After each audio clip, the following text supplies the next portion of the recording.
Sincere Jaden. Sincere Jaden. America is Atlantis. Sincere Jaden. America is Egypt. America is Atlantis. America is Egypt. Professor! I got it open!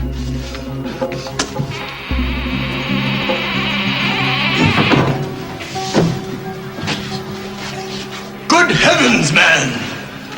Great Scott, we've discovered the fountain of all knowledge of Egypt in the entire world, You know what this is? What is it, Buddha? It's the Book of Life! Book of Life? In the beginning, when man arrived on Earth, the black gods did leave their spacecraft, and they walked, and they named the beasts of the sea and the animals of the land. Heavens. And man in his blackness did walk the earth, making medicine. Medicine? They discovered time. These were all black people got down. Wait till the brothers hear this. Buddha! I'm gonna get this book out of here, baby. This tells me real cheap. Buddha, Check this out. control yourself, don't you What see? you mean, Jack? Look at this here. Black people started the music and the brain surgery back in the year 3 BC. Yes, of course, Buddha. Man, they was getting down. This is it, brother. Yes, Everybody boss. gonna know about this. This book.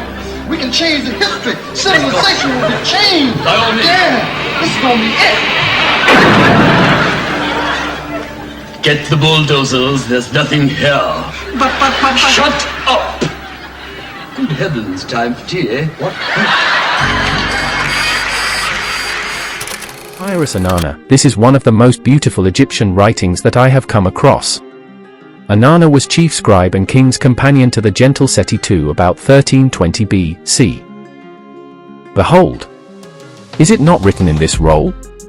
Read, ye who shall find in the days unborn, if your gods have given you the skill. Read, O children of the future, and learn the secrets of the past, which to you is so far away, and yet in truth so near. Men do not live once only and then depart hence forever, they live many times in many places, though not always in this world. That between each life there is a veil of darkness. The doors will open at last, and show us all the chambers through which our feet wandered from the beginning. Our religion teaches us that we live on eternally. Now eternity having no end, can have had no beginning, it is a circle, therefore, if one be true, namely that we live on forever, it would seem that the other must be true also, namely, that we have always lived. To men's eyes God has many faces, and each one swears that the one he sees is the only true God. Yet they are all wrong, for all are true. Our Kaz, which are our spiritual selves, show them to us in various ways. Drawing from the infinite well of wisdom that is hidden in the being of every man, gives us glimpses of the truth, as they give us, who are instructed, power to work marvels. The spirit should not be judged by the body or the god by his house. Among the Egyptians the scarabaeus beetle is no god, but a symbol of the creator, because it rolls a ball of mud between its feet and sets therein its eggs to hatch. As the creator rolls the world around which seems to be round, causing it to produce life. All gods send their gift of love upon this earth, without which it would cease to be. My faith teaches me more clearly perhaps than yours, that life does not end with death, and therefore that love, being life's soul, must endure while it endures. The strength of the invisible tie will bind two souls together long after the world is dead. The spirits or souls of one incarnation possibly may meet again in another incarnation, and may be drawn together as if by a magnet, but for what cause neither knows. Man comes into being many times, yet knows nothing of his past lives, except occasionally some daydream or a thought carries him back to some circumstance of a previous incarnation. He cannot, however, determine in his mind when or where the circumstance occurred, only that it is something familiar. In the end, however, all of his various pasts will reveal themselves. Issue of the person who holds the record for being lost. That was an individual by the name of Moses. Well, the Bible says that Moses wandered about in the Sinai desert for 40 years. The big problem was that the tribes of Israel were also following around behind Moses, and that means everybody was lost for about 40 years. Well, the Sinai Desert just is not all that big. If you've got a good supply of water and a decent camel, you should be able to cross it in about a month. But they wandered around for 40 years. And some of my women friends tell me that that just goes to show, even back in biblical times, men didn't like to stop and ask directions. So Moses was lost, Columbus was lost. They were both fundamentalists, and they were following what they believed was what they should be doing. It was written down in stone, the laws, and Moses was looking for the promised land. Well, perhaps he was looking in the wrong place. Perhaps the promised land was, as many historians in the 18th century finally realized, the promised land was North and South America. Sunken Sphinx found in Bahamas, underwater for 2,500 years, say archaeologists. A team of underwater archaeologists studying an ancient shipwreck of unknown origin near the eastern coast of the Bahamas have made an astonishing discovery. Divers have found a large stone statue resembling in shape and design of the Egyptian Great Sphinx. We are not absolutely certain at the moment as to what this discovery actually means, explains James Nielsen, an historian part of the research team. The erosion caused by the natural elements and the various corals and life forms who have settled on it have been disturbing our scientific dating attempts, but the nature of the mineral used in its construction confirms beyond a shadow of doubt that the statue is of Middle Eastern origin. The archaeologists who made the discovery confirm that this 1.5-ton basalt monument could actually be of Egyptian origin. The chemical analysis of the stone has demonstrated that it was almost certainly extracted from a quarry near Wadi Rahanu, an Egyptian region known for its quarrying industry since 3500 BC. The bases of the statue seem to have carried an inscription, but the erosion has made it impossible to decipher or identify without further testing and examination. The original analysis of the surroundings revealed that it could have been laying in the spot where it was discovered for more than 2,500 years. The cradle of symbolism used in all masonry is placed by many of the best authorities in that country which they believe was first inhabited, i.e. the plateau of Tartary, and from there transmitted to this generation by the sages of India, Persia, Ethiopia, and Egypt. We are not indebted to either ancient Egypt for either religion or masonry, but to America. It is a fact that at Memphis, Egypt, in the pyramids, under the guidance of the kings, the mystic rites of masonry were worked many thousands of years ago. But at that time, Egypt and the continent of America were one and the same. In America, rediscovered in the 15th century and repopulated in the 17th, was recovered Egypt in the Promised Land, or land of the constellation of the Eagle. Study of the American constellations Scorpio, Sagittarius, and Capricornus reveals the immemorial antiquity of the name America and the significance of the arms of the United States. The fact once recognized that it is impossible to separate the eagle from America, the land shadowed with wings of Isaiah, over which accordingly appear two grand eagles. The red swan flying down the Milky Way, and the winged steeds, Pegasus and Equus, all the wings known to astronomy. Without taking the bear from Russia, Perseus from Persia, and a flood of light is poured upon the history and mythology, and where heretofore much has been vague and inscrutable, now we are able to at least see men as trees walking. When following the course of the constellations, those immovably and perpetually fastened upon America are reached. It will appear, while all that is sublime in the historic past centers upon Egypt, all that is sublime in the prehistoric past centers upon America. Atlantis, as the curtain which has hitherto concealed the prehistoric connection between the peoples of ancient Egypt and America, is lifted. It would be seen that the people of the eagle on the Nile, being descended from the original people of the eagle on this continent, the twain are one, and that prehistoric America was the original Egypt, or Eagle Land, prior to the mighty dispensation in the days of Peleg, when the earth was divided and the great globe itself was nearly rent asunder. End quote. Quote, Says Agassi, first born among continents, America has been falsely denominated the New World. Hers was the first dry land lifted out of the waters. Hers was the first shore washed by the ocean that enveloped all the earth besides, while Europe was represented only by islands. Rising here and there above the sea, America, Atlantis, already stretched in an unbroken line from Nova Scotia to the far west. Prehistoric masonry from Arizona, 1896. It says here, prehistoric masonry. Relics that have been unearthed, engraved with Masonic emblems. Masonic emblems. You hear this? That masonry is of ancient origin. There can be no doubt. But history does not state that masonry existed among the Aztecs or Toltecs. The prehistoric tribes that thousands of years in the dim past flourished in Arizona. It is true that scientists have been able to collect but little knowledge of these extinct tribes. For the only reliable evidence of the prehistoric existence of the races buried in the oblivion of ages are the relics that from time to time have been unearthed in the mounds strewn over the valley and territory. These ruins in themselves are indisputable and proven that at one time a tribe of a fair degree of intelligence inhabited the country, alright? But the reason of the total destruction of the tribes is purely guesswork. Although many plausible conjectures have been advanced, the length of time that the race inhabited the country, of course, is unknown, right? They don't know.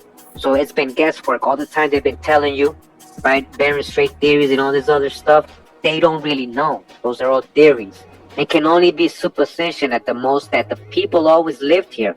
Alright? The people always lived here. It can just as easily be supposed. Alright? That the people were already here. You've been here. Or were a nomadic tribe that settled here, the latter being thought very probable. At any rate, there are evidences that masonry existed, and it is a matter for scientists to worry over. 17 years ago, Bud Cummins of Tempe and another gentleman made a partial excavation of one of the numerous mounds near that city, and were greatly surprised when they unearthed a seashell on which was worked in perfect relief a square and a compass. The shell had evidently been worn as a charm around the neck, as a hole was through the shell. The relic was subsequently presented to Dr. Thibodeau, formerly of this city, who prizes it very highly. John Tate, superintendent of the Orange Orchard, is greatly interested in prehistoric relics and is always seeking to add to his collection. About a year ago, he was in the Indian village east of the city for the purpose of collecting relics from the Indians. He met a squaw, and after hard work made her understand what he was seeking. She entered her habitation and from the ground dug up an old olla, or a pot, filled with ornaments both prehistoric and the handiwork of their tribe. The ornaments were attached to a string, and looking them over, Mr. Tate's attention was riveted on a small charm of red sandstone, on which was plainly engraved a square and compass. He purchased the relic, and it is the most valued of his collection. A prominent mason a short while ago offered him a fabulous price for the emblem, but he would not part with it. Alright, so even a mason came over to him and said, yo, I want to buy that. Mr. Tate also has in his possession a Masonic keystone, which he bought from a Maricopa Indian. Alright, a Masonic keystone from the Maricopa Indians. The peculiarity of the latter relic is that no one has ever been able to tell from what it is made, though of undoubtful Masonic significance. J.C. Dyer of this city at one time had a valuable collection of prehistoric relics, which he disposed of. Among the collection was an accurate Masonic plumb, which is now in the possession of Mr. Tate. Masonry beyond a doubt existed in the earliest ages, and some writers maintain that it derived its origin from the Dionysic fraternity, an association which was formed in Asia Minor by the architects and builders engaged in the construction of the temples at a time when the Greeks migrated from Athens. The association is supposed to have been in existence in Tyre when Solomon undertook the building of the temple, and the story runs that the fraternity sent a band of workmen from Tyre to assist in that work. Freemasonry, all right, those are Phoenicians, all right. Phoenicians did build the Temple of Solomon. He had them help him. The Phoenicians, so-called Phoenicians from Tyre, these people from Tyre, helped build the Solomon's Temple. Freemasonry, according to this account, is said to have been originally organized by the leaders of the band. And in this way is explained the great prominence which is given to Solomon's Temple in the rituals and symbols of the order. Writers, however, differ as to the origin of Masonry, but well-informed Masons content themselves with supposing that the order originated in the association which were formed during the Middle Ages by Masons and builders, alright? So again, much older than that, alright? And we know the origin of this. I'm going to show you guys right after this. Alright, this is the next page. It starts right here. It says, but was originally founded by Ashbal and some of his friends as a piece of mystification. Its symbols and signs having been borrowed partly from the Knights Templars and partly from the Rosicrucians. The square and compass may be a comparative modern origin as an emblem of the order. Certain it is that they are tools used in the present age, but the findings of these prehistoric relics in the ancient Aztec ruins have a significance. It is not presumed, however, that the Aztecs were of African or Asiatic origin. They're not, right? They're not. They're from here. But to take the ruins of the vast waterways, etc., in the valley as a criterion, it would show the tribe to have been the inferiors, intellectually, of the Eastern races. If Masonry flourished in Solomon's time, then the Aztecs must have had some connection with the races of Solomon's country. Okay? Alright, do you hear that? What's the true promised land? Alright, we're talking about the Mexica. Moshe, Moses, Mexica, Mexico. That's the hijack with Aztec. That's not their name, Mexica. Have some connection with what? The races of Solomon's country? Really? Oh. Still, it is only hypothesis and food for the scientists to reflect over the discovery of Masonic emblems in the ruins of the Aztecs by the Phoenix Republican, 1896. No, Egypt being in America, so forth. Don't know about all the sarcophaguses that were pulled out of the earth here in America and sold to the newly formed Egyptian government in the early 1900s, late 1800s, as if niggas don't know that the Valley of Kings is here, as if niggas don't know that King Tut was found over in Oklahoma. The tomb was dynamited by the Army Corps of Engineers, and all of those artifacts were then stolen. So they found Tutmo at Grand Canyon, as if we don't know. As if we don't know any cartouches that are here. It's plenty tombs that are here that was, quite frankly, they were stolen. I don't know another nice way to put it. They were. The second verse of the Book of Mormon, Nephi states that he makes his record in the language of his father, which consists of the learning of the Jews and the language of the Egyptians. Both Hebrew and Egyptian are mentioned again at the end as Mormon and Moroni attempt to complete the Book of Mormon record. And then in Mosiah, we learn that Lehi, having been taught in the language of the Egyptians, could read the engravings on the brass plates. There is linguistic evidence that ties Mesoamerica to the Near East as well. The Saints. Brian Stubbs, who is a Latter-day Saint and is an expert in the Utah Aztecan languages, has been comparing them not just with Hebrew, but with languages cognate to Hebrew, such as Arabic. And he has concluded that there are a lot of remnants of the Hebrew language that one can find in the Utah Azteco language. As a linguist, I have found considerable evidence of Hebrew and Egyptian in at least one language family, Utah Aztecan. I have not yet published my findings for the linguistic community. The Utah Aztecan language family is a language, about 30 related languages that are descended from what linguists call Proto-Utah Aztecan. Their geographic location ranges from Idaho in the north to Mexico City in the south, basically. There are a few dialects in other places. About half of them are in the southwest United States, the other half are in Mexico. Actually, what I find in Uto-Aztecan is two different dialects of Northwest Semitic and quite a bit of Egyptian that has the same sound correspondences as one of those dialects of Northwest Semitic. Northwest Semitic is the branch of Semitic that Hebrew comes out of, Hebrew and Phoenician and so forth. Now that's extremely interesting because that's exactly what the Nephite merger would be, is this merger of two different dialects of Northwest Semitic, one of them having a significant amount of Egyptian in them.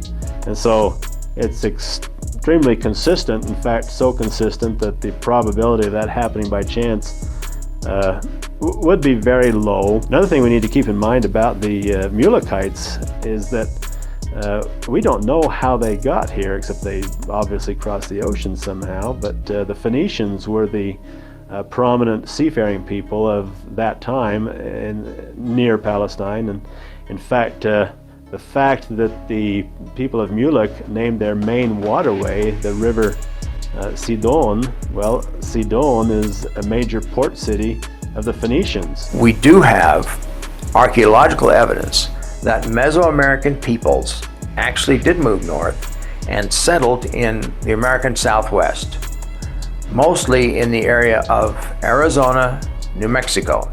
Chaco Canyon, for example, in New Mexico, there's evidence of two different cultures living there side by side.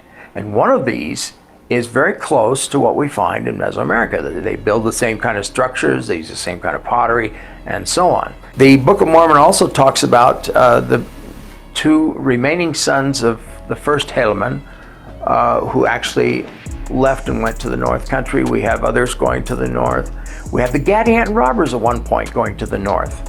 First of all, it might be good to know that Uto-Aztecan is not really all that far from the Mayan area. In fact, some dialects, Aztecan dialects, are actually south of Mayan areas. Some Pipil is located in various places around the Mayan area. In fact, most Uto-Aztecan languages are located in what most LDS archaeologists would consider to be the Nephite land northward. In other words, in Mexico, and then perhaps further north of that in the United States. DNA and language don't always match. In fact, it might be that they match less than half the time. For example, everybody in Europe has Roman DNA, also has Celtic DNA, also has Germanic DNA. Even though those were three separate people, they've mixed enough being in the same area that geneticists cannot isolate Celtic DNA, for example, nor Germanic DNA. There's simply this European DNA that's a mixture of everything. And so peoples in the Americas could well be descended from Book of Mormon peoples, even though they are not speaking languages descended from Hebrew or Egyptian. The overwhelming evidence that the Egyptians circumnavigated the world in 232 BC under Ptolemy III with Captain Rata and his navigator Maui, for which the island of Maui in the Hawaiian Islands is named, is indisputable. So we're talking about the marvelous findings and the ancient Egyptians of how they circumnavigated the globe under Ptolemy III. We're talking about how even the Egyptians, all of the travels, possessed advanced mathematics and advanced navigational skills, even being able to calculate the circumference of the earth. The idea is that there's so much you need to know.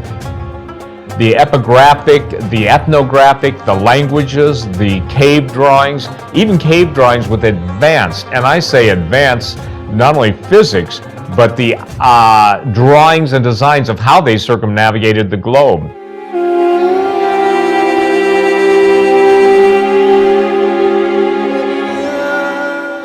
Around the year 232 BC, Captain Rata and Navigator Maui set out with a flotilla of ships from Egypt in an attempt to circumnavigate the Earth.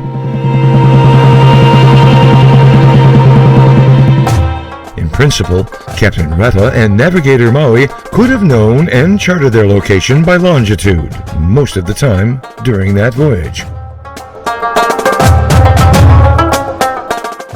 The Maui expedition was under the guidance of Eratosthenes, the great scientist who was also the chief librarian of the library at Alexandria.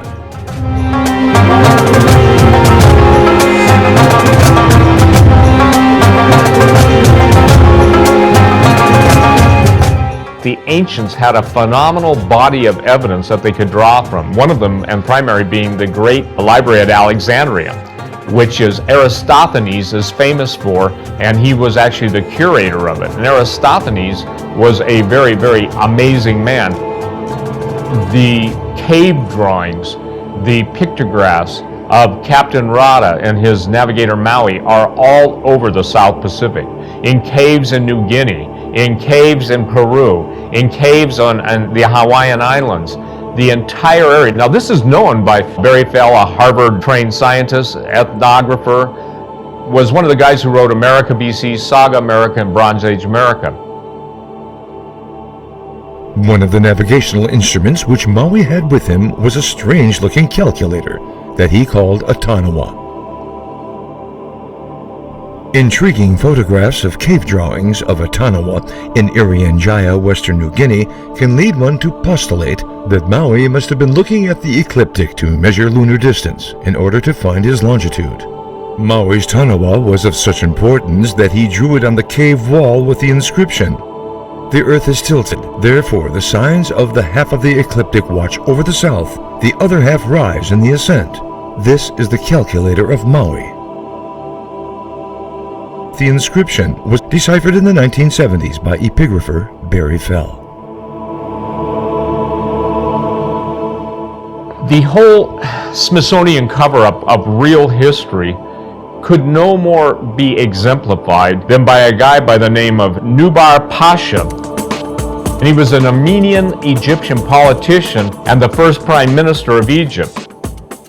He served as prime minister for 3 consecutive terms. Now, why is this critical? Because the time frame between Powell's doctrine, the Smithsonian's cover-up of the giants in North America, South America, and all over the world, all sync.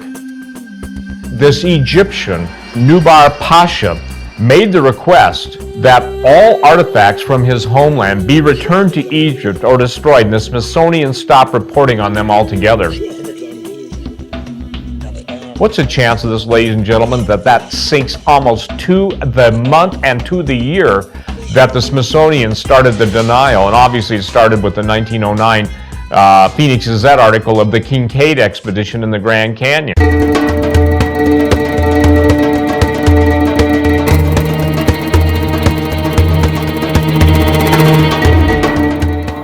To those who investigate allegations of archaeological cover-ups, there are disturbing indications that the most important archaeological institute in the United States, the Smithsonian Institute, an independent federal agency, has been actively suppressing some of the most interesting and important archaeological discoveries made in the Americas. Though the idea of the Smithsonian covering up a valuable archaeological find is difficult to accept for some, there is sadly a great deal of evidence to suggest that the Smithsonian Institution has knowingly covered up and lost important archaeological relics. The cover-up and alleged suppression of archaeological evidence began in late 1881 when John Wesley Powell, the geologist famous for exploring the Grand Canyon, appointed Cyrus Thomas as the director of the Eastern Mound Division of the Smithsonian Institution's Bureau of Ethnology. Perhaps the most amazing suppression of all is the excavation of an Egyptian tomb by the Smithsonian itself in Arizona. A lengthy front-page story of the Phoenix Gazette on the 5th of April in 1909 gave a highly detailed report of the discovery and excavation of a rock-cut vault in the Grand Canyon where Egyptian artifacts had been discovered by an expedition led by Professor S.A. Jordan of the Smithsonian. The Smithsonian, however, claims to have absolutely no knowledge of the discovery or its discoverers. It should be obvious to everyone familiar with the Egyptian stories, even with the desert Southwest and also in Illinois, Cahokia, being called Little Egypt, the major land masses in the Grand Canyon and the surrounding areas, for instance, the Valley of the Gods, Monument Valley area of southern Utah, that something very strange is unaccounted for. or covered up, covered over, and flat out lied about. So we've got the Egyptians making the request that all Egyptian artifacts be returned to Egypt or destroyed. Now that even syncs up with the Catholic Church in Sardinia requesting that anything of value obviously be turned over to the church, but more than that, the Church of Rome, but any other artifacts be destroyed, especially bones and anything that would link this period that they want to deny existed. It's also interesting to note that the Egyptian circumnavigation of the globe that took place again under Ptolemy III and took 6 or 7 years. By the way, Captain Rada and Maui never returned back home to Egypt. They actually claimed South America for Egypt. They claimed North America for Egypt. And if you get to the real basis of the whole argument, Egypt and the United States have been tied, or the Americas have been tied for a long time. Right, known to the mystics as Atlantis, America. Another book telling you America, known to the mystics as Atlantis, was the seat of the greatest empire that has ever existed. The Masons know. Is in Tennessee, Georgia, 1892. They were found in a cave and are similar to those of Egypt. Again, they were found in a cave. We're talking about Tennessee, right? We're talking about mummies being found in Tennessee, similar to those of Egypt. That is Egypt, Little Egypt. That is Tamari. Chattanooga, December 2nd, 2 prominent citizens of London County, Tennessee, while hunting in the mountains, discovered a cave containing well-preserved mummies, similar in every respect to those of Egypt, and a large trunk or case bound with brass, sealed in several places. Upon being opened, it was found to contain several leather cases, also sealed. The largest was open, and a roll of parchment found covered with Hebrew characters, Hebrew, Paleo-Hebrew, Phoenician, that's what they call so-called Phoenician, Hebrew, Paleo. The relics were deposited in the vault of the First National Bank of London. All right, you see, they had it. And the Smithsonian Institution notified. Oh, no wonder we didn't find out about this, because they notified the Smithsonian Institute. And you know what they do, guys? They just hide everything. Reverend Dr. Tucker, pastor of the Presbyterian Church, translated one of the manuscripts and finds it to have been written by Menkata, high priest of the land of Chem. You guys hear that? Who wrote it? Menkata. He signed it. Where was Menkata living then? He was in Tennessee in ancient times. He wasn't over there. It was written by Menkata, the high priest of the land of Chem. All right? It was over here in Tennessee. Who is Menkata? All right? Menkata. Mummy of Menkata, high priest of Egypt, found in Tennessee. Menkata. He was a pharaoh of the 4th dynasty during the Old Kingdom who was well known under his Hellenized names, Miskerinos, Herodotus, and Mekeres. By Manetho, according to Manetho, he was throne successor of King Bikeres, but according to archaeological evidence, he was almost certainly the successor of Khafre. Africanus from Cincelus reports as rulers of the 4th dynasty, Soros, Sufis the first, Sufis the second, Mekeres. Alright, that's him right there, they're saying. Menkaure became famous for his tomb, the Pyramid of Menkaure. At Giza, his statue triads. Alright, to Tash the hijack, so this is a statue of him supposedly. Did they steal this from America? Or did they just make a replica? Did they just make a replica? Or did they bring this from over here? Let's continue reading. It says, it contains reference to hidden treasures, which the writer says will be needed for a great war. The story is stranger than writer Haggard's most visionary efforts. Alright? They found mummies. That's probably Menkaure himself. They found mummies in Tennessee, just like the Egyptian ones, the same exact way. They're not telling you different. So why would you assume, why are you going to conjecture that all that happened over there only? We know Tamari, the beloved land, that's right here. The Nile is the Mississippi. Correlating with exactly what the Masons said, right? What did the Masons say? That this is the original Egypt. All right? This is just more proof right here with the newspaper article.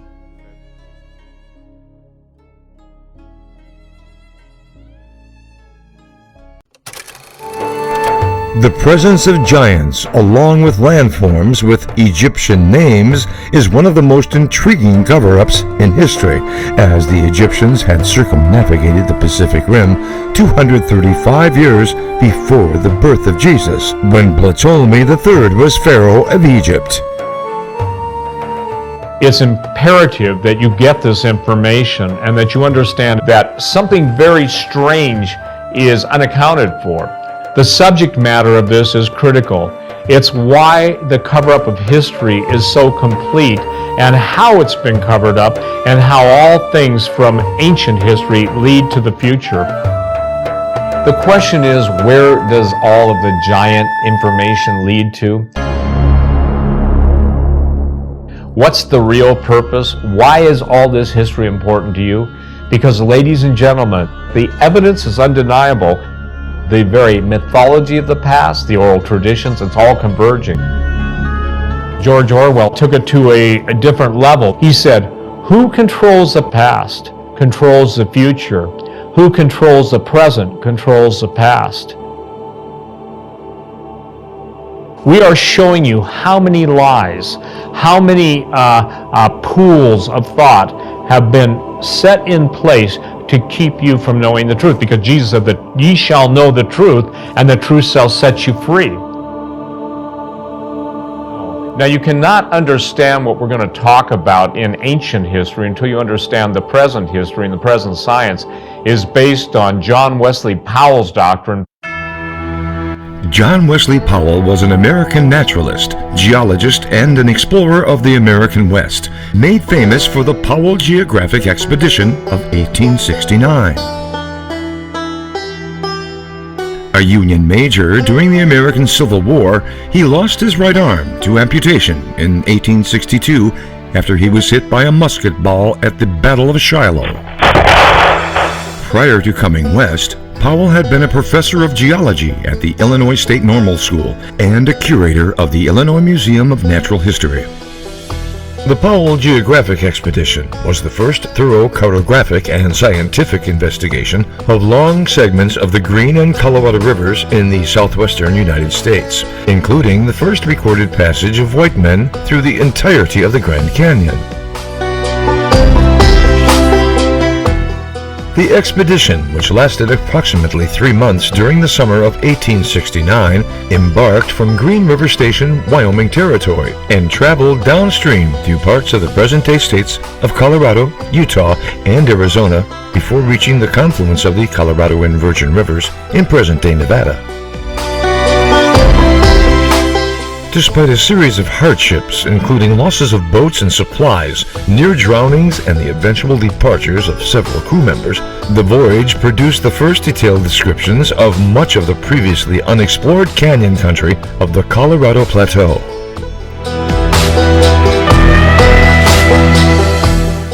But was mapping the rivers the true purpose of this expedition? Legend has it that Powell was secretly working for the Smithsonian Institute for nefarious purposes. Powell said this: illegitimate all attempts to connect any artifacts found in the New World with any of the ancient peoples and other portions of the world. That's probably the greatest lie ever told, because even the Navajo and the ancient Native Americans of the desert Southwest talk about those who came from the east in their longboats.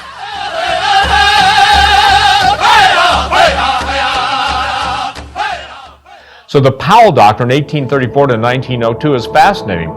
John Wesley Powell fought against what's called cultural diffusionism. And the difference between diffusionism and isolationism, John Wesley Powell said that everybody just stayed in their own parts of the world and never cross-mingled except with close proximity. Well, nothing can be further from the truth. So you have to ask yourself, why is the Smithsonian so in denial and lying, except somebody very powerful has asked for that information to be held or to be kept back from the people? Well, understand, I've explained it. 232, Ptolemy III of Egypt sends a flotilla with Captain Rada as the overseer of this global circumnavigation, claiming lands for Egypt. we're going to fast forward into why this is a critical story. When Mark Antony married Cleopatra, they had some children, and only 2 of the children could ever be accounted for. But the legend states that Mark Antony and Cleopatra, after having their children, that Rome turned on Mark Antony and Cleopatra, obviously Mark Antony having secured Egypt and the alliance for Rome, and they produced a son named Alexander Helios. Interestingly enough, history states that, well, he just disappeared and was never heard again. But there are rumors, there are legends that Mark Antony and Cleopatra sent 50,000 of their most trusted and their most, I guess you'd say, loyal subjects, and of all sciences, mathematics, history, they sent them literally to the New World, which would have been into the Western Hemisphere.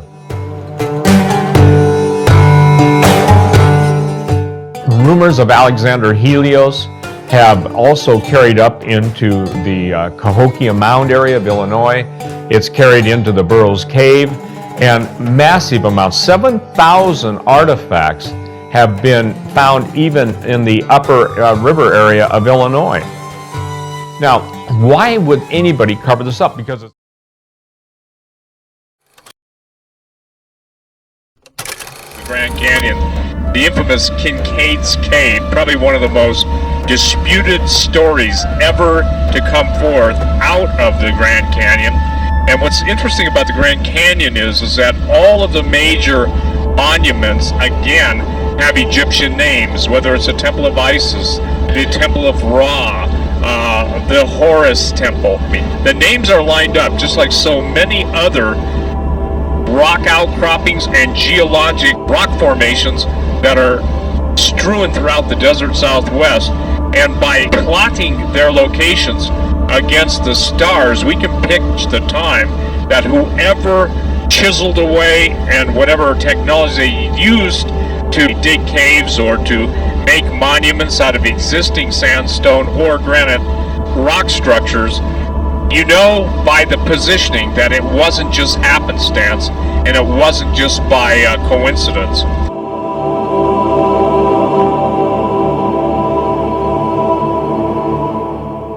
Every landmass in the Grand Canyon, in Peru, in South America, worldwide pyramids on a global scale sync up and link up with specific stars, constellations, and they can actually be dated based on that. When you look at the whole world, this is what we're finding. There's a grid that matches up to every major pyramid, every major sphinx-like structure, every major sacred place, every major mysterious place, and they all line up with the heavens. So what we're sharing with everybody in the DVD is the fact that there was a universal intelligence of beings that knew way beyond what everybody thinks. It's all right here before us. It's not what you see above ground. Sure, we show you everything we can give you above ground. It's what's underneath the ground that really is the most intriguing part. Fast forward with me. I want you to look up Dr. Troy Lewis Payway. Noted geology professor and climate researcher. He was a pioneer researcher on the Arctic and climate change. He learned Russian and Chinese in order to communicate and exchange information with geologists in those countries, and studied permafrost with the U.S. Geological Survey in Alaska.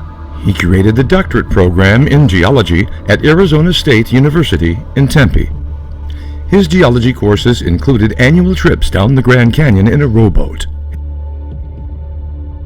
His brain sits in the Smithsonian collection next to his hero and Grand Canyon explorer, U.S. Geological Survey Director John Wesley Powell. He is considered the one of the fathers, if you will, of the modern geology movement. Was the head geologist, if you will. For years, he took his students and others down the Grand Canyon. Probably the man who was the most familiar with the Grand Canyon of any geologist in the history of the world, or the Grand Canyon, for matter of fact. We've been trying to the best of our ability to get eyewitness testimony who have been in the secret buildings of the Smithsonian. 1 week approximately after Branson, I get a call from a live streamer, and I'm going to keep his identity clear. I know his name, I know his bona fides, I checked him out, he is who he says he is, and gave me the most mind-blowing information that I've ever received. I prayed about this and I thought, well, this was 20 years ago. Maybe I should share this with him, what I saw at the Smithsonian Institute and how I became involved in that, which at the time I thought was kind of weird. But I was asked, as a friend of the family of Dr. Troy Payway, to, when he passed away, his wife called me and asked me if I would go to Washington, D.C., to the Smithsonian, and see if his brain was where it was supposed to be, floating in a vat of alcohol with John Wesley Powell. And at the time I thought it was pretty strange, but I agreed because I'd been close to the family, and I'd traveled down the Grand Canyon with him on many of his expeditions, at least 3 times that I can remember clearly. And he would take graduate students that were studying to be under him for PhDs. He was the head of the geology department at ASU, and quite a character and very knowledgeable. He was a pure geologist, didn't think much about history or anthropology or any of that, and that was my area of interest growing up. And so I would go down with him. We would take different scientists, different people in notoriety. He'd have some friends and his group of grad students, and we would carry the heavy bags for people and then help them, because he was able to go up side canyons that on normal raft trips you can't do. And during the course of there, he became a very big fan of Powell. I think he thought he was Powell reincarnate. And during the evening, one evening during the 8-day trip or 10-day trip, depending on what the length of it was dedicated to Powell. And he would talk about what Powell had done and how he did it and what he found. And one of the grad students asked Dr. Payway at that point, why are all of the names of these different mountains Egyptian? And he just said, well, there were some very interesting things found there. End of story. He didn't say anything more than that. When I was asked to go to see his brain floating in the alcohol, I went to Washington, D.C., and I stayed in a place called the Cosmos Club. It was founded by the USGS, Powell, and it was an exclusive men's club in the beginning. And then, of course, it became liberated, and there were members of other scientists and other people of note, where they would come, and if they were coming to Washington, D.C., it was a very exclusive club. I was invited to stay overnight, in fact, 2 nights there, and I met with the gentleman that was going to show me the brain. And he said, I'll meet you out front, and tomorrow morning we got to drive 30, 40, 50 minutes, depending on traffic, to a building where we house. We only see maybe 1% of what the Smithsonian has. So I met him the next morning. We drove, and it was about 40 minutes, and we drove, and there was a building. It looked like an office building, 1, maybe 2 stories. It was nothing spectacular. It was just an ordinary, great, big building in the middle of like an industrial park. And we pulled in. I walked in with him, and there was a little security guard. We got the clearance, and he took me to an elevator, and we went down 4 floors, and I said, well, this is a big building. This is interesting. He said, well, this building is designed, it's 4 or 5 floors, and on each floor there's 4 wings, and each wing is the size of a football field. And he says, in here we house everything on this earth that's known to man, from bugs to animals. Everything on this earth is here. And so we went down to the bottom floor, and he says, we need to be very careful because it needs to be spark resistant. All of these switches are spark retarded. And I said, well, why is that? He says, because everything's either in formaldehyde or alcohol here. 4 wings of this, each the size of a football field. And when you walk down, you can see looking down, there were row after row after row. Over to one section to the right, he opened up this vat, and in there was Dr. Pele's brain. After that, he says, I understand that you have an interest in some anthropology, and maybe you'd like to see some of the things that we found in the Grand Canyon. I said, great. We go back in the elevator, we go up a floor, we walk down another long hallway, and along the way he pulls open this drawer, and here are these huge foot and thigh bones. And I said, what is that? He said, that's of a giant. I said, well, how big is it? He said, this one's about 9 foot, but we have others that are 18, 20 feet in size. And I said, where did these come from? He said, this particular one came from somewhere in Illinois. What I saw in the Smithsonian was this thigh bone. However, the one that I saw was perhaps a little bigger, not much, a few inches bigger, but this would be a good representation of that. When he opened that up, he said, here's the thigh bone of a giant human skeleton that we had found. And I said, wow, that's huge. And he said, we have ones that are bigger, 18 to 20 foot tall. He closed it. We walked down another aisleway. He opened up the drawer, and on the drawer there was some Indian pottery, ordinary Indian pottery that you would see. There was something that would have been reeds that were woven together that would have been used for like sandals. And there were 2 objects and several other smaller objects that I recognized. One was a vase, and the lid had the head of an eagle. The other was the body of a man standing tall with the head of a dog and these huge long ears. I believe that's Anubis. I immediately recognized him. I said, those are from Egypt. And he closed the drawer and he says, I have something else to show you. Now I'm going to stop right here. The reason I recognized him was during 1967, my parents took me out of school and we took a trip around the world. And one of our stops was in Egypt. They had just found King Tut's tomb. And I saw exactly some of the same figurines that were there in the Smithsonian that I saw in the Egyptian exhibit. I later, as a younger man, had gone to Paris, and I went into the Louvre and I saw the same things. So I knew exactly what it was.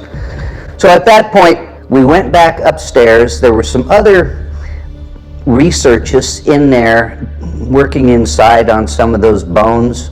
I said, well, what are these people doing? He says, we have scientists with special clearing that are allowed to come in here and use these specimens for their own studies. We went up the elevator to the first floor, walked down one of the wings, and there was a woman researchist working on what was a mummy. And it wasn't very long. It was maybe 4 or 5 feet long, and they had it placed in what I would call like a CT scan. And I asked the guy, I said, what's going on here? He says, well, we're researching it. I said, did this come from the Grand Canyon? He said, yes. And once we're done, we're going to return it. That was basically the hour and a half that I spent in there.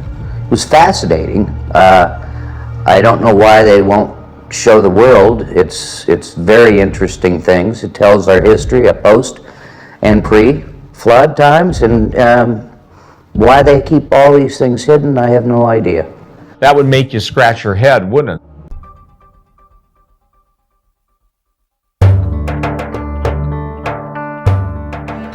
With the vastness of the desert Southwest and the Grand Canyon, Gen 6 Productions set out to film 1,000 miles by helicopter of the most legendary places related to the Egyptians' presence in the Grand Canyon and the surrounding Four Corners region of the United States. One of the most interesting areas in the desert Southwest associated with the Egyptians is a place called Bisti Basin in New Mexico. It's like literally landlocked, out of time, and the only thing the feeling I could get, and we spent quite a bit of time there, it was like another planet. It was like an area that had come under such intense judgment. But what's fascinating is it appears the Egyptians came into this area too, when the water level was much higher.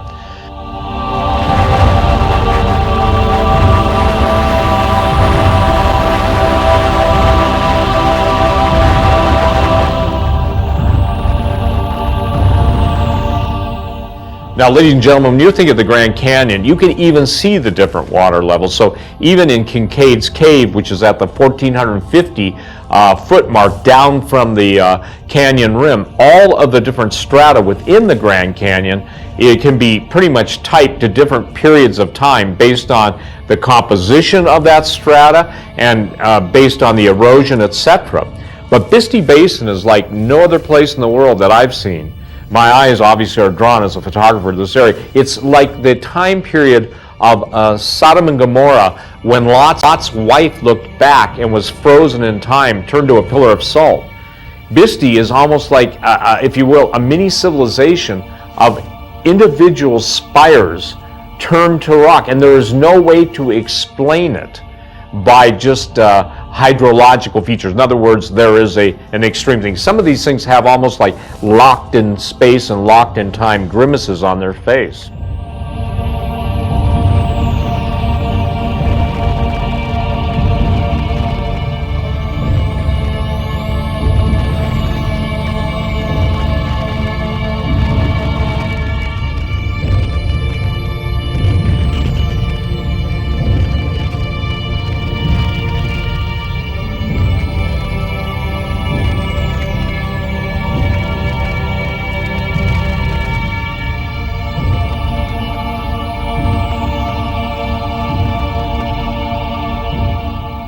When we were in the desert Southwest for Holocaust of Giants, True Legends 3rd episode, we met with Cliff Mahooty. And Cliff Mahooty was a Zuni elder, stated that the U.S. military came in and took things out of caves that they drilled down into. So the image you're seeing on the screen right now is the Egyptians carrying in their giant mummies and placing them into, could have been Kincaid's cave or any of the other caves. The ancients possessed the ability to not only form structures, they didn't do it with chisels, copper chisels, seashells, and other things. They were able, using the great information that was given to them by their fallen angel fathers, to achieve monumental building feats that simply cannot be duplicated today in the way they were in those days. The images you're going to see now on the screen were detailed to me by those who encountered these events. A giant pharaoh in stasis was found in a cave in the desert Southwest. Since I've been on talk radio for 25 plus years as a host and interviewing some interesting people, one of the things that's afforded me is the ability to have people who've seen this stuff that everybody else says are crazy to contact me.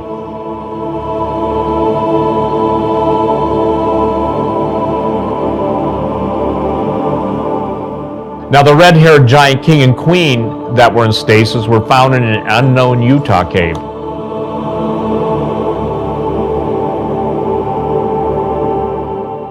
The presence of giants in the caves of southern Utah and the desert Southwest are so numerous that you can't turn anywhere to the east, west, north, or south and not encounter somebody that knows not only the myths and legends but has seen them. So it's our quest in Gen 6 in our True Legends series and others that we're doing is to spell it out for you and show you that the evidence is undeniable and the conclusions that we draw are historically accurate, and also in the mouth of 2 or 3 witnesses let every word be established.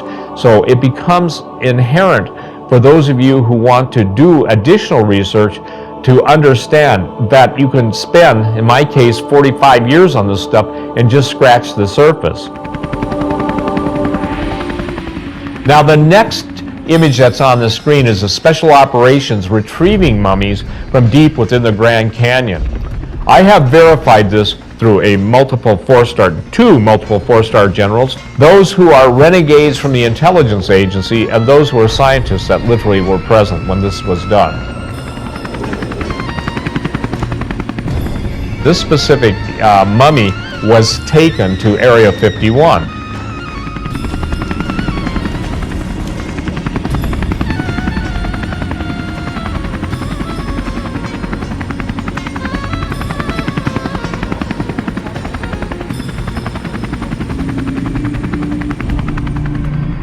Now, everybody knows what Area 51 is just from watching Independence Day and all the Hollywood movies on it.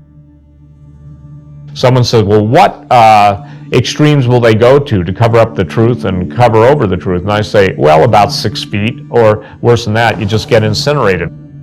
This is Area 51. If you'll notice, 4 gentlemen, all in decontamination suits, probably level 4 biohazard suits, they're working on the Egyptian mummy. This, again, as it was revealed to me, you can count the fingers, there's 6.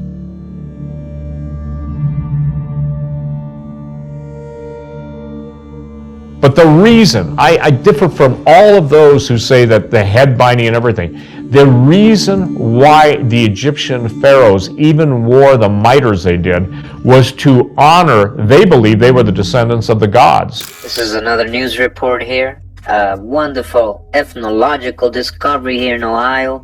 This is from 1871. Wonderful ethnological discovery. Egyptian temples and ceremonies in Arizona. Remnants of a prehistoric race. Another one telling us the same thing. The New York World of Sunday has a 5-column letter from a correspondent at Santa Fe, which, if only half of it be true, will set all the ethnologic societies and literary bodies throughout the Christendom agog with wonder and speculation. The letter purports to describe the adventures and discoveries of a certain plucky miner from the Rocky Mountains known as Mountain Jim, who in company with a man named Tim Jennings started from Denver last September in a search of a mining country which should yield better fortune than that to which they had been accustomed. Pushing forward day after day, meeting with constant disappointments in their hopes of finding paying loads, they at last found that they had gotten beyond the Colorado and Utah boundaries and had entered upon a country which wore so forbidding an aspect that even their Indian guides refused to accompany them further.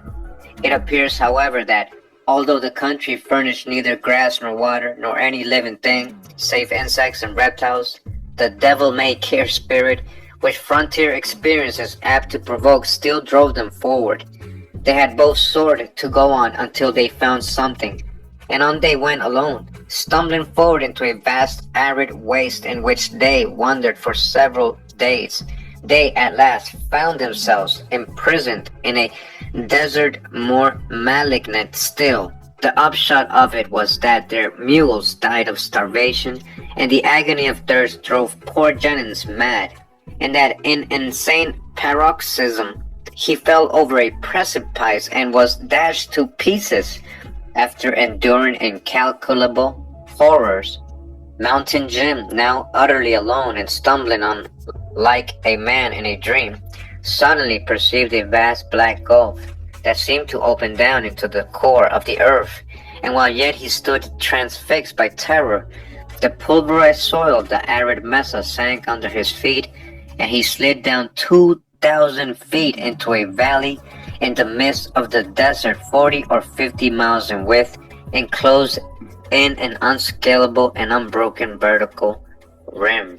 Continuing here, this is another news report. This is from West Virginia. It says Mexican discoveries from 1889. It says here, Mexican discoveries. Additional evidences of ancient civilization are found in that country. By explorers, splendid roads, and magnificent buildings left by an extinct race important archaeological discoveries. Says here, City of Mexico, August 2nd. Recently returned explorers from the state of Chiapas confirm and add to the remarkable reports concerning important archaeological discoveries. A fine broad paved road built by prehistoric inhabitants has been traced from Tonala down into Guatemala, alright, from Mexico to Guatemala, and thence in a curve up again into Mexico, terminating at Palenque. Alright, connecting Palenque. Look at these ancient roads, alright? They're finding these now with the LiDAR technology. All along this road are still to be seen the remains of ruined cities. And a careful estimate of the population of these places is about 30 million. 30 million, listen. On that part of the road near Palenque, the ruins are of a great magnitude. Houses 4 and often 5 stories high have been found in the depths of the forest, alright? Houses 5 stories high, alright? Buildings. Many of these houses are pyramidal in form, and so covered are some of them with vegetable mold that large trees are growing from the roofs, alright? That's how all these things are. There's trees growing on top of them. In some of the houses, great employment has been made of stone beams of tremendous weight, and architecture indicates a high degree of scientific attainments, alright? These were not savages. And these people are writing about it, right? In the 1800s, they found this stuff in Mexico. When they were first reporting it, they were like, wow. Alright, so we got a continuation of this. It says here, extinct races. Remarkable discoveries of buried cities in the Republic of Mexico. Mexico, August 2nd. Explorers in the state of Chiapas confirmed the reported remarkable discoveries of archaeological matter. Roads built by prehistoric inhabitants were found, and the ruins of cities with an estimated total population of 30 million were discovered. The houses are of a pyramidal form of architecture and indicate a high degree of scientific attainment. The carved male and female figures dug up are plainly of Egyptian style. Egyptian style, alright? The locality was undoubtedly densely populated. It was densely populated. Egyptian, so-called Egyptian style. This is the original. Okay, this is where the style originated. They copied us. 30 million inhabitants, these prehistoric roads. It's all being found today with their LiDAR technology. They're finding all this stuff that was reported in the 1800s today with their LiDAR technology.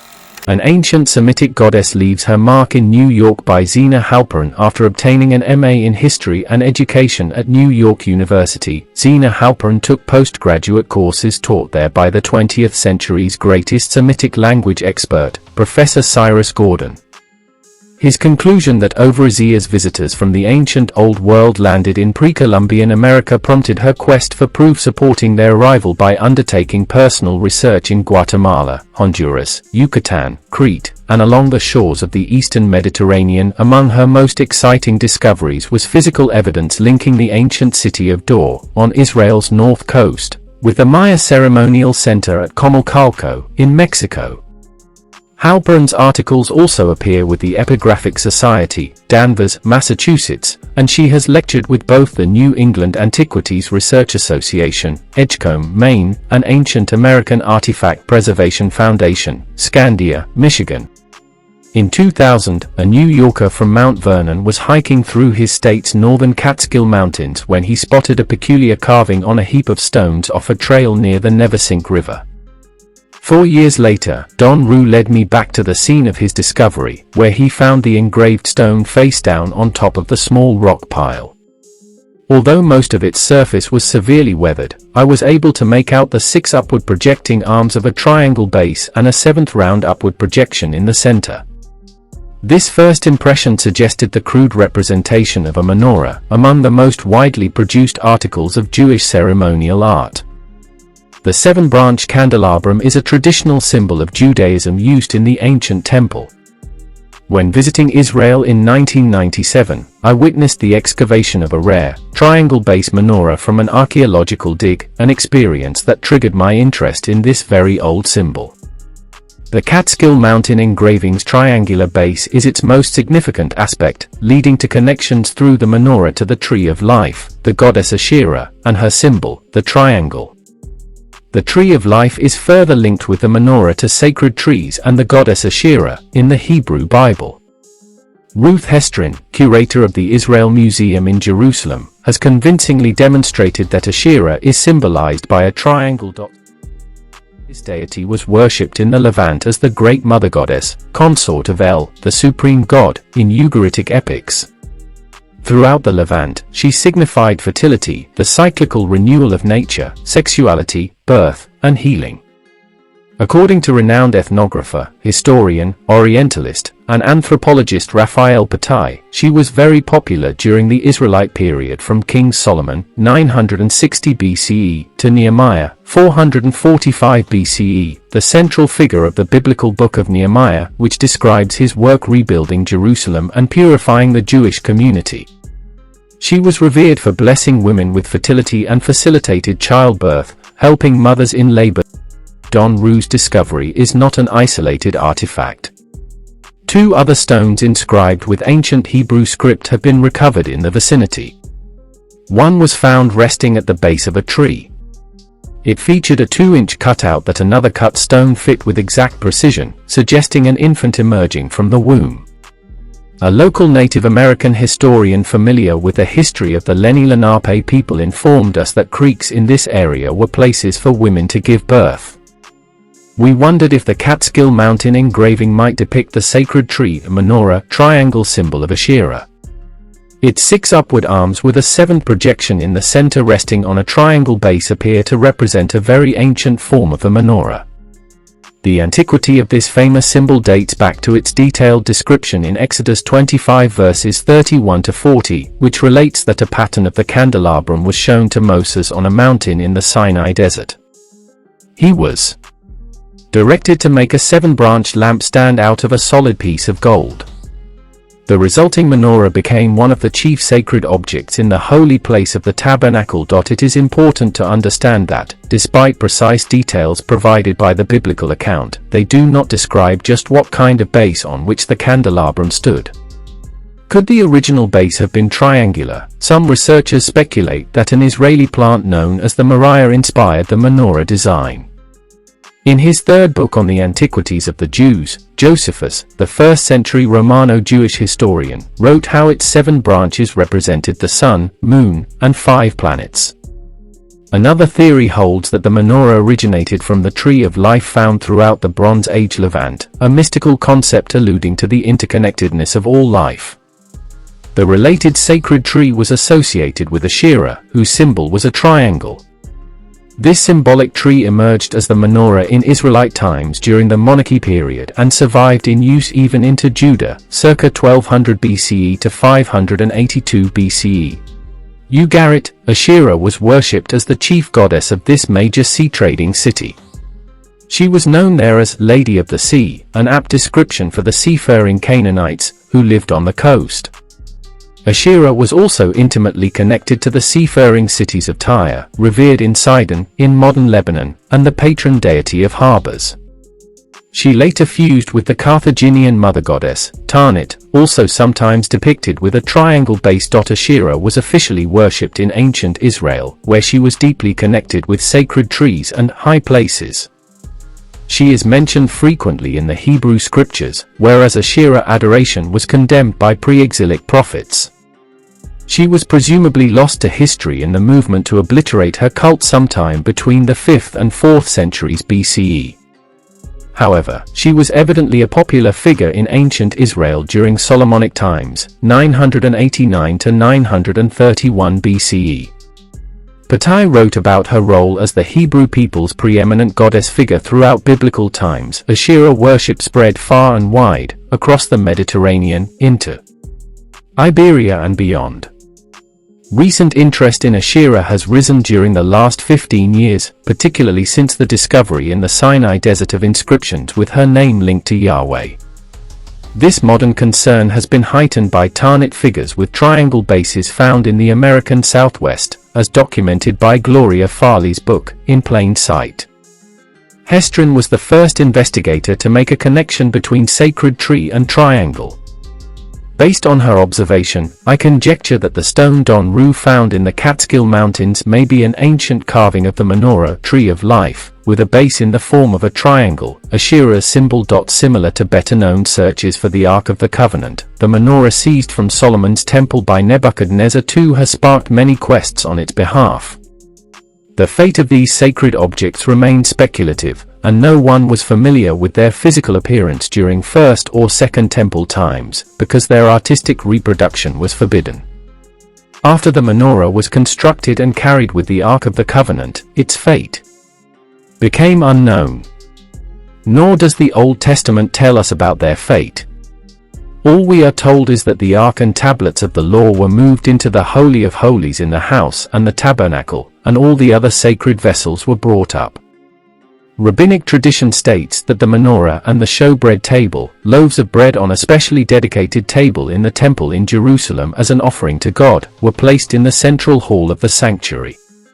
The Bible states that Solomon made 10 gold menorahs to stand in the first temple. Patai reveals that a representation of Asherah was placed in the temple by Solomon himself. The first temple treasures were looted by Nebuchadnezzar's armies between 603 BCE and 587 BCE, when its treasures were said to be taken to Babylon.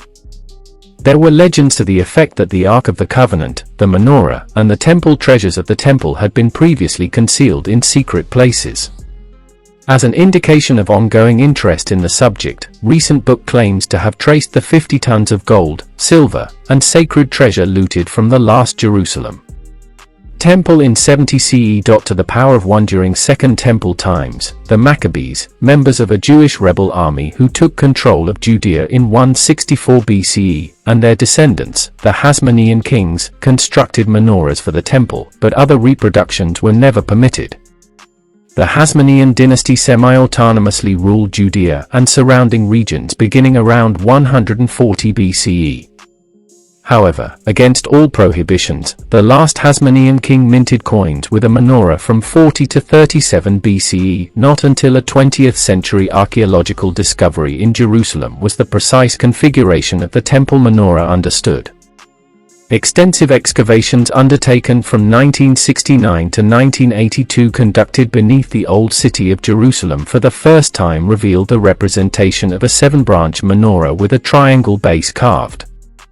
The engraving appeared on the wall of a house buried for 2,000 years under the charred remains of the second destruction of Jerusalem, and was in the Herdian quarter, dating to 70 CE. Inscribed in plaster, it was described by Hebrew University's Professor Naaman Avigad, in charge of the excavations, as the most accurate image of the candelabrum that existed in the Second Temple. In 1997, I was in Jerusalem and visited the underground Upper City and Western Wall Tunnel, where the bedrock of the Temple Mount had been reached. Beneath the Old City was a vast, excavated area of courtyards, villas, and rooms. A posted description there read, "You have descended 3 meters below the present Jewish quarter. You have gone back 2,000 years in time to the Upper City of Jerusalem in the Herdian period." While walking through the remains of homes, I entered an area where a particular house caught my eye, because incised in plaster on its outside wall was a beautifully carved menorah with a triangle base. The official explanation stated that this was the earliest detailed representation of the temple menorah known so far. The artist who portrayed this menorah, according to Professor Avigad, must have seen it with his own eyes when it stood in the Second Temple, because the house was only 50 yards away. The menorah was exquisitely detailed, its distinctive feature being an unusual, triangle base. Here was the only depiction of the menorah in the last 2,000 years, rendered by an artist in the last days of Jerusalem. Many others who fled the destruction of the city must have also seen this menorah, and they carried its memory far and wide. Some triangle base menorahs were found in the catacombs of Rome dated to the 1st century CE. 300 years later, representations of the menorah appeared on lamps constructed to stand on 3 or 4 legs, forever supplanting the triangle base menorah. Perhaps all association of the triangle base with Asherah was deliberately erased after her cult had been suppressed during the later centuries in Judah. The destruction of the temple took place in 70 CE when legions under Emperor Titus burned the structure and looted its sacred objects. He carried off the golden menorah to Rome, where the object was depicted on his famous arch. But the Roman sculptor erroneously gave it an octagonal base. Impressive remains of fortifications, villas, and houses featuring day-to-day utensils in use when Roman legions entered the city have been found. On the floor of one home, charred beams had fallen during the tremendous fires set by enemy soldiers. Of special interest were the original stone furniture and vessels used by the inhabitants 2,000 years ago, and still in place. The stone vessel industry lasted for only a short time, then disappeared within a century. Such vessels were considered ritually pure. Interestingly, a stone cup on display with pre-Columbian artifacts from Newark, Ohio, artifacts at the Coshocton Museum resembles 1st century Jewish examples. In an underground maze of ancient rooms still showing evidence of the Roman destruction of Jerusalem and the Western Wall Tunnel, a numismatic exhibit on one of the walls presents coins minted during the 1st century BCE by the last Jewish king of Judah. His name was Matatheus Antigonus II, a direct descendant of the Maccabees, and the great-great-grandson of Simon Maccabee, a heroic figure in Jewish history. 143 to 135 BCE, Antigonus II was engaged in a bitter struggle with Herod and the Roman army for control of Jerusalem. He minted the displayed coins emblazoned with the menorah as a powerful device to rally the citizens of Jerusalem. The minting of these coins with the sacred candelabrum was a daring act, for, by using it as a symbol, he broke with a very ancient prescription forbidding the depiction of any holy objects that stood in the temple. The preserved coins bear a triangle-based menorah with his name inscribed in Greek, of King Antigonus. Inscribed in ancient Hebrew letters on the obverse are the words, Matatheus the High Priest and the community of Jews, to the power of 1 squared. Paleo-Hebrew was used exclusively in special circumstances and for coins or seals well into the Bar Kokhba period, 130 to 133 CE. The centuries-old prescription against depicting any sacred object that formerly stood in the temple was broken by Antigonus during the 1st century BCE. The ancient artist who depicted the triangle menorah on the wall of a house in the last, desperate days of the war with Rome likewise broke with the prohibition about 100 years later. Could the triangle-base menorah have been one of the last vestiges of Asherah's triangle symbol from the First Temple period? Because no menorahs were allowed to be depicted, the one remaining in Herod's temple must have had the triangle symbol, as established by the 20th century find. After all, Asherah worship was a powerful force in ancient Israel and Judah. According to Patai, it lasted well after the return from Babylonian exile, 536 BCE. Small, clay figurines of the goddess were found throughout Palestine dating to the Israelite period, but it was not until the 3rd or 4th century CE that the menorah came into use as a ubiquitous symbol, and no example stood upon a triangle base. They were all depicted on 3 or 4 legs. I propose that the association of the triangle base and the menorah was obliterated because of its association with Asherah. Later menorahs spread throughout Jewish communities in Mediterranean lands to synagogues, additionally appearing on graves, lamp seals, and amulets. All had 3 or 4 legs as a base. Menorahs spread throughout the diaspora to Jewish communities located at key harbors along the Mediterranean, to Catalonia, Aragon, the Iberian Peninsula, to distant lands, including North America. Ancient carvings of menorahs have been found on canyon walls in Arizona, in Michigan, and in New York State. The symbol was carried across the Atlantic Ocean from ancient harbors such as Caesarea, Dor, Jaffa, Carthage, or Iberian ports. None of these menorahs have a triangle base except Don Ru's discovery. The menorah with a triangle base carved on a stone found in the Catskill Mountains could only have been carved by someone who had seen or known of a very ancient association of the sacred tree Asherah with her symbol of the triangle. I suggest that this engraving is a rare relic from the ancient Israelite period, dating to the early supporting rock art menorah was found carved on a canyon wall in Arizona. Jews who named their city Callalus. A pair of worshipping figures appear together with two Paleo-Hebrew glyphs fell translated in an August 25, 1977 letter to Dr. Cyclone Covey, professor of history at North Carolina's Wake Forest University. After 9 months of uncertainty, a solution can now be offered of the puzzling Central Arizona petroglyph, using your and my combined results. Jewish shipping was active at the time, and ships were capable of crossing to North America. Ships from Mediterranean ports had already completed transatlantic voyages, as evidenced by a Roman pottery head found by Mexican archaeologists in the pyramid floor, in situ, of Calixtlahuaca.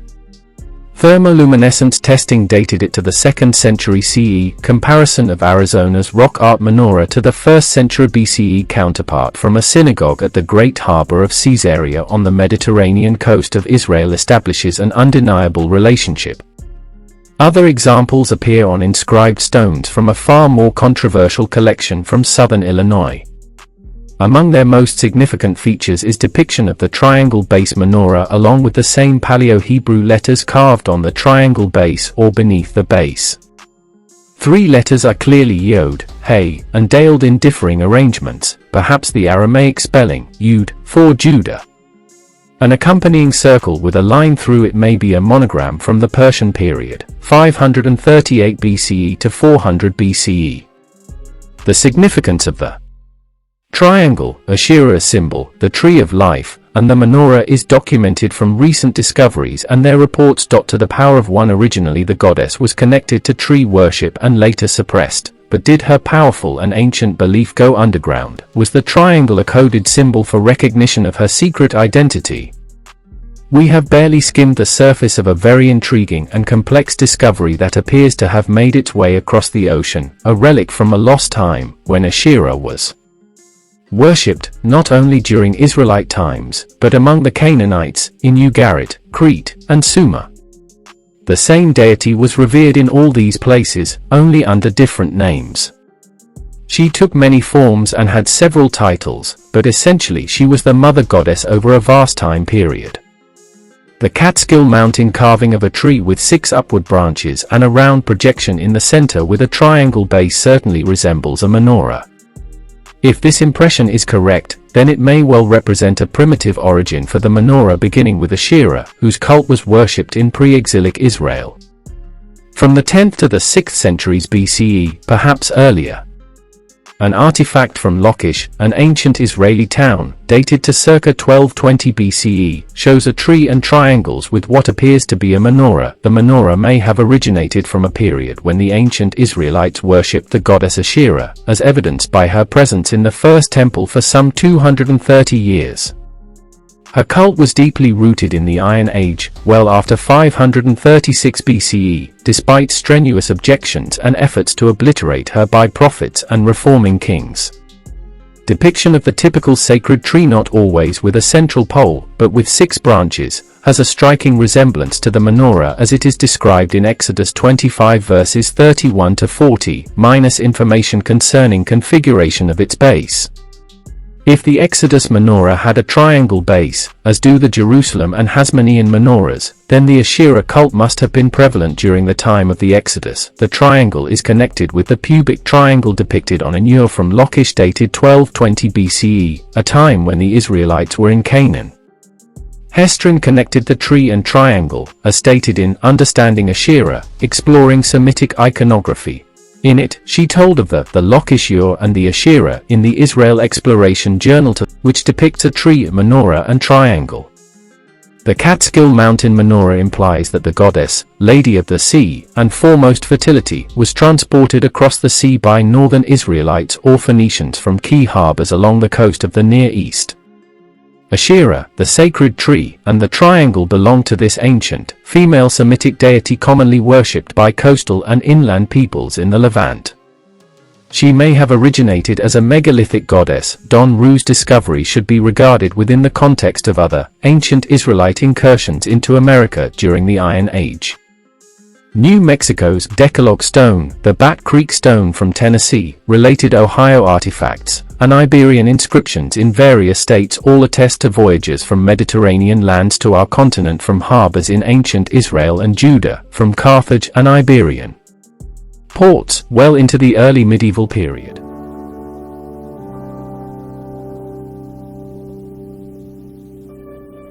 Boy, that's really something. It says, strikes on a certain day, Baal. In other words, the sun strikes here on the day of Baal, and that's exactly what it does. This truly was a historic moment that we participated in here. First time it's been seen in a long, long time on the equinox. It could be 2,500 years, it could be 1,500, or somewhere outside of that range. Since 1973, I had been recording ancient inscriptions and petroglyphs in this area. So when I was brought to this cave in 1978, my attention immediately focused on this petroglyph of the canine figure. And I looked at it and said, this is Egyptian. And everybody with me just laughed and laughed. And later I verified that it was Anubis, the god of darkness and death.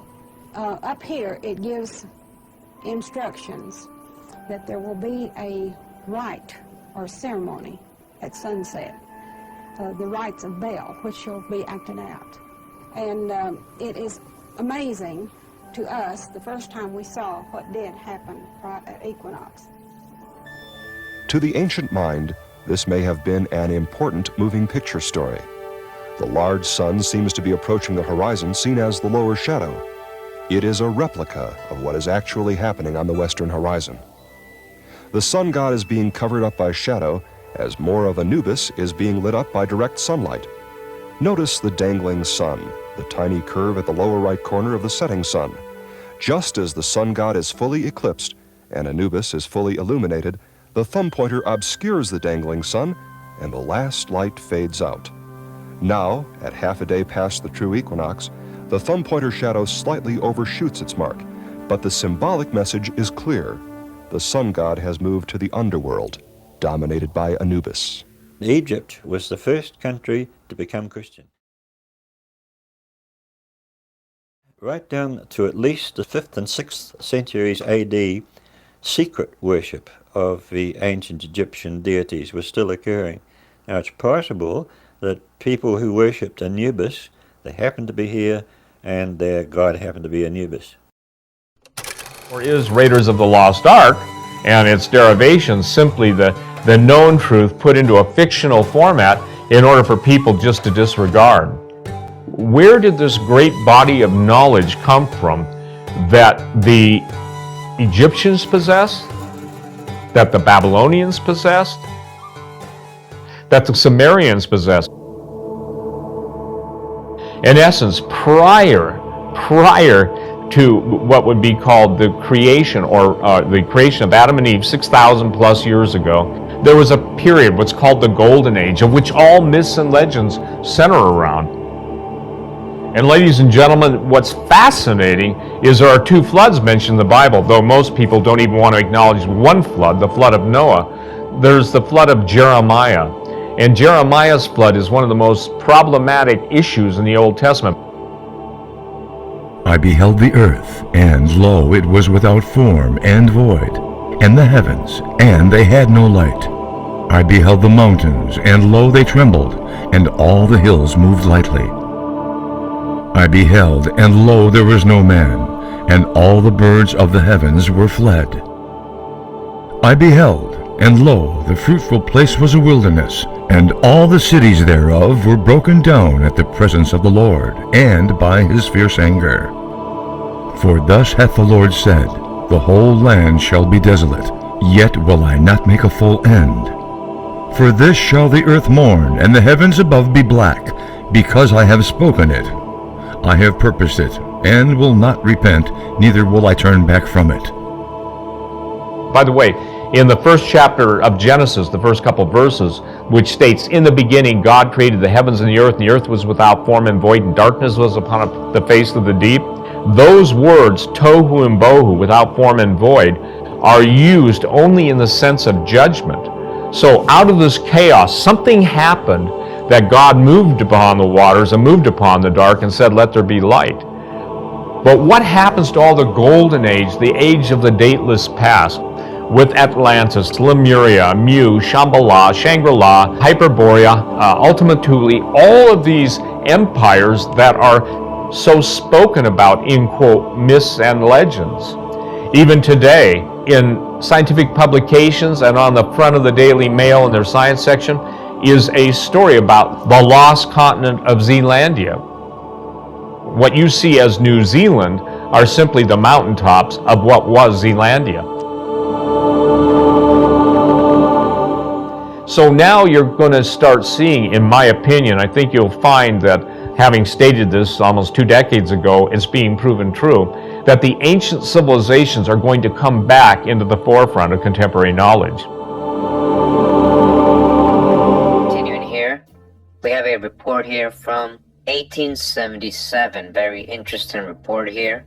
1877 has something to do with the Ark of the Covenant, some lost Hebrew scrolls. All right, let's take a look. It says here, Tupelo, Mississippi, August 4th, 1885. And coming to Hamilton, the shire town of Marion County, Alabama. The other day, I was reliably informed and greatly interested in a wonderful discovery recently made by one of the citizens of the county, Mr. J.W. Haddon. A few days since, while out hunting, Mr. Haddon saw in a cluster of bushes a snow-white fawn, which he stealthily approached. Hoping to capture a prize, the fawn almost allowed him to pick it up, when it suddenly ran off a short distance, and again stopped. Haddon again approached, when the fawn again retreated. This course was pursued by Haddon and the fawn until they reached a high bluff overlooking Budahatchee River. Interesting name, right? Budahatchee River. Some 4 miles east of Pierce Mills, when the fawn suddenly disappeared over the edge of the bluff. Upon coming up, Haddon peered over the bluff. When to his astonishment, he saw the fawn standing on a narrow bench, hundreds of feet below, near the root of a large spruce pine recently blown up. After much difficulty, he succeeded in reaching the spot where the fawn was last seen, but the fawn was not in the range of his vision. Upon looking around, he discovered that the pine, in being uprooted, disclosed to view a circular orifice in the bluff some 3 feet in diameter. Prompted by curiosity and desire to catch the fawn, he provided himself with a torch and entered the cavern, and made a discovery that will not only immortalize himself and be a source of fabulous wealth, but will be of immense value and interest to the scientific men and biblical scholars of the world. Stretched out at full length upon the cave's rocky floor lay the petrified bodies of 3 human beings, 2 males and 1 female. An oblong box of curious and antique design, 2 feet long, 18 inches wide and 16 inches deep, besides many other curiosities of smaller dimensions. Surprised and terror-stricken, Haddon withdrew from the cavern and returned to his home. The next day, Haddon returned with a trusted friend to the scene of his discoveries and removed the petrified bodies and other articles from the cave. The box, also petrified, was carefully removed from its resting place and broken and found to contain a small earthen jar, a large roll of parchment, and a brass rod. Now the mystery is to what race of people did these bodies belong and how came them there. The parchment manuscripts are undoubtedly written in the Hebrew language. You guys hear this? You see what they found with these bodies and these scrolls and a petrified box? They found these manuscripts that were undoubtedly written in the Hebrew language, Hebrew here in ancient America, Alabama. Many theories have been advanced by our people, but the most plausible one that I have heard is that the bodies are of Hebrew origin, that the box is the long-lost Ark of the Covenant, the rod, the veritable Aaron's the jar, the pot of manna, and the parchment manuscript, the 7 lost books of the Old Testament. Alright? And where is this discovery? They hid this. All of this stuff. Again, this was in Alabama in a cave. California's buried altar and monument to the Great Flood by Frank Joseph. The recent and dramatic find of a foreign, pre-Columbian artifact in Western America is also among the most convincing of its kind ever made. The stone block's discovery under conditions beyond all possibilities of fraud, plus the nature of its identity, represent a truly revealing discovery. Not very far away, another monolith is inscribed with one of the largest, most complex examples of rock art. Both objects are clues to the mysterious prehistory of the Golden State. Shortly after the turn of the 21st century, an old house was being torn down in a western neighborhood of Los Angeles, California. After its demolition, workers began digging up the backyard in preparation for new construction.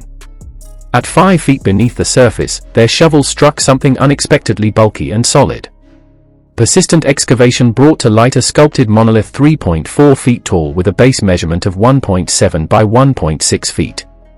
The reddish, igneous block is almost perfectly rectangular in shape, weighs 228 pounds, and shows the effects of having been buried in acidic soil for many centuries. Abstract lines and semicircles identically cover either side, while, more than halfway up the broader front, the likeness of a human head partially emerges from the center in bas relief, surrounded by engraved ridges suggesting a hairstyle terminating below the head in large, twin curls. The oblate facial features are carefully molded, although details are sparse. Small eyes and mouth are depicted, with possible remnants of nose and brow. These carvings resemble nothing similar to indigenous Californian or even North American tribal imagery. They are utterly unlike anything found in Native American art, either prehistoric or contemporary. Indian material culture did not include monumental stone sculpture. The Los Angeles monolith.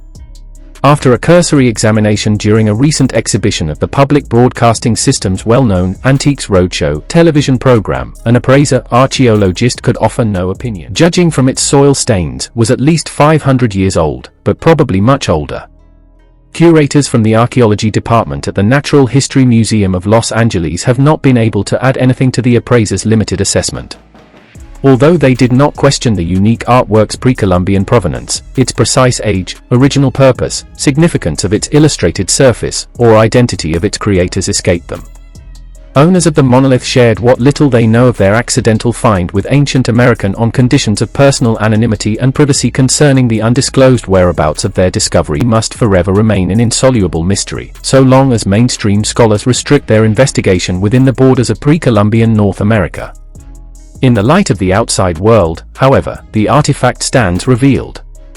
Its full face, sculpted relief with stylized headdress and crude, though effective execution finds its close likeness in an ancient Old World deity.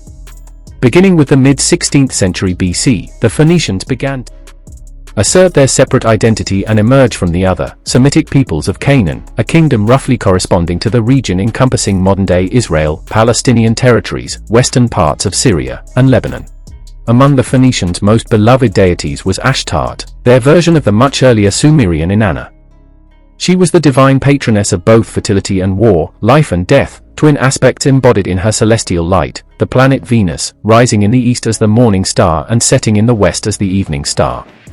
11th century BC Phoenician cosmologist Sanchuniathon portrayed her as the Mighty One, wandering through the world, an appropriate conception for the far-ranging Phoenicians, whose sailors prayed to her as Our Lady of the Sea cubed when they arrived in Egypt as traders and settlers. Ashtart was welcomed as a popular import by their hosts, assuming some features of an indigenous goddess, Atha, particularly her iconic headdress, with its bouffant configuration ending in 2 close-fitting curls on either side of the head. Thereafter, Ashtart was usually portrayed wearing the stylized headdress wherever the Phoenicians traveled, as evidenced by one of their bronze figures of the goddess from Carranzo, Spain. The Egyptians worshipped her as Kadashu during the 18th and 19th dynasties, from 1550 until 1200 BC, when the two peoples had a falling out. A prayer to Ashtar Kadashu found in Egypt at a Phoenician burial was probably a standard text dedicated to the deity wherever she was venerated. Praise, Lady of the Stars of Heaven, Mistress of all the gods. May she grant life, welfare, prosperity, and health. Mayest thou grant that I behold thy beauty daily. Although the countenance protruding from the Los Angeles monolith wears a headdress, it does not belong to that Egyptian goddess or Kadashu, because neither deity was ever so crudely depicted in the Nile Valley. Phoenician divinities, on the contrary, were often coarsely portrayed, such as the photograph example included here from 8th century BC Hadrumetum, a Phoenician colony in Tunisia, North Africa, of Ashtar's engraved image. Its resemblance to the California figure, wholly unlike any other representation of this goddess, is unmistakable. Moreover, the face-forward style was diagnostic of Phoenician sculpted art.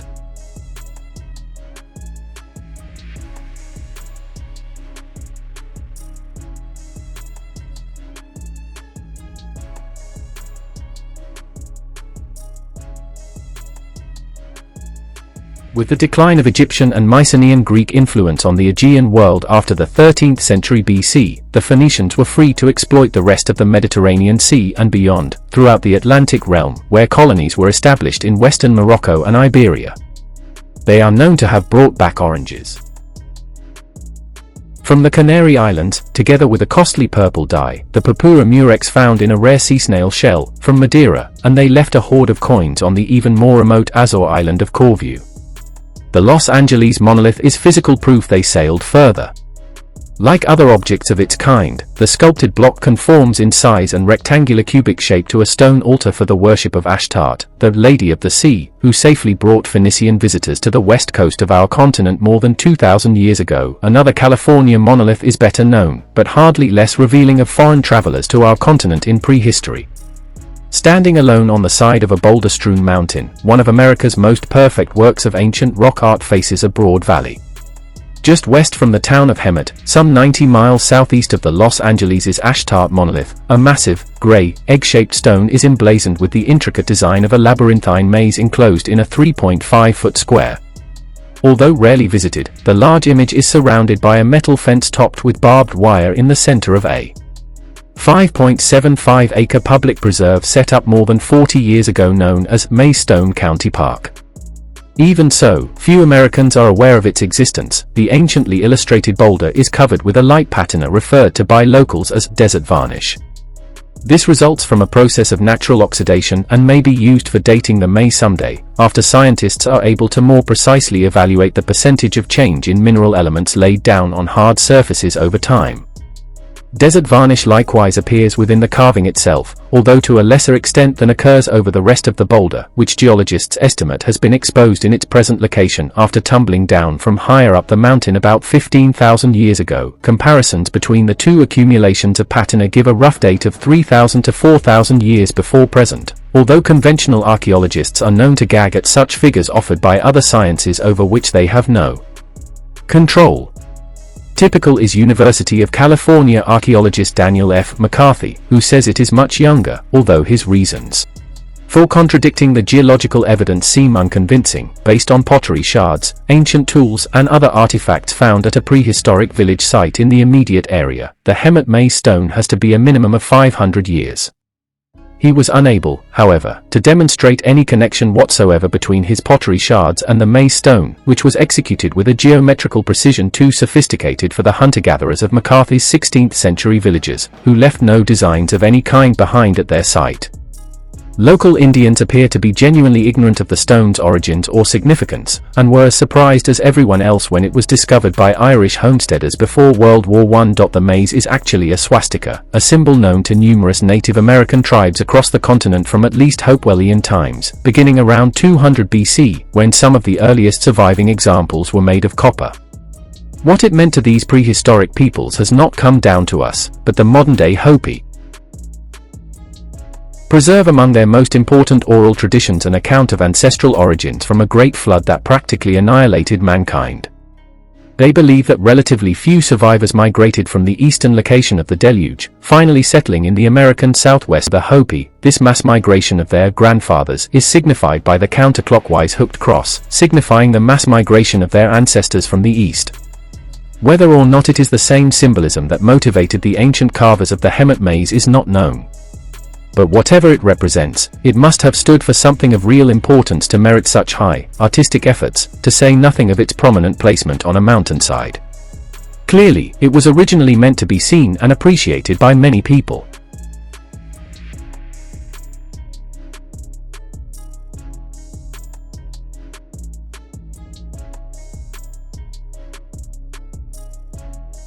Outstanding art as the Hemet petroglyph may be, it is neither the only nor the largest, though perhaps the most finely executed, of its kind in Southern California. There are several other stone mazes in the immediate vicinity. Something similar in nearby Ramona was accidentally found by hikers in 1977 after heavy rains exposed the design. They took it to the San Jacinto Town Hall, where it was displayed until politicians, ignorant of what else to do with the discovery, presented it to gracious, if perplexed, tribal leaders of the neighboring Saboda Indians, who continue to preserve the maze as the heirloom of a distant past of which they know nothing. So far, about 50 maze stones have been identified throughout Orange, Riverside, Imperial, and San Diego counties. At least 14 examples of labyrinthine rock art are known in a remote area of Palm Springs. Contributing to their mystery, all of them have been found within 150 miles of each other. And virtually every one is rectangular, although varying in size from 4 inches to several feet in diameter. They are invariably located on mountainsides remarkably alike in their boulder-dotted settings. Here, too, Hopi myth seems to fit the evidence, because the flood story recounts that, as the waters rose to cover the ancestral island, its residents climbed mountainsides to escape drowning. The largest and most intricate design occurs 10 miles north of Hemet. As an example of the Dark Age mentality abroad in our land, the magnificent 4-foot square relic was partially obliterated by 4 shotgun blasts in the early 1960s. But enough of it survived to yield faint traces of red, mineral-based paint that originally filled the glyph. Subsequent investigation of other maze carvings showed they likewise bore hints, in varying degrees, of red paint, an important discovery that may assist further in dating their creation, at least relative to each other. The less obvious the presence of red paint, the older the petroglyph. The Hemet stone evidence is no indication of red, so it was either never painted, or it is the oldest maze, its paint having been weathered away over time. In the Hopi crown dance, the flood is recounted by a chief speaker, who begins, "I remember the old red land, the birthplace of his ancestors before it went under the waves." Every Indian tribe recounted its own version of a global inundation and the flight of ancestral survivors from the east, over the Atlantic Ocean. Remarkably, this foundation myth was not imported along with the proselytizing efforts of 16th through 19th century Christian missionaries, but predated their arrival by unknown generations. Accordingly, Native American recollection of the cataclysm did not originate in the biblical Genesis, although both share some details. Interestingly, as the swastika signified North American Hopi predecessor migration from that catastrophe, the hooked cross was likewise the symbol of pre-Columbian Mexico's Calquiyutlicu, the Aztec goddess of the deluge. Her myth told how she changed its victims into fish, the same transformation recounted by the flood myths of the Babylonians and American Lakota Sioux. Calquiyutlicu, Our Lady of the Turquoise Skirt, a reference to the sea, was commemorated during an annual ceremony in which priests collected reeds, dried them out, then placed them inside her shrine. As writing utensils, the reeds symbolized wisdom, for which her lost, overseas homeland, the place of reeds, was renowned as Aztlan. Phonetic and mythic resemblances to the Greek Atlantis are inescapable. Indeed, temple art represented Calquiyutlicu seated on a throne surrounded by men and women drowning in huge whirlpools. Perhaps California's formerly red mazes were meant to preserve that same tradition as ceremonial markers for ritual pilgrimages in imitation of a great migration from some natural disaster undertaken by its survivors. It says here, Civilization and the Ancient Egyptians by Katanga. I'll go right to the introduction of the book. And she says, the idea that it was Europeans who introduced civilization to Africa is one of the biggest historical myths. In fact, evidence from archaeology, oral history, traditional languages, and cultural practices strongly indicate that it was the South American Indians who introduced civilization to Africa. Okay, some 7,000 years ago. Who? South American Indians, people from America, so-called Atlantis, right? She's letting you know, and she's from Africa. South American Indians, 7,000 years ago, long before the Greek and Roman civilizations emerged. the South American Indians had introduced civilization to Africa, thereby making Africa the second continent in the world to become civilized. Spurred on by their South American Indian guests, the Africans built great empires that lasted for several thousand years at a time. Why? They were spurred on by their South American Indian guests. The strong cultural similarities between Africa and South America have largely been ignored. The similarities between native South American agriculture and African agriculture have largely been ignored. These are all American plants. Remember, the similarities between some African cultural practices and some native South American cultural practices have been ignored. The similarities between the native South American architecture and traditional architecture in some parts of Africa have been ignored. The similarities between native South American names and African names have been ignored. The fact that pyramids exist only in South America, Africa, and the Middle East has been ignored. Even a recent discovery of ancient South American Indian cave paintings depicting Negroes has been ignored. The lack of interest in this evidence may be the result of the fact that Westerners are afraid to confront the possibility that there were South American Indians in North Africa at the time that the pyramids were built, okay? South American continent and the evolution of civilization. One of history's biggest myths is that civilization started in the Middle East. European historians made this claim and have perpetrated this myth for well over a century. On the contrary, African oral history, listen, because a lot of Pan-Africans think they know the history and they don't even know any Africans. They don't ask the local people what's their traditions. It says African oral history and archaeological evidence suggests that civilization began in South America.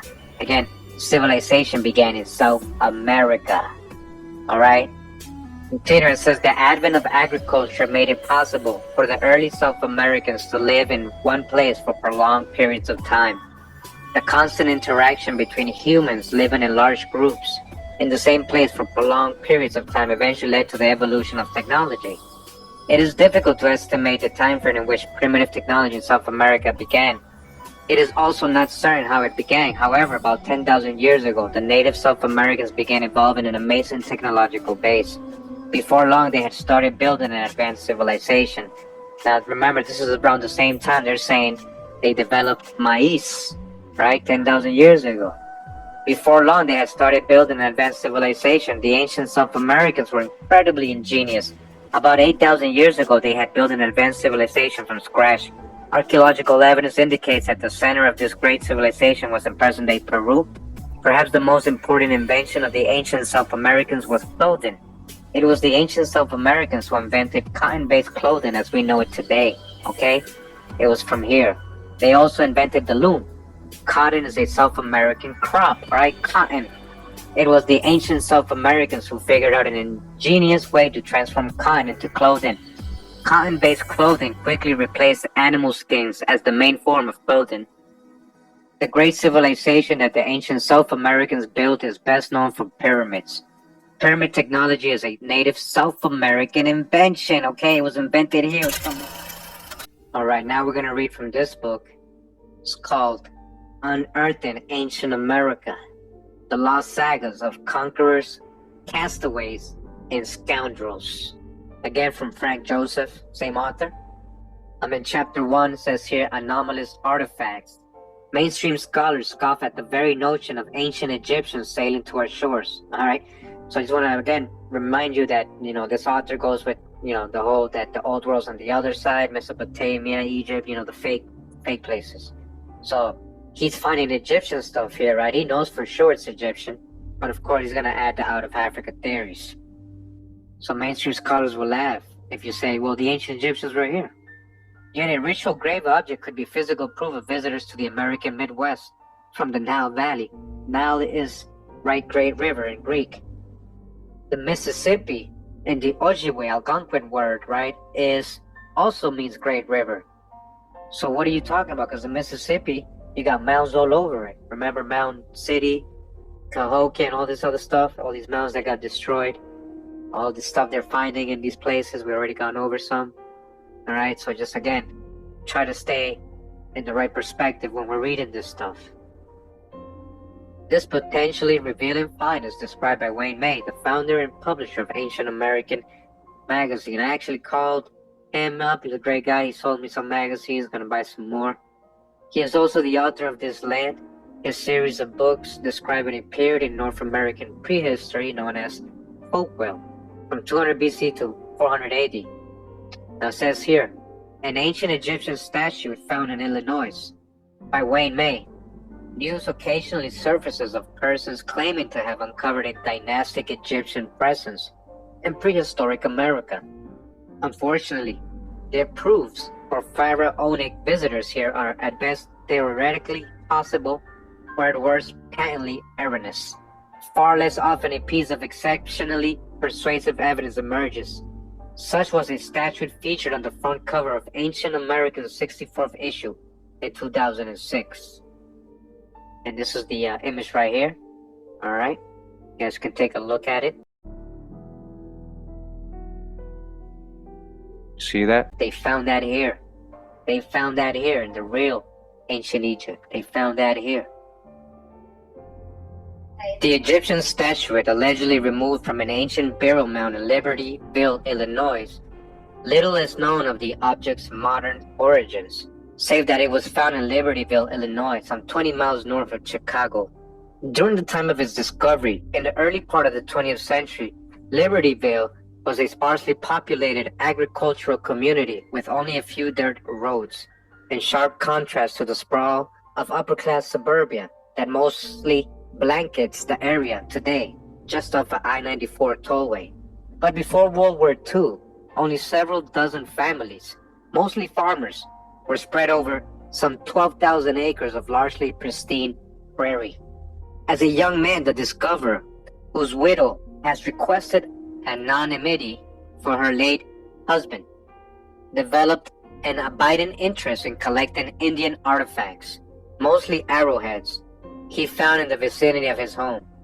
But the richest sources for prehistoric materials were along the banks of the Des Plaines River and nearby Diamond Lake. Otherwise seldom visited, its 5-mile shoreline featured a number of Indian burial mounds. He riffled for whatever grave goods might be dug out. These were usually limited to small pipes, spools, bones, flints, and other typical items.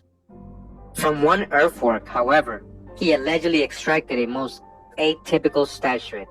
He never attempted to have his discovery professionally evaluated and showed it to only a few fellow collectors, perhaps for fear of criticism, either for having removed the object without informing the archaeological authorities in Chicago, or because such finds were automatically condemned as the forgeries of conmen trying to defraud money from collectors. Time passed. By the turn of the 21st century, his assemblage of more conventional Native American artifacts reached prodigious proportions. Only then did word of the strange statue reach me, and I, thanks to the generosity of a loyal subscriber, was able to purchase it. The well-crafted object stands 9 inches high, weighs approximately half a pound, and appears to have been sculpted from a single piece of off-white soapstone. It portrays a man wrapped in a kind of body stocking, from which his emerging hands holds a shepherd crook in the left and a flail in the right. The flail was an agricultural tool used in dynastic times by Nile Valley farmers to separate wheat from chaff by beating stacks of grain on a stone floor for threshing. Pharaohs were commonly depicted in sacred art holding such a device as the emblem of judgment, separating the good from the bad subjects. The shepherd's crook stood for political guidance over his flock, people. The Libertyville figure wears a stylized wig behind the ears, together with a long beard, beginning at the waist and descending to an area corresponding to the ankles are 8 lines of hieroglyphic text, with a single additional line composed of 4 glyphs running top to bottom from the ankles to the unexposed toes. Dr. Thompson's observations demonstrate the possibility, at least, of Egyptian voyagers to North American dynastic times. He was supported by Dr. Barry Fell, another unconventional scholar who uncovered evidence for an ancient Egyptian written language among Native Americans. At Harvard's Widener Library, he, with the help of fellow researcher, located copies of a 300-year-old papers composed by a Jesuit missionary in Canada's eastern provinces. The priest had apparently put together a teaching aid for his Mi'kmaq Indian students who copied out the Lord's Prayer in hieroglyphics. On closer examination, about half were recognizable hieratic and simplified form of Egyptian hieroglyphics. More surprisingly, the Mi'kmaq characters corresponded to the meaning of the Egyptian glyphs. Dr. Fell concluded that someone familiar with Egyptian hieroglyphic writing very long ago had contrived the Mi'kmaq writing system of hieratic symbols. All right, do you guys hear that? That's exactly what they found. The Mormons, right? That's what Joseph Smith found, these tablets in New York in a cave, and they were of Mi'kmaq. And they had this old Egyptian type script that they're calling it here. This is what they're talking about.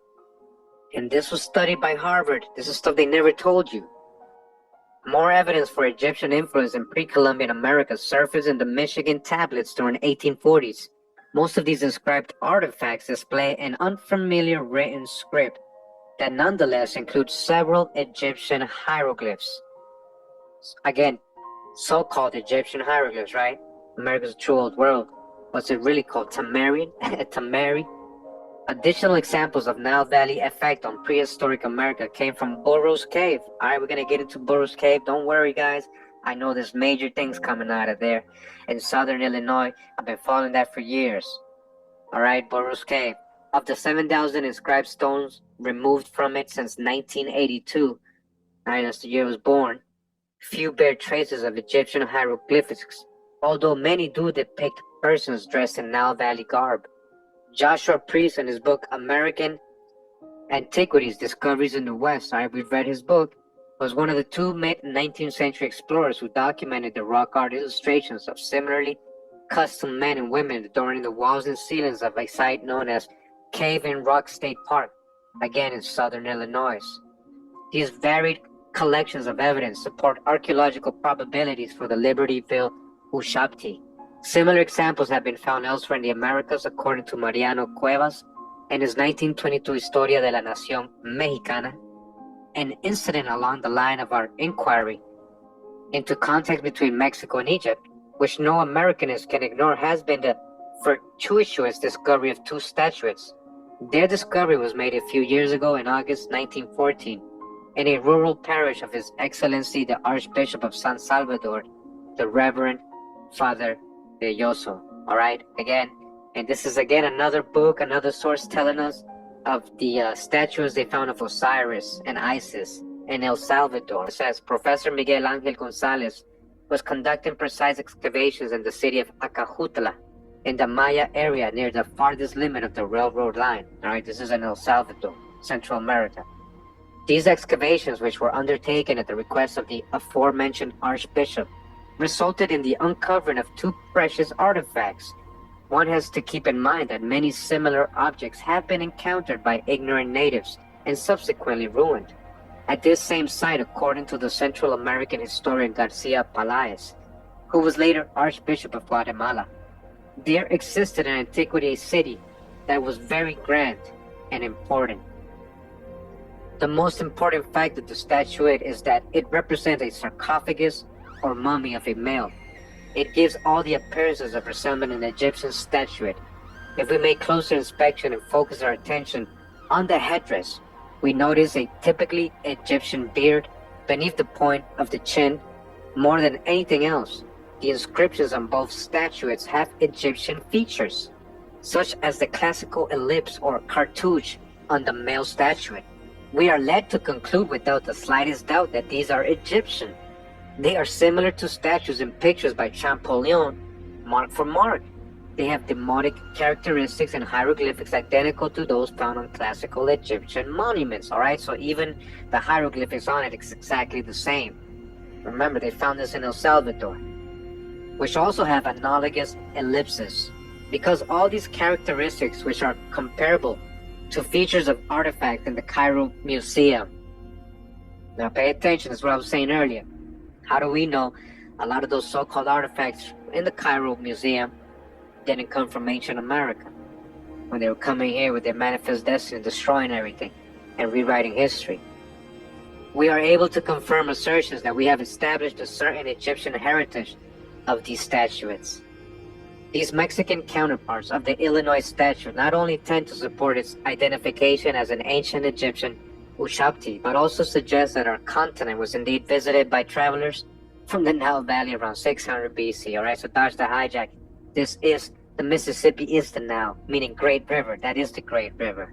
That's a Greek word. Now there's a Greek word, guys. Egypt also is a Greek word. The Temple of Ptah, continuing, says here, ancient Egyptian ruins in Colorado. Gigantic pillars. Says here, prehistoric city. Lofty walls and gigantic pillars with elaborate carving in Colorado desert. A San Diego, California dispatch says that the ruins of a prehistoric city have been discovered by a party of prospectors from Yuma on the Colorado desert. While in search of the Peg Leg Mine, the wind had laid bare the walls and the remains of stone buildings. For a distance of 420 feet in length by 264 feet in width, gigantic pillars, quaintly carved to represent dragon heads and rattlesnakes, pillars, alright, listen to this, still stood in the sand of the deserts, supporting on their tops huge slabs of granite. The frieze ornamentation resembles Egyptian sculpture and exhibited a greater degree of skill than is possessed by the Indian artisans of the present day. Fragments of pottery were found underneath the debris, and together with parts of the crumbled pieces of the frieze were brought by the prospectors to this city. Prospector Ferguson called the matter to the attention of H.C. Gordon, who interested John F. Gate Jr., a wealthy man of San Diego, and in company with 4 others, they went to the desert to explore the ruins. They were driven back by a sandstorm. They will take another start and make a careful investigation of the ruins. Alright, you see how it just all of a sudden just stops right there, and they're gonna do more investigation, and they never tell us about this ever. It's here, the oldest race was the Western Hemisphere, the cradle of civilization. We can't make this up, alright? The true old world, you already know. William Neves in Mexican Herald, over an area of about 3,000 square miles in the Valley of Mexico, from Texcoco to Tlalnepantla. There are hundreds of clay pits from which the material for the adobe native fire bricks and tiles have been made since the conquest, and from which have been constructed most of the edifices in the city of Mexico and adjacent towns and villages. These pits have enabled the writer, without expensive excavations, to make a comprehensive exploration for several years past of the archaeological treasure trove which lies buried below the surface of the entire Valley of Mexico. Recently, my efforts have been rewarded by some remarkable and startling discoveries that may open up a new field for archaeological research on this continent.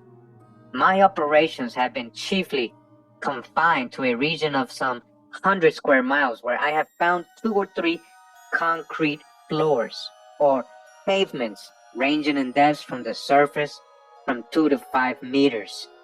On the first floor or pavement, there is a deposit of pebbles and sand and small boulders covered with rich soil of the valley from 2 to 3 meters, in which I found everywhere innumerable fragments of broken pottery and occasionally small clay figures, diorite beads, spindled whorls, etc.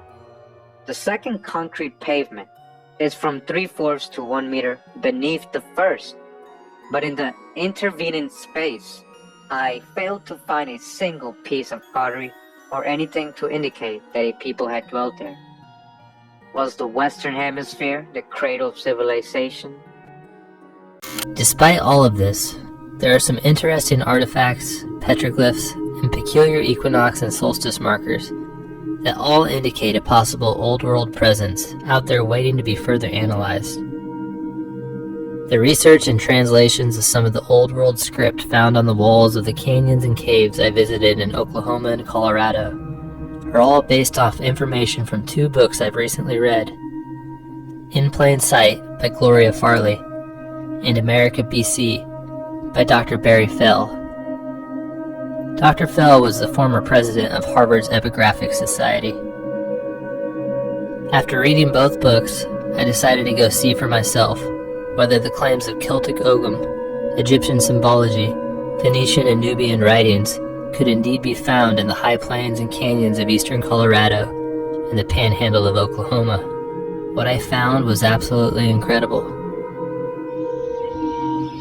It to show me the many examples of what Dr. Barry Fell and Gloria Farley both believed were Celtic Ogham petroglyphs, as well as possible Egyptian, Phoenician, and other Old World scripts. The ranch owners had hosted Gloria Farley and other researchers decades prior to my visit. There are many caves and alcoves in this part of the country, and many of them have this Ogham script written all over the walls. I'm ready for bed. Anytime you hear a noise, you guys are going to be panicking, not knowing what's walking around. I was taking some people up there one time. I never saw what it was, but was something went out of that cave. Made a lot of racket. This trend continues along the rock faces near the Cimarron River. And almost everywhere you look, you can find examples of these markings, along with other curious inscriptions. The same tree, right?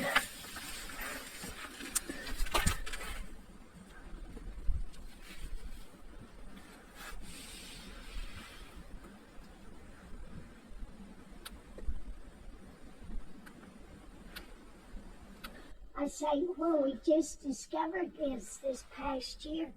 There's no telling how much is along cliffs that we haven't found.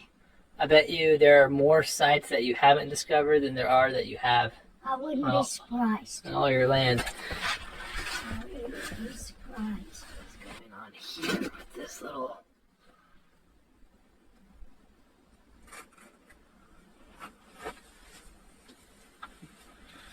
Or what that would be what is that? There. I know, what is that? Oh, there's more. I don't want to touch any of it. Incredible. I mean, it's literally everywhere you look. Celtic Ogham is a complicated script that has different variations that expand a large area of Europe, the British Isles, and even North Africa.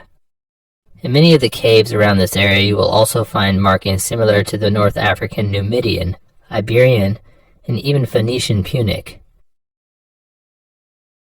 The Old World was a very blended place. It was not uncommon for different scripts, languages, and cultures to intermingle with one another, and for the individuals who lived in this region to understand all of them. As we viewed hundreds of inscriptions, I also was beginning to feel frustrated that I could not read the Ogham and Phoenician-style writings in the caves and rock outcroppings. The scripts that Gloria Farley kept discovering in cave after cave in western Oklahoma. One of the greatest examples of their collaboration to translate Ogham can be found at the nearby Anubis Caves, named after the Egyptian god Anubis. When Gloria Farley and her colleagues arrived at the Anubis Caves for the first time, they immediately entered Cave 2. The Anubis panel caught their eyes right away. In her book, she writes the following: "The most distinctive feature of the panel was the upper right, a canine image with sharp ears and a bushy tail. I exclaimed, 'This is Egyptian,' which greatly amused all my friends. Our guide chuckled and said, 'It's just an old coyote.' But I knew that an Oklahoma coyote would not be wearing a crown, and that he would not have the royal flail of ancient Egypt standing on his back. A flail with a whip and handle. The crown was composed of 2 tall curved marks like parentheses on each side of his ears, almost tapering together at the top. I had recently seen a similar flail to that on the canine figure in New Orleans at the King Tut exhibit, which was at the time traveling the country. The crook and the flail are usually shown crossed on the breast of the pharaohs and the god Osiris as symbols of authority. After many trips to the cave, Gloria Farley and her colleagues began to believe that this site marked the spring equinox. Their hypothesis proved to be true when in the 1980s, they witnessed an incredible display of shadows and light, highlighting symbology on the cave wall. When I arrived at the caves, I had remembered that Gloria Farley said that what she had perceived as the Egyptian god Anubis could be found in Cave 2, and I immediately climbed up to see the petroglyph. There he was, with his Egyptian flail posted on his back, just as it was described in the book. To my left was the sun god, standing on a transparent cube worshipping the sun. Throughout the cave, there were more petroglyphs, including more Ogum, a petroglyph of a buffalo with his ribs showing, a person riding a horse, and what appears to be an elephant and a hippopotamus. I will let you be the judge on the elephant and the hippopotamus, but when Gloria Farley casted this petroglyph to send to Dr. Fell, it certainly looks as if there is an animal with a trunk. Toward the right of the panel is two men standing at a bonfire.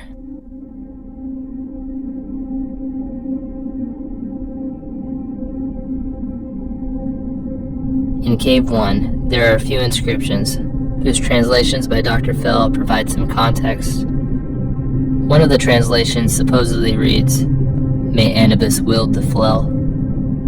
In Cave 2, Fell translated both Numidian and Ogum script, both written near the Anubis panel. Instructions for the Druid. In clear weather, the projecting piece of rock eclipses the blaze at sunset. This shadow will reach nearly to the jaw of the image of the jackal divinity. A second line of script to the right of the cube reads, "Enact at sunset the rites of Bel, assembling at the time in worship." Nearby is a person riding a horse with dot patterns directly to the right. Dr. Fell believed these dots represented a type of Ogum called Brickrin that he had researched in the Irish book of Ballymote. The number of dots represented places of letters in the Ogum alphabet. Fell was quoted as saying, "All I had to do was count the dots." The dots contained consonants only, and Fell believed the decipherments read, "Bone, the horse goddess herself, observing the motion of the stars." Fell described Bone as an Irish name that translates to the Gaelic name Epona. Epona was an ancient horse goddess that originated in Gaul and had a cult-like following that spread from Britain all throughout the European continent. In Cave 3 is the 6-month inscription, which proved to be one of the most crucial petroglyphs for understanding the site. Fell translates the inscription from the Gaelic language, reading, "The sun is 6 months north, sinks south for space of month equal number." Further north, the theme of worship of Bel continues in Cave 4. The sun belongs to Bel.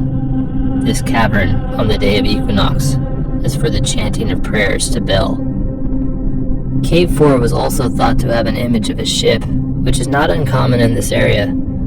All throughout eastern Colorado and the panhandle of Oklahoma, you can find petroglyphs of ships, and some of them appear to have old world similarities. A frame of light began to also highlight the sun god worshipping on his box.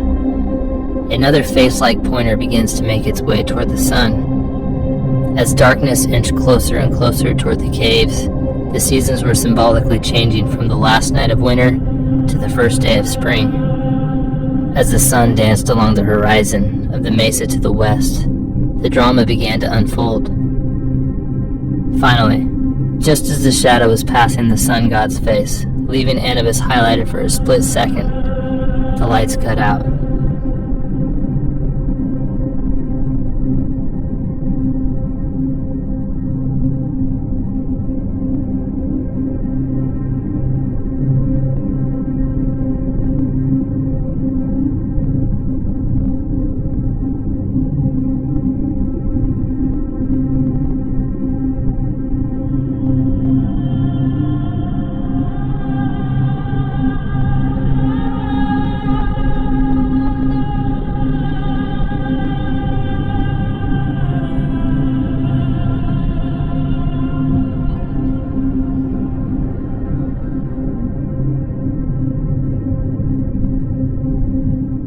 This alignment, described by Farley, will be witnessed again in 6 months during the fall equinox.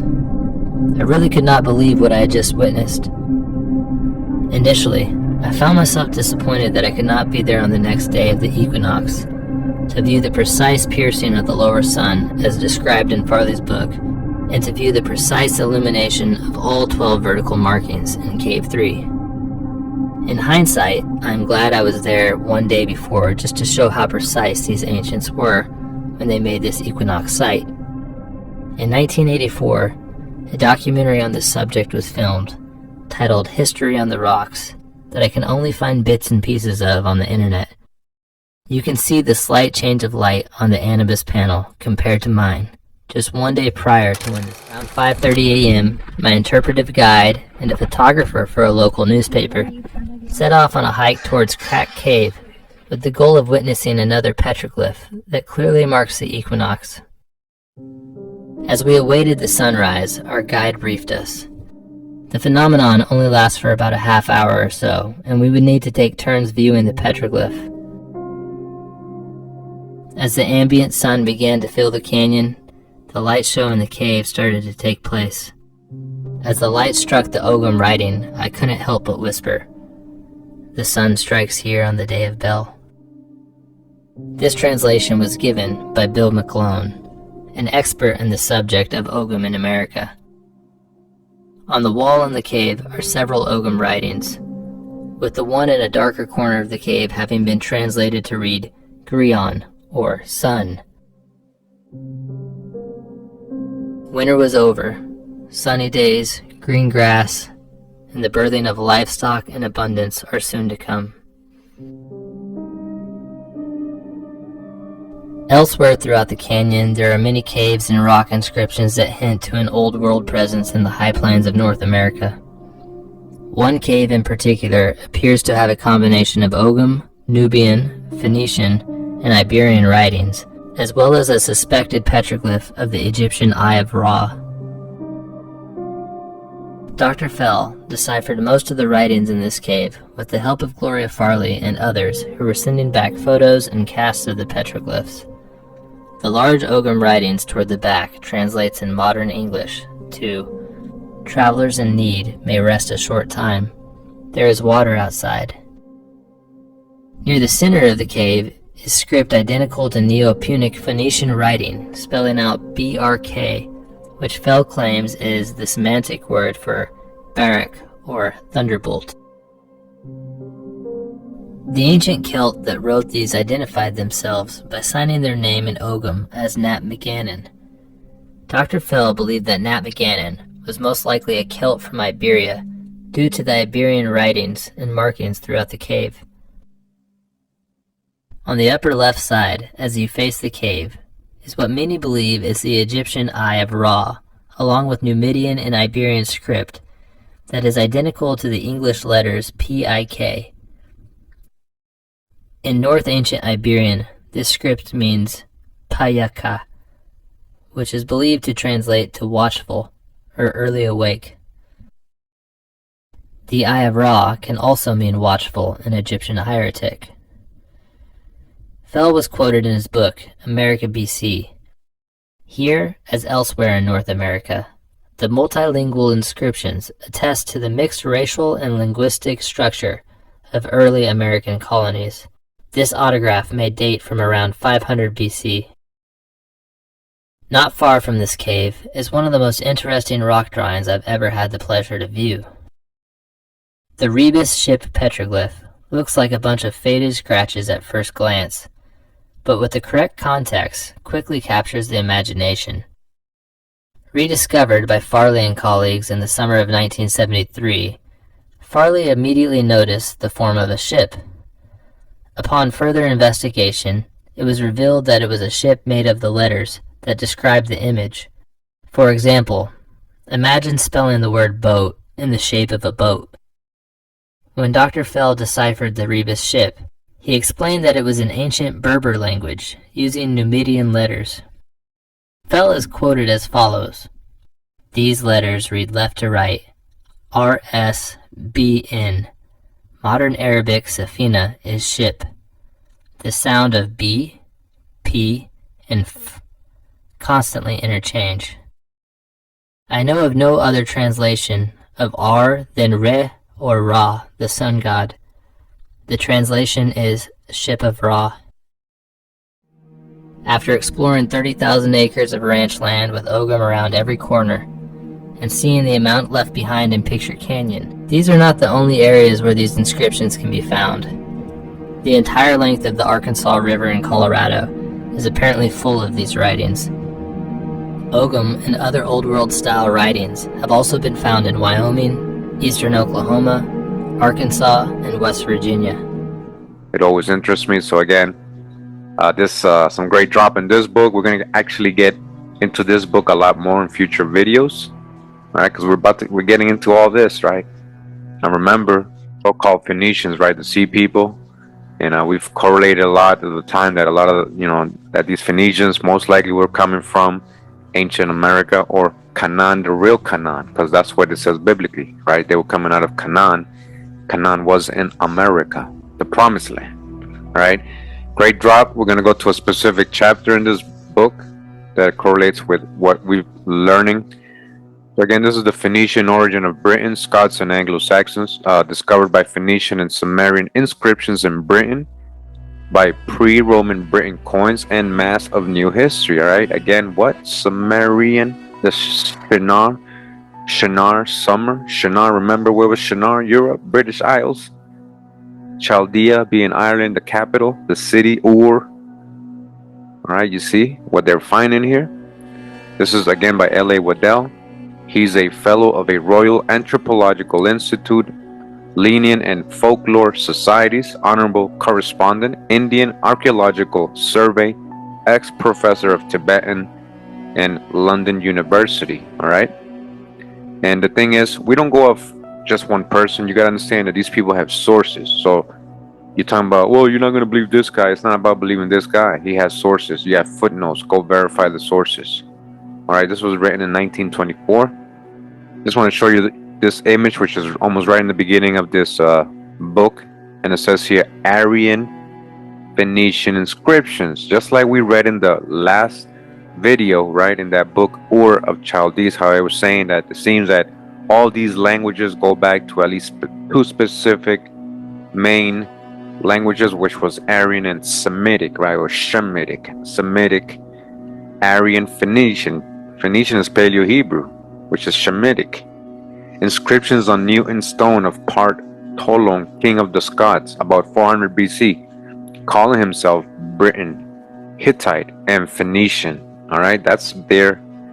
That's right there, you see? That's historical, archaeological, that's there. You can't explain that away. All right, so we're going to be reading from chapter 12 of this book. All right, again, we skipped a lot of chapters. We're going to go into all those chapters most likely. A lot of good drop. This is what's correlating with us. And just want to show you what it says here. It says, who were the Celts, properly so-called? Disclose an identity of early British Celts or Celts and Kuldees or Chuldees with the Chaldees of Van and the Picts. Now Chaldees, right? Chaldees, switch to the K for a C. You got Chaldees too, or you can say Chaldees, right? Like Ur of the Chaldees. Celts are called Chaldees or Chaldees. But before we go into chapter 12, on the previous chapter, just said something at the end, which was going into this chapter. I just want to read that. It says here, and this is talking about Picts arriving in Albion and Stone Age, right? So the Picts, right? Who was the ancient Picts of Scotland? It says in Cornwall, the prehistoric worlds of pierced stone called pixies, grindstones, and presumably amulets are also called snake stones. This serpent cult character of the Picts, the serpent, right?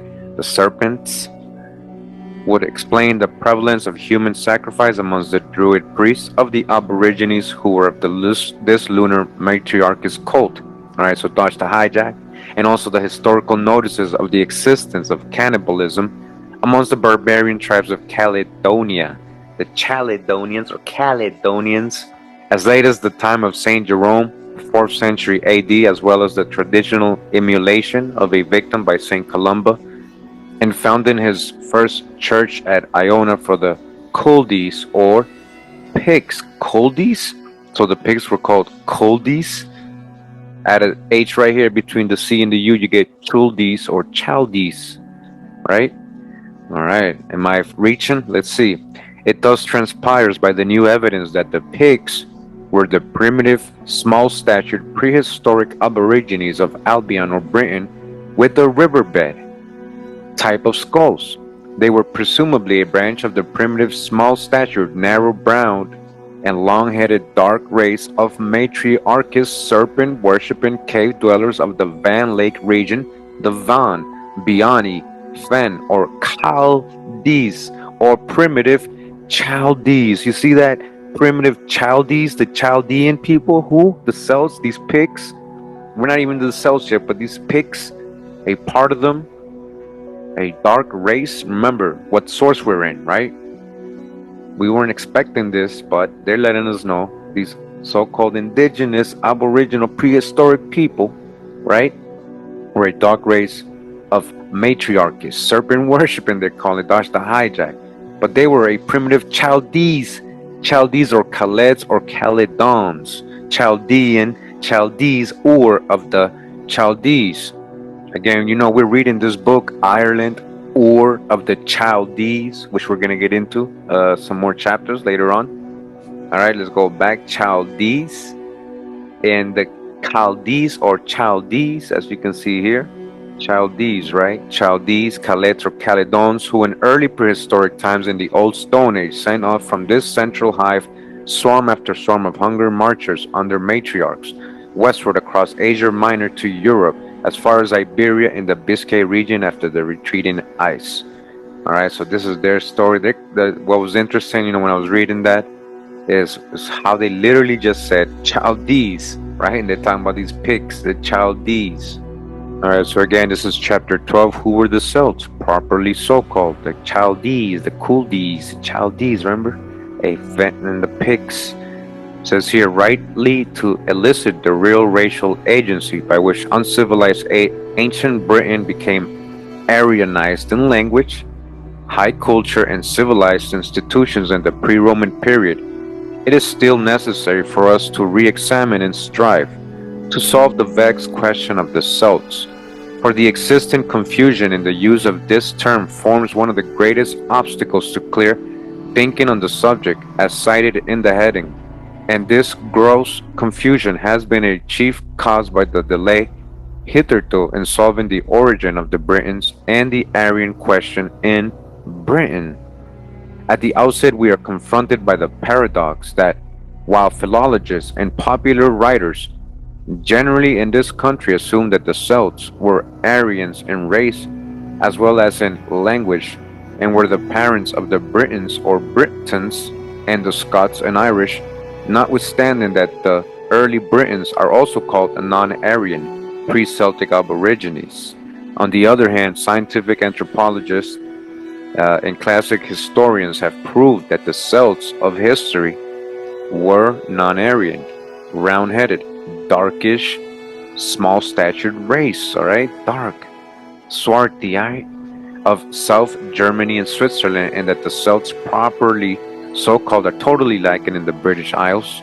So they got that from this one guy, right? Check the footnote. Thus, to speak, as is so commonly done, of Celtic ancestry, the Celtic temperament and Celtic fire amongst any section of the natives of these islands is, according to anthropologists, merely imaginary. The term Celt or Celt is entirely unknown as the designation of any race or racial element or language in the British Isles, all right? Pay attention to that. Until arbitrarily introduced there a few generations ago. They just introduced these words. Nor does the name even exist in the so-called Celtic languages, the Gaelic, Welsh, and Irish. It is, on the contrary, the classic Greek and Latin title of a totally different race, of a totally different physical type from that of the British Isles. All right, you see that? They're saying that the Greeks and Latin actually is the ones that use that word and actually named that to a different type of people, not the same original people we're talking about. And that word was only introduced there by unscientific philologists and ethnologists some decades ago. The Celts or Celts first appear in history under that name in the pages of Herodotus, right, by the Greeks. They're saying 480 to 408 BC. He calls them Celtoi and locates them on the continent of Western Europe.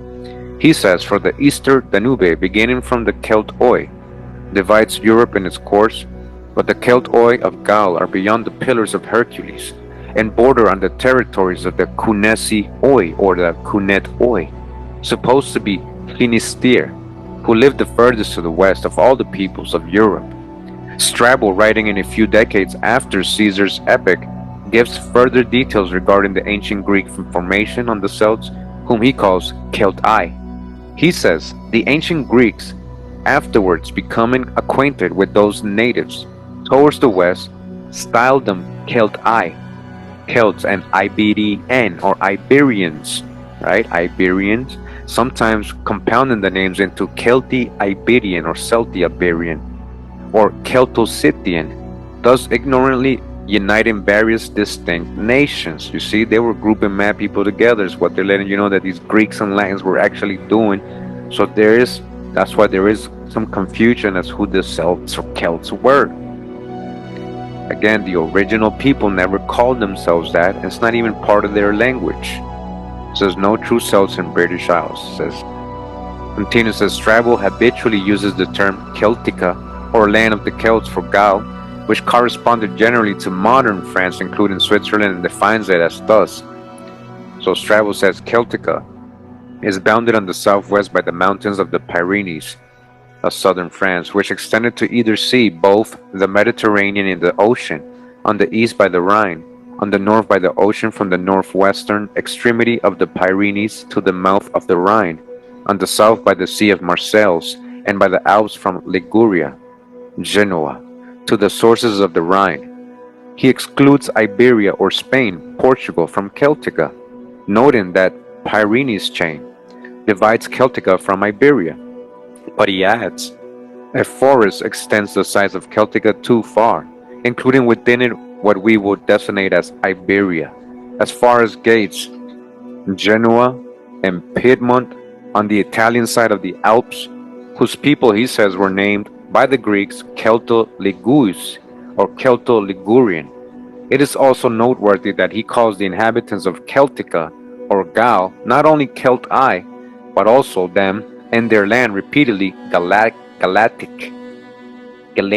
or variants of Galatia, Celt, and he includes the Belgi as Celts. But Strabo, like Caesar and all other Greco-Roman writers, without exception, expressly excludes Britain from Celtica, or the land of the Celts. Thus he writes, it's Britain's longest side lies parallel to Celtica, Gaul, and he emphasizes the difference between the physical appearance of the inhabitants of Britain and the Celts or Celts of Gaul, describing the latter, the Celts, as a short-statured race with light yellow hair. Remember, the short-statured race was dark, even though they had light yellow hair. They were dark-skinned. Just like picture the Southeast Malaysians, right? Caesar also, in the well-known opening paragraph in his commentaries, whilst affirming the identity of the Celti or Celts with the Galli or Gauls, restricts the title Celt to mid-Gaul west of the Seine, that is to Old Brittany, with Armorica, the Loire Valley, and Switzerland. He says, all Gaul, or Gallia, is divided into three parts, one of which the Belgi inhabit, the Aquitani another, those who in their own language are called Celts or Celtae, and ours Gauls or Galli the third. And neither Caesar nor Tacitus nor any other of the Greeks or Roman historians or writers ever referred to the Celts or Celts as inhabitants of Britain or of Hibernia. Alright, you hear that? In British history and literature, the first mention of Celts appears to be in 1607 in an incidental reference to the Celts not in Britain but in France, and again in 1656 in Blunt's Glossography, which defines Celt, one born in Gaul, and again in 1782 contrasting the British with the Celts in Gaul in the sentence, the obstinate war between the insular Britons and the continental Celts. But all of these references are unequivocally to the Celts in France and not in Britain. The older philologists were thus mainly responsible for this arbitrary extension of the name Celtic in a racial sense to the earlier inhabitants of the British Isles. The confusion arose through the popular misconception that because a people spoke a dialect of the same group of languages, they were necessarily of the same race. The confusion began with the observation by the French philologists that the language of the Celts in Brittany, or Mid-Gaul or Celtic speech, as it was naturally called by them, was essentially similar in structure to that of the Brythonic or Cymri speech of the Welsh, the Cymri, right? The Gomori, the Cymri, Cimmerians, right? To that of the Brythonic or Cymri speech of the Welsh in the Breton of Brittany and Gaul. This Brythonic language was then presumed to be a branch of the Celtic of Gaul, and the term Celtic applied to it. All right, so you hear how they were mixing all this stuff. We got a little confused, like, and that they're talking about that video we made about the Sumerians and how they were related to some of the Gaul and Celtics, and this is one way they were mixing languages, and people were speaking their language, and so they were mixing their race with them. And a lot of them weren't really Sumeri; they were just really speaking Celtic dialects. So they were all being put under Celt, because these Brittonic languages, these ancient Britons, right? Again, it says here, was then presumed to be a branch of the Celtic or Gaul, and the term Celtic applied to it, and then extended in a racial sense to the Welsh people who spoke it. Similarly, the Gaelic or Gaelic speech of the Irish and the Scottish Highlanders was also found to have affinity with the Gaelic and Welsh, or Celtic in parentheses, and all the people speaking those languages were also dubbed Celts. You hear what they're pointing out here, which is something I'm understanding now. All right, so I'm glad I read this. All right, a lot of there was an ancient language there that got confused with Celtic. Because these people spoke this language, they were considered Celts, but they weren't really Celts. Remember, that word is not even part of their language. Summer, so many different nations, you know, so they had different names. They didn't call themselves that. The linguistic affinities on which this racial kinship was assumed were tabulated in two groups by Dr. Latham in 1841, based on the classification by Pritchard and C. Mayer, and this still remains the recognized classification of the Celtic dialects, of which the Gaelic is considered to be the more primitive and older, right? So the Gaelic is the oldest of the supposed Celtic dialects. Again, and they're letting us know right here in this chapter that they actually grabbed that old Gaelic and they named it or dubbed it Celtic, and it really wasn't. So right here it gives us a table. It says Celtic group of languages. It says 1 and 2, so Gaelic or Cymric, and then Gaelic or Erse. So we got the Cymric or Welsh, number 2 Cornish, now extinct, and then 3 Armorican or Breton, Celtic proper. Then over here, and it says under the Gaelic or Erse is the Fennic or Erse or Irish, and then number 2 Gaelic or Highland Scottish. We're gonna get into all these nations and languages, try to understand it a lot better. So continuing, it says, still further had the Celtic theory grown apace. This so-called Celtic race was also called Aryan in race. When it was observed that their language was akin to the languages which had latterly been classed as Aryan, this essentially racial title of Aryan had been introduced into English and other European languages by the discovery in 1794 by the erudite Sir William Jones, the Chief Justice of Calcutta, that the Sanskrit language of the ancient Hindus who called themselves Arya was radically and structurally of the same type as the old Persian, Greek, Latin, Celtic, English, and German or Teutonic languages of Europe, and that the culture and mythology of the ancient Hindus were essentially analogous to that ancient Greece and Rome and of the Goths. All right, so remember the Persians descend from Elam, or they're Elamites, right? Elam was the son of Shem. Remember the table? All right, we're still talking about the same people. What is a Greek so called, right? So who are these people and where do they descend from?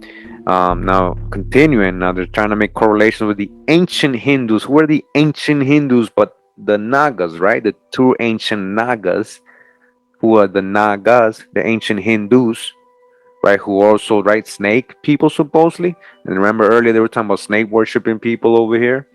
All right, you see all the correlation. It says the physical appearance also of the pure Hindus, claiming to be the descendants of the highly civilized ancient Aryas, resembled generally that of the North European peoples of Britain and Scandinavia.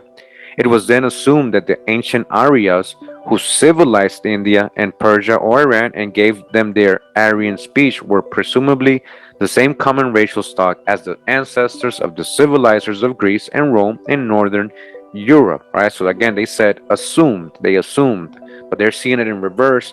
They're seeing all those ancient lands coming out of over there, that fake location that they called Mesopotamia. So that's why there's confusion right now. Says this Indo-European stock of people was thus called the Aryan race, and the name Aryan was extended also to their several languages and dialects, which were classed as Aryan or Indo-European, or by usurping German writers, Indo-Germanic. All right, so again, they're mixing a lot of nations together by language, and basically giving these languages false origins. The so-called Celtic languages were called a branch of Aryan speech, and the Celts themselves called Aryans. All right, again, all this in parentheses. In race, and to these Celts, the philologists and ethnologists arbitrarily assigned the credit for first introducing the Aryan language and Aryan culture into Alban, or Britain and Ireland. This illusionment, however, came in the year 1864 when scientific anthropologists, following Anders Retzius, the Swede, had begun to apply exact measurement to the skulls and physical types of the various so-called branches of the Aryan race, as it had been found that the shape of the skull or head form afforded the best of all criterions of race.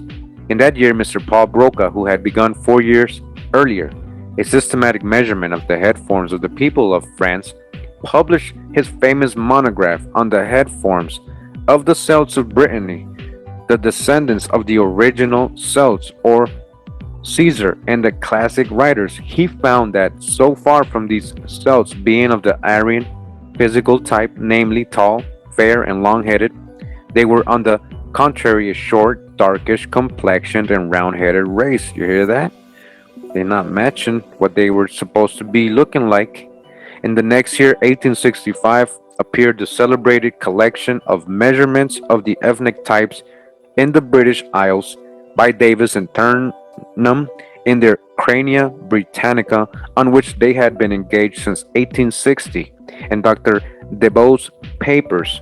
This disclosed conclusively that the Celtic-speaking people of the British Isles, and more particularly the Welsh, were also short and dark complexioned. All right, dark complexion, more confirmation of the ancient Europeans, right? Europeans were swarthy. They were so-called Negro too. You gotta stop thinking all Europeans were white. You gotta stop thinking when we say Europe, we talking about white people. All right, but with long heads or medium long heads, and thus were a markedly different racial type of the Celts of Gaul, whilst their skull form and complexion excluded the greater portion of them from the Aryan racial type and affiliated them to the Iberians. Those startling discoveries by scientific methods excited great commotion amongst the ethnologists and philologists, as it disproved their accepted theory that the Celts of Gaul were of the same kindred of the Celts of the British Isles. Right? They're different people. You hear this? You guys understanding? And that both were Aryans, and they're supposed to be both Aryans. Whereas it was now disclosed on the contrary that they were of different races, and that they neither were of the Aryan race, although both spoke an Aryan language in different dialects. These scientific results were fully confirmed by further measurements, which were also extended over the greater part of Europe, as these measurements disentangle the British Celts from the continental and also sharply differentiate the Aryan type from both. It is necessary to glance at their leading results, which are here displayed in the accompanying table and illustrated in figure 22. All right, it says here racial types in Europe. real quick, it says this shows three main racial types in the population of modern Europe, all three of which we shall find represented in Britain, namely the Aryan or Nordic or Northern, tall, fair, broad-browed, long or longish heads. When they say fair, you gotta also be careful and not think just white, Alpine or Celtic. Continental is number two, or Germanic. And then short-statured, fair or darkish browed brown, round or broad-haired, that's them. And then three is Iberian or Mediterranean, shortish statured, dark, narrow browed, long face, long heads, and including the prehistoric riverbed type of the Picts. The best of the distinguishing criterions of race is the head index and second column of table in conjunction with color. All right, so we gotta dodge the hijack when we're talking about this craniology, because it was based on trying to make people less intelligent than others, so but either way they're showing you this can't really determine skin complexion either. They just know, they can't say the Aryans are fair or white, that's conjecture. The first of these racial types of Europe, the Nordic or Northern, which is the Aryan type, is now mostly restricted to northern Western Europe. It included most of the classic Greeks and Romans, as evidenced by their sculptures and paintings and skeletal remains. It comprises a considerable element of the present-day population in the British Isles, the Scandinavians or Norsemen, including Swedes and many Danes, and a small proportion of the people of France and the Rhine Valley, where, however, the skulls of the older burials show that the civilizers of Germany, like the Jutes, and the Anglo-Saxons, were of this type. And I shall show that the early Britons and Scots, properly so called, as well as the Goths, belonged to this Aryan type, which was also the type of Eastern or Indo-Persian branch of the Aryans, the Barat Khatiya, and the Khati or Hittites and Phoenicians. All right, you see what he's letting you know. The second of the Celtic or so-called Alpine Swiss, extending from Brittany to Switzerland, also comprised a major type in the Rhine Valley, and the Slav or Serb people of mid-Europe, including two Prussians, Poles, and a large proportion of the Russians. Remember, these are dark-skinned people. And an appreciable element amongst the people of the east coast of Britain derived from the Bronze Age, Hun invaders of prehistoric Alban in the later Stone Age, who were essentially of this round-headed type. The third type is of essential interest in regard to the British Celtic question and the dark racial element by which the Celtic language is chiefly spoken in the British Isles. This type is generally known as Iberian, from one of its old seats, Iberia or Spain, and it was given the wider synonym of Pelasgic, but it is now generally called Mediterranean, after Sergi's nomenclature, as it is found in modern Europe, mainly along the sea basin from Spain to Greece and its archipelago to Asia Minor. It is essentially of the same type as the prehistoric Stone Age inhabitants of the British Isles and the riverbed type of Huxley, and it's also substantially the same type which is found in many of the long barrows or long grave mounds alongside the Aryan type there. And it still forms a substratum of the modern head form in the British Isles.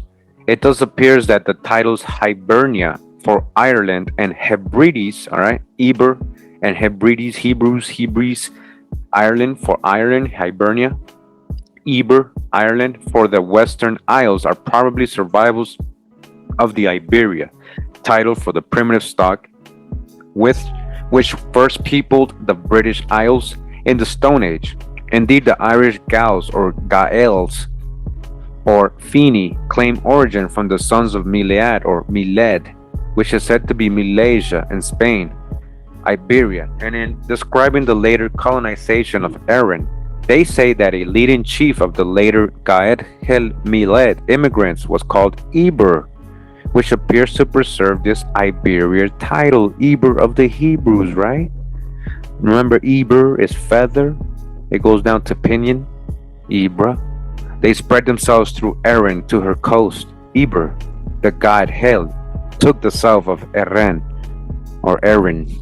In consequence of these discoveries by anthropologists that the Celts belonged to the non-Aryan round-headed race, and the resultant paradox that the so-called British and Irish Celts were not Celts and that were no Celts in Britain, the leading anthropologists, recognizing the logic of facts, gave up the use of misleading terms Celts and Celtic in a racial sense in regards to British Isles, and restricted these terms to the round-headed Celts or Gaul according to the designation of these people in the classics.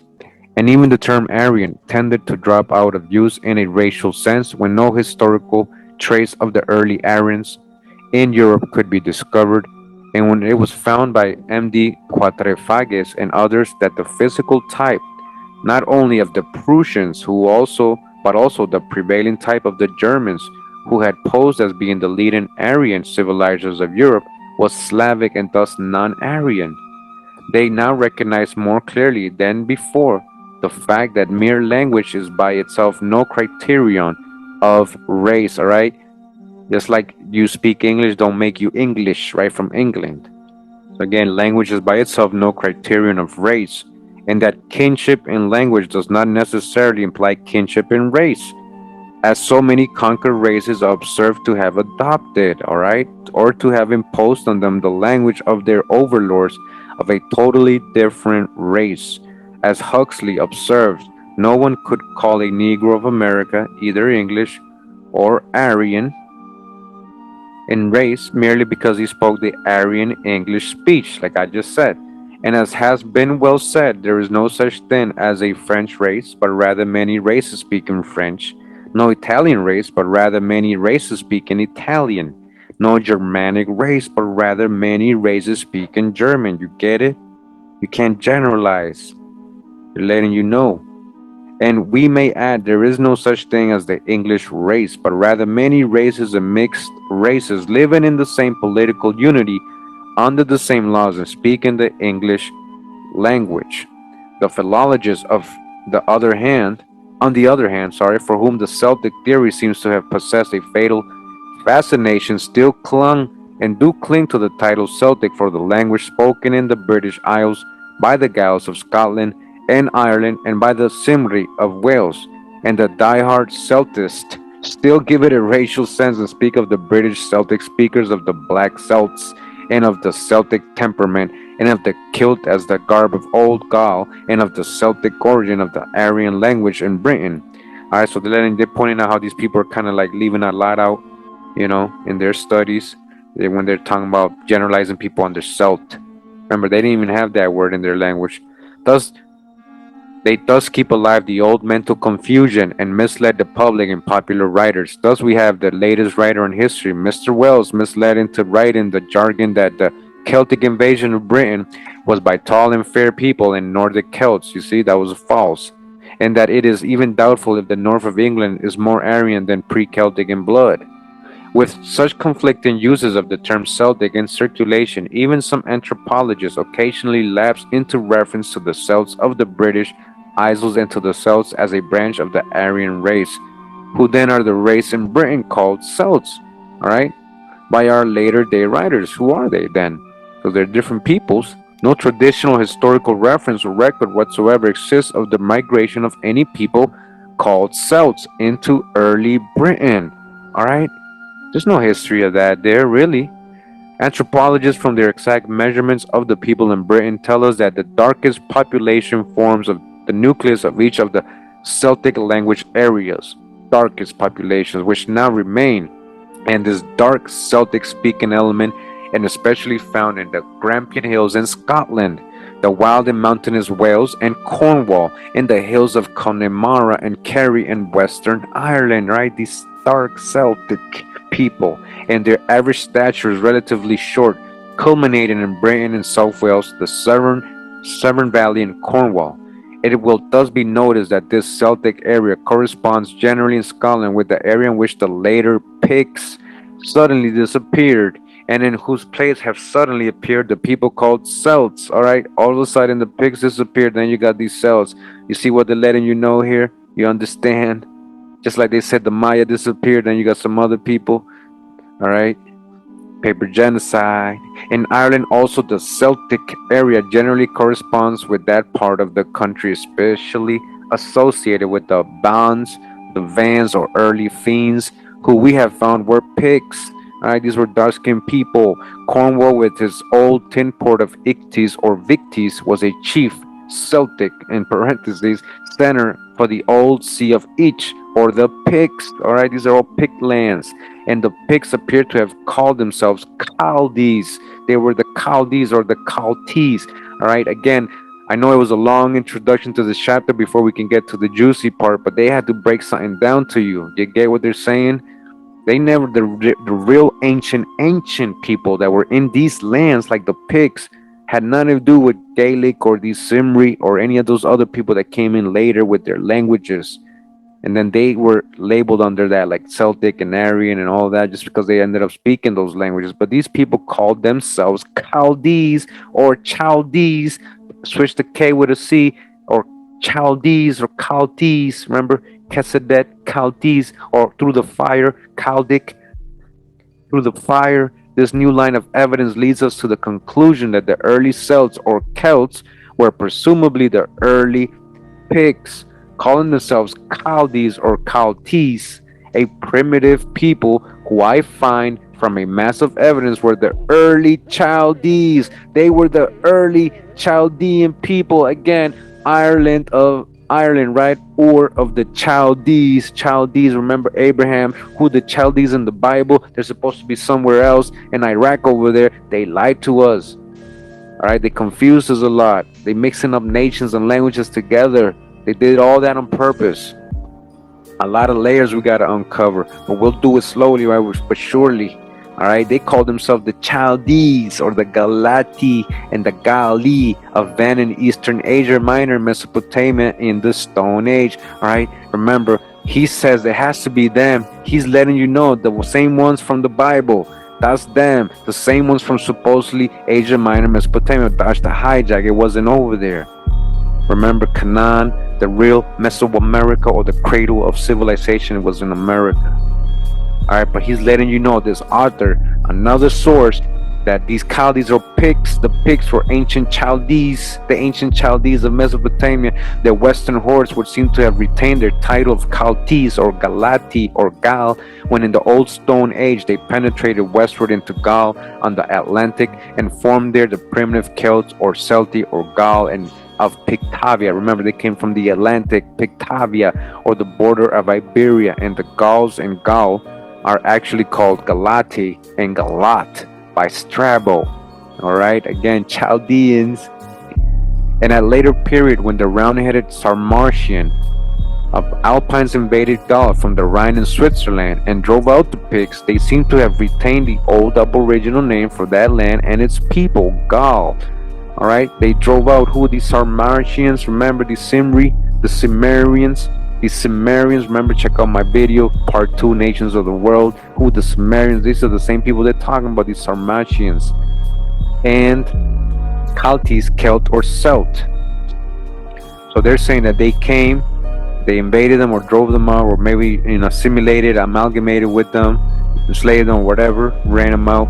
And they kept the names of those people there though, like Gaul and Chaldees, Celt or Celt, Chaldees. Yet, although in Britain the name Celt or Celt does not appear in the fragmentary surviving history of ancient Britain under that exact spelling, it nevertheless is represented in its dialectic variant of Khaled and Caledon and in the Chaldees, right, or like Caledonians, right, Chaldees or Chaldees, and the title of the Pictish mission of Columba. It may possibly survive also in Gadhel, the common Gaelic speaking of Gael, by transposition of the letters and spelling a recognized dialectic change called paronomasia of an earlier Galdi representing Chaldi or Chaldi. All right, now that's deep.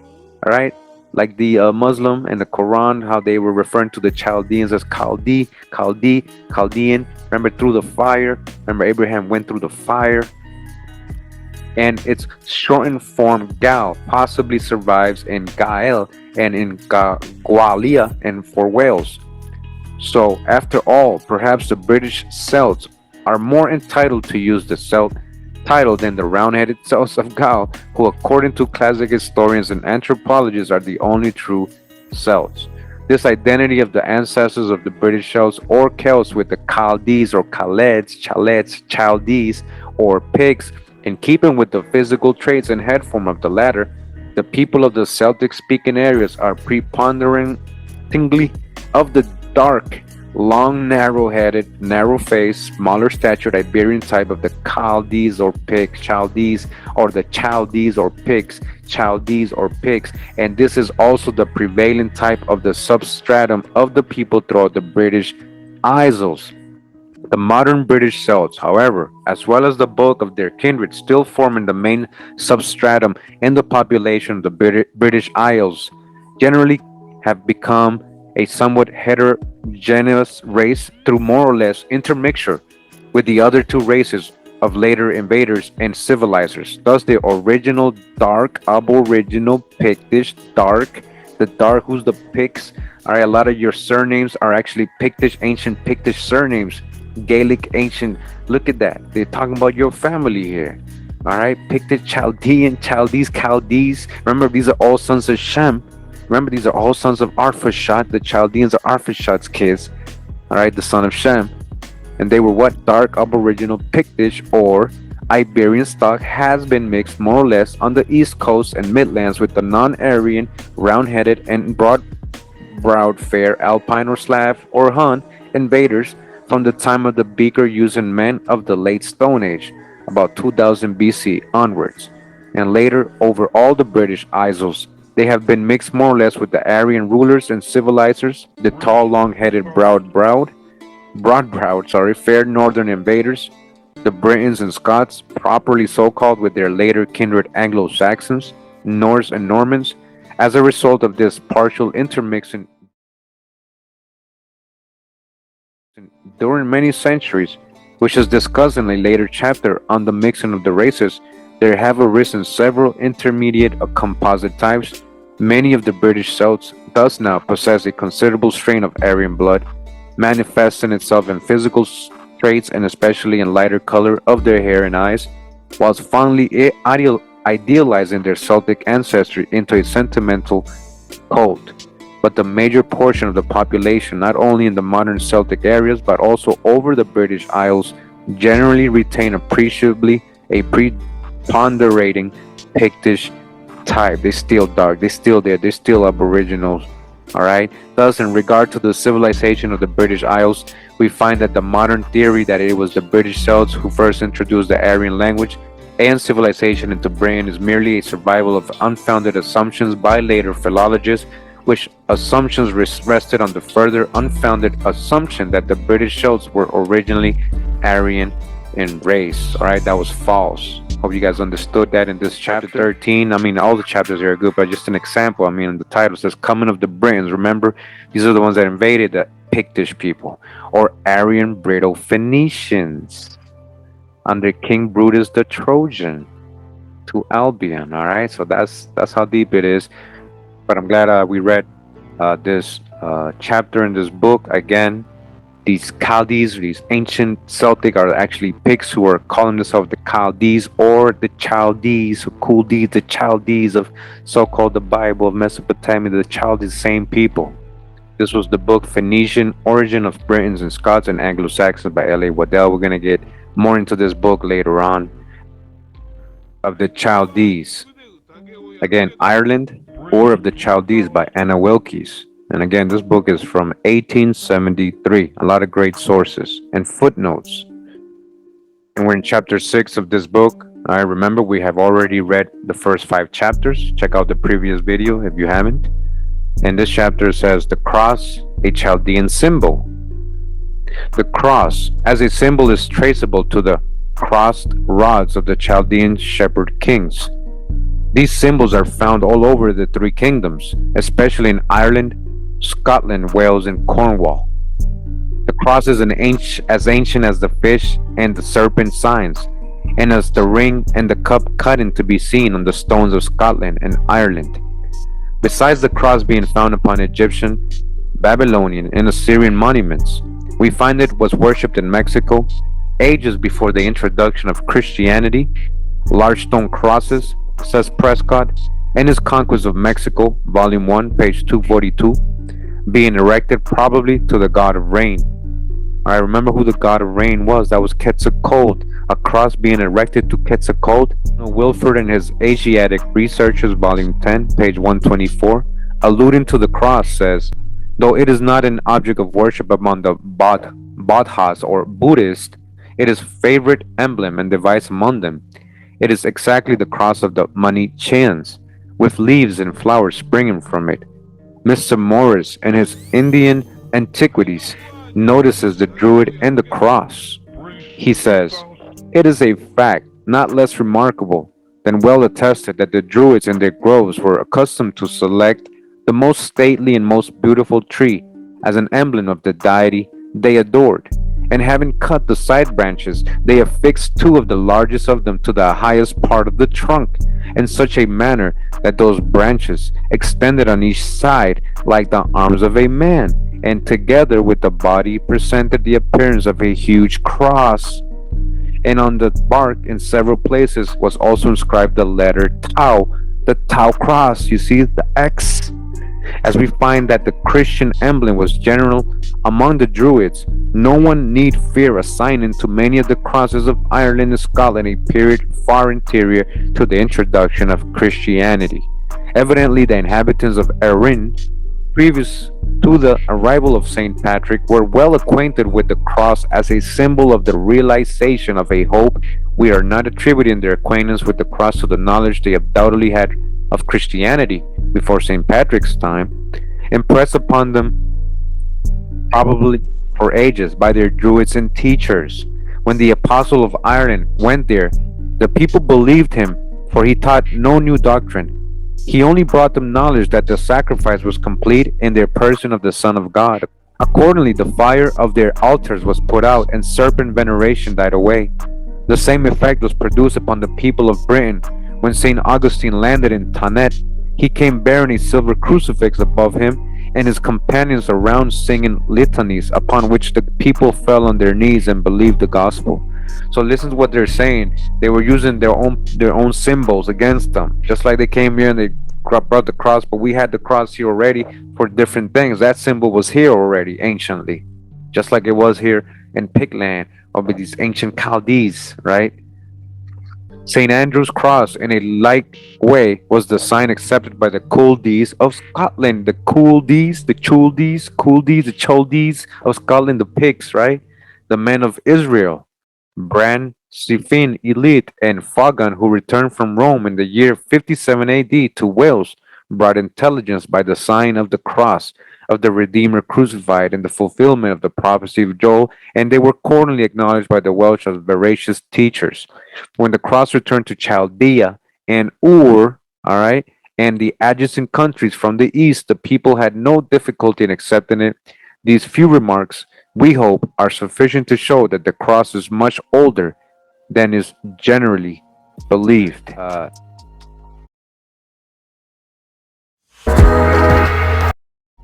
All right, so we continue again in the book Ireland or Ur of the Chaldees by Anna Wilkes, 1873. This is chapter 7 of the book. It's called The Sons of Noah and Their Descendants. It says here that Orthodox teachers tell us that Noah, sometime after his release from the ark, planted a vine, but where he planted the vine is left to conjecture. There's a great man mentioned in Welsh tradition called Hugh the Mighty, and this Hugh, for other reasons, besides having planted a vineyard in Gascony, all right, listen to that, is by the Welsh believed to be identical with Noah. All right, it is true that Hu does not sound very like Noah, but the same may be said of the Chaldean Noah, who is called Shisustrus. Whether Hu Gadern, according to the triads, the leader of the three Pacific tribes of the families of Shem, Ham, and Japheth, was the same person as Noah, Duivan, and Nut, is not to be perhaps satisfactorily proven, but we will not try to prove it, for we wish only to show that Celtic traditions point to the mariners of the ark as having been with the first state of things in Western Europe, and the actual originators of Asiatic kingdoms subsequent to their sojourn in Europe, particularly in the British Isles. But because the Irish and Welsh are in the habit of tracing their genealogies up to Noah, all right, it's a habit, it's part of their history, it's part of their genealogy and traditions and oral history. So are the Hebrews accustomed, just like the Hebrews, huh? We do not mean to say that these genealogies are entirely to be relied upon. We are only now alluding to one of the Celtic customs being common to the Hebrew. Again, we're not trying to say specifically, but we're trying to show correlation here that the Celtic, their whole stories and legends and all these people, like when we say Celtic, remember the last chapter, the last book we read. We're talking about these ancient people of Scotland and the British Isles, Ireland. All right, their whole history, their whole mythology, their whole tradition goes back to Noah. All right, there was no particular and enduring distinction between him and the Celt. Ancient Britain and Ireland, we assume to have been places of sojourn of Noah and his sons. Therefore, the religion of the Hebrews may reasonably be expected to have been the same as that of the Druids. Remember, it's not about religions, all right? There are to the present day families of the name of Noah to be found in England. Of course, some might say this is no uninterrupted inheritance of the name, only a coincidence to be explained by many causes other than a distinct Noahic source. But it is quite probable because the Hebrews and the Celts were once the same. Again, because the Hebrews and the Celts were once the same. I remember, sons of Shem, that the name has remained here. The name Hugh, or Hugh, as it is now spelled, right? You see that last name Hugh, where it comes from? Comes from Noah. According to the Welsh, the other names for Noah is to be counted by thousands in the 3 kingdoms. No one is bold enough to affirm that this name is a foreign importation, Roman, Danish, or Saxon. The name is to be found as Hugh, or Hughes, up Hugh, Makhua, and Pew. Says here, section 1, Japhet. Now it says, the 7 sons of Japhet, Gomer, Magog, Madai, Javan, Elisha, Tarshish, and Dodanam are traced by Josephus into Europe. He shows that their habitations were situated as follows. Beginning at the mountains Taurus and Amanus, they proceeded along Asia as far as the river Tanais and along Europe to Cadiz, and settling themselves on the lands which they light upon, which none had inhabited before, they called the nations by their own names. For Gomer founded those whom the Greeks now call Galatians or Gauls. Now remember, these were the Simri, and remember, it's not the same. These Gauls or Galatians are not the same as the ancient, but we just read in the last book, so let's not get confused again. But at least we got a reference now of who the Sumerians mixed with and how they became known as Gauls. You know, so remember, I have a video on this, very thorough video actually, on the descendants of Japhet, and specifying the Sumerians too. And that's part 2 of my Nations of the World series, so go ahead and check that out if you haven't. All right, it says Magog founded those that from him were named Magogites, but who are by the Greeks called Scythians. All right, so we got to dash the hijack. Now as to Javan and Madai, the sons of Japhet, from Madai came the Chaldeans, who are called Medes by the Greeks, but from Javan, Ionia, and all the Grecians are derived. Tobel founded the Tobelites, who are now called Iberes, and the Moshosheni were founded by Moshok, now they are Cappadocians. Of the 3 sons of Gomer, Ashkenaz founded the Ashkenazians. I remember Ashkenaz. That's the time about the Ashkenazis. The Ashkenaz founded the Ashkenazis. Alright, they're Japhet, right? They're not from Shem. The Ashkenazi, who are now called by the Greeks Reginians or Reginians. So did Repah found the mountains. We are here at the Norris Dam State Park today. And let me tell you all why we are here. Why we are in front of the Clinch River. By the way, the Clinch River runs through North Carolina and it comes through here. But it never used to be this way. We'll leave it at that. Up until 1933, all of this was just a little creek system that was pretty much just overall hidden. And for many years, it was like that. Until the creation of TVA happened. Yes, Norris Dam, which we will be visiting today, was the first major project of the Tennessee Valley Authority.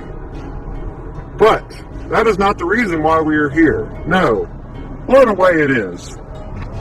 Kind of. You see, along the banks of the Clinch River, while they were surveying the area, they found a mysterious temple. At first, it looked like perhaps maybe it was a small Cherokee relic, but they kept digging. And this mysterious temple, it kept growing. It kept getting bigger. And pretty soon, you had scientists and historians, archaeologists coming from far as Cambridge University and Johns Hopkins University to understand what this mysterious temple was. You guys, this mysterious temple, some consider to be an Egyptian temple. So today, guys, we are going to explore this story and we are going to talk about it.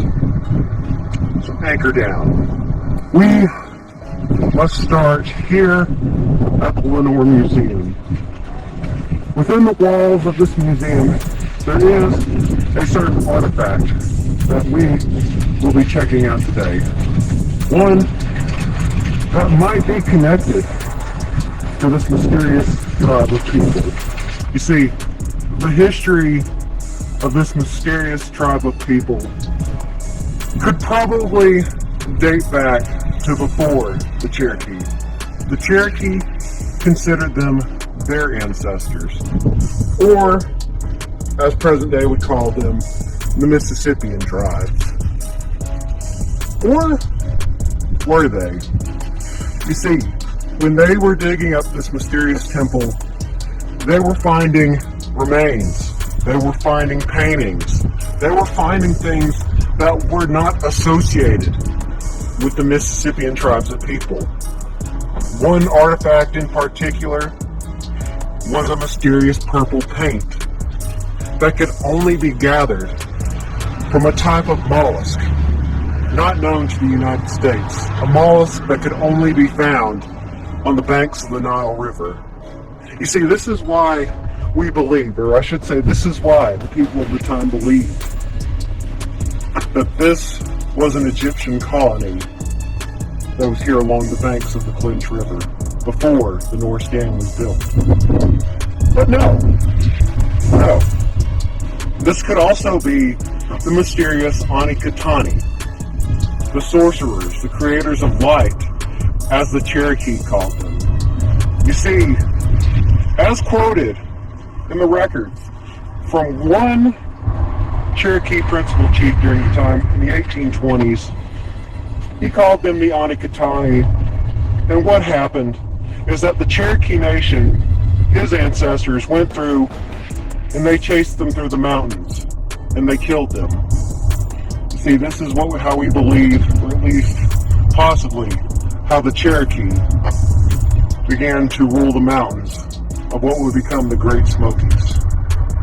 Or at least that's what we believe anyway.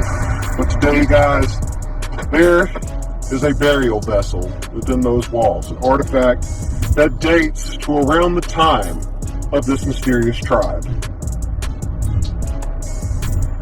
Let's go see it. In this case, in this pot, could possibly be an artifact from the mysterious Anikatani. You see, you guys, this is a bone vessel recovered from a cave in North Georgia. This giant piece of pottery was given to the Cherokee Nation many years ago. And the museum here, they did a carbon dating of the vessel.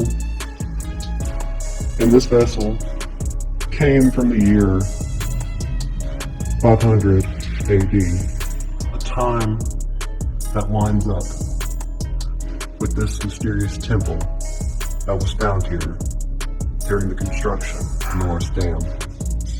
Now another fun fact about this vessel is when it was on display here in the museum up until the 90s, there were Native American remains that were in this giant piece of pottery.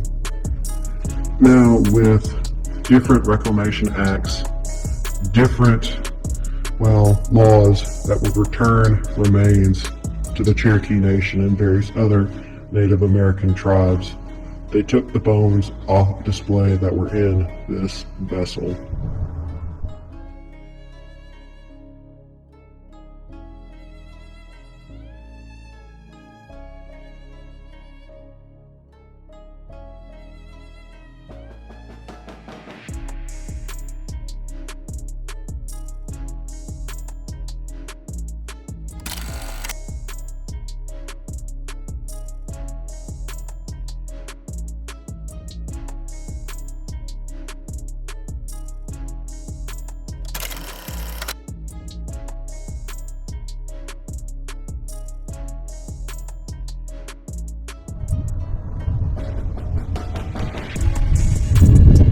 We have finally arrived at the legendary,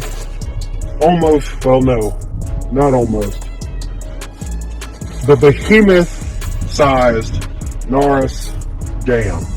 You see, it was at this very dam where they were surveying the Clinch River. And this is where they found the remains of this mysterious people, this mysterious temple, a mysterious culture that was lost. Destiny destroyed Book of Mormon evidence. Newspaper photograph of the Hopewell Temple site on the Clinch River, East Tennessee Sea. In 1934, the Tennessee Valley Authority, TVA, was constructing a dam which would flood a portion of the Clinch River in East Tennessee. Because the area to be flooded included a Hopewell Native American mound, a group of archaeologists were called in to excavate the site. The archaeologists came upon an amazing discovery when they uncovered the ruins of a large stone and wood structure. So unlike any other find found at a Hopewell site, British Egyptologist James Rendell Harris from the London Museum was consulted. At the site, Harris identified the structure as an Egyptian temple. A single newspaper article documents this account. I know. Amazing. An Egyptian temple in East Tennessee of all places, and why is this fact not widely known? I'll tell you why, dear reader. Our ignorance of the Egyptian temple ruins in East Tennessee is the consequence of manifest destiny. When European colonists settled North America, they found immense earth mounds and earthwork enclosures, larger than Giza in Egypt. Manifest destiny and all that, it seemed prudent to plow it all under. The vanquished native inhabitants were deemed ignorant savages. In regards to the Native Americans, consequentialism was the morality of the day. In other words, the ends justify the means. Ephraim George Squire, John Wesley Powell, Lewis Henry Morgan. The geography of the Book of Mormon has been a complex issue with multiple factors involved. For example, when the book was first published, it was commonly thought that Native American Indians had never achieved the level of civilization as defined in the book Ancient Society by Lewis Henry Morgan, which had become the handbook of instruction for the U.S. government in dealing with the Indians. Morgan proposed that all human societies evolve through 3 stages of development, from being ignorant savages, a term he then used to label the Native Americans, to barbarism and finally on towards civilization. John Wesley Powell, Ephraim George Squire, and Morgan were 3 highly influential men in science, politics, and Native American affairs, governing such organizations as the AAAS, American Association for Advancement of Science, the Bureau of Ethnology, the Smithsonian Institution, the Bureau of Indian Affairs, and were very active politically. Both Powell and Squire's fathers happened to be Methodist ministers in Palmyra, New York in the 1820s when the Book of Mormon was first published, and these men began what non-Mormon scholars have called the wanton destruction of the ancient history of the Mound Builder civilization. Over parts of the eastern half of the United States, farmers put their plows to what they wanted to believe was virgin turf.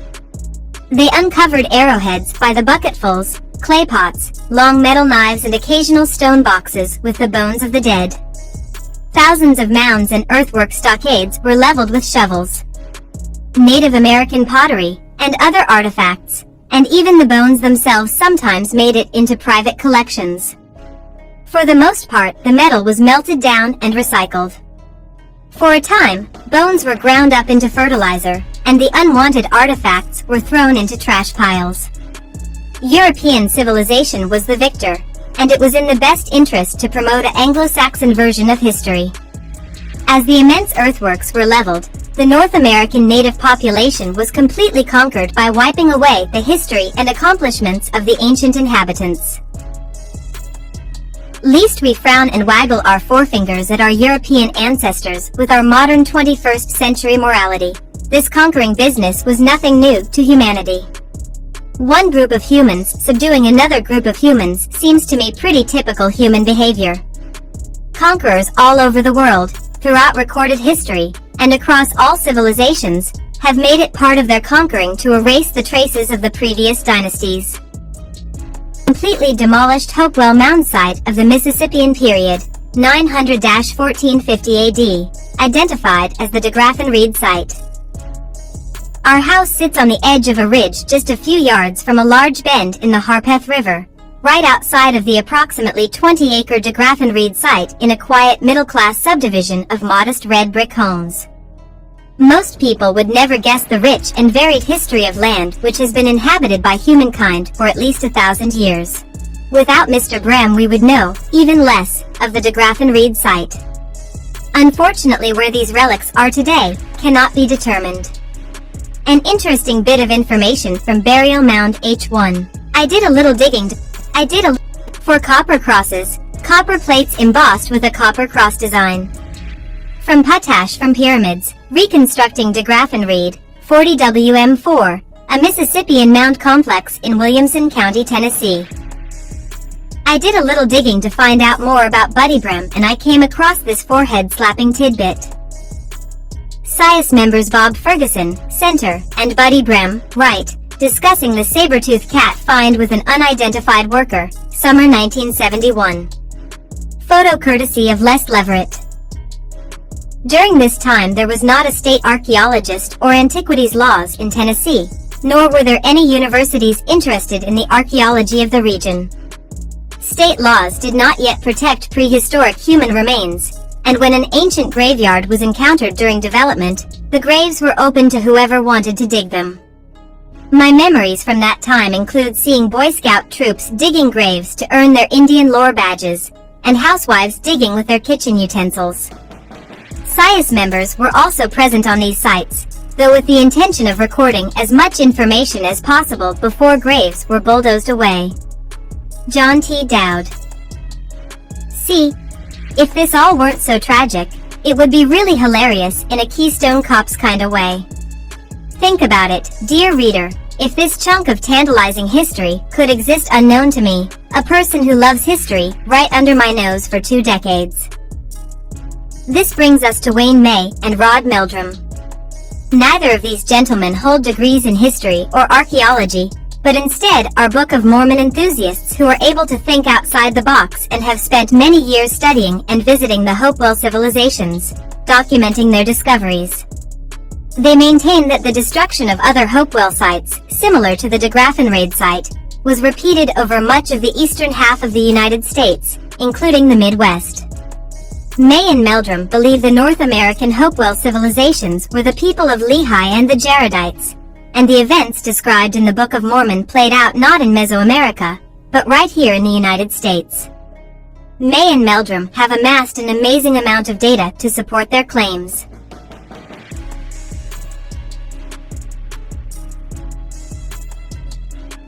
Secrets about Tennessee's ancient Egyptian temple revealed.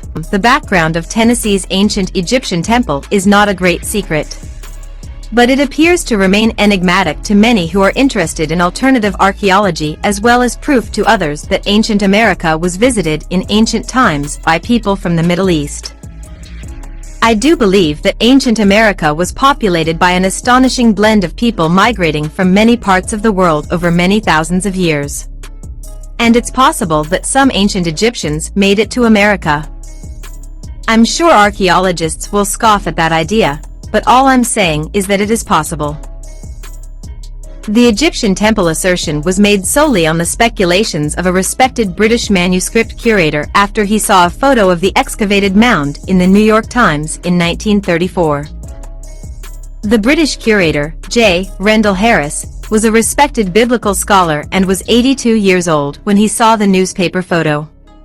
He was very impressed by the photo he saw in the newspaper article describing a site that had been excavated in Tennessee.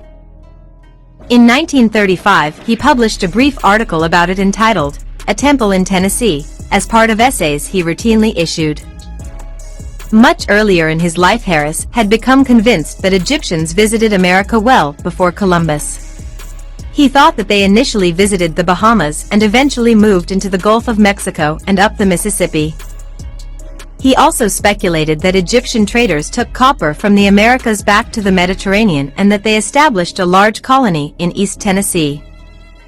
The excavation of a building structure under a mound in Tennessee, and the photo from the excavation, was enough to convince him he was correct. When the photo was published, Harris saw what looked like standing stones forming the perimeter of a square building. It had been excavated from under what is assumed to be a Hopewell-era mound, but it's more likely it was Mississippian. There were two large standing stones next to each other Harris interpreted as pylons, which was a common feature in Egyptian temples. That, in essence, is the story of how Tennessee's Egyptian temple came to be. Over time it has been embellished, altered, and made increasingly mysterious. It is cited as evidence of a cover-up of ancient Egyptians in America by Tennessee Valley Authority irrigationists. Indeed, the mound sites involved have been covered by water, but I'm utterly clueless why anyone would have applied the term irrigationists. In September 2007, an article in Ancient American retraced the basics of the story and brought it back to life. However, various internet sources assert that the excavation of the mound was halted when the Egyptian temple was found and that Harris, described as an archaeologist specializing in Egyptian sites, was called in to finish the work. That many of the excavated sites near the temple had large standing stones, many in straight rows, associated with them. That is true, depending on what large means. The TVA mound excavations, 1933 to 1934. In December 1933, the Tennessee Valley Authority, TVA, convened a conference in Knoxville, Tennessee with several university representatives and other governmental agencies for the purpose of planning a survey of Native American sites that were to be inundated after the Norris Dam was completed. The dam on the Clinch River was to be the first hydroelectric dam for the TVA. By August 1933, the survey project was planned and the survey and large excavations were conducted by the Civil Works Administration and later through Federal Emergency Relief Administration funds. The project was done by late 1934. The TVA's supervising archaeologist was William S. Webb, was then the chairman of the University of Kentucky's Department of Anthropology and Archaeology and also the chairman of the university's physics department. All of the actual excavation work was carried out primarily by students who were guided by a host of supervisors. The project identified 23 sites in the area that soon became the bottom of a series of lakes created by the dam. There were 29 mounds at the sites, 20 earth mounds, 9 stone mounds, and several village areas. 12 of the mounds were found to be burial mounds and 17 had prehistoric structures associated with them. A total of 54 wooden structures were identified. The subsequent report on the project related that all of important sites were excavated and all of the artifacts and other archaeologically important materials were preserved. The full report was published by the Smithsonian as Ethnology Bulletin 118 and was written by Webb.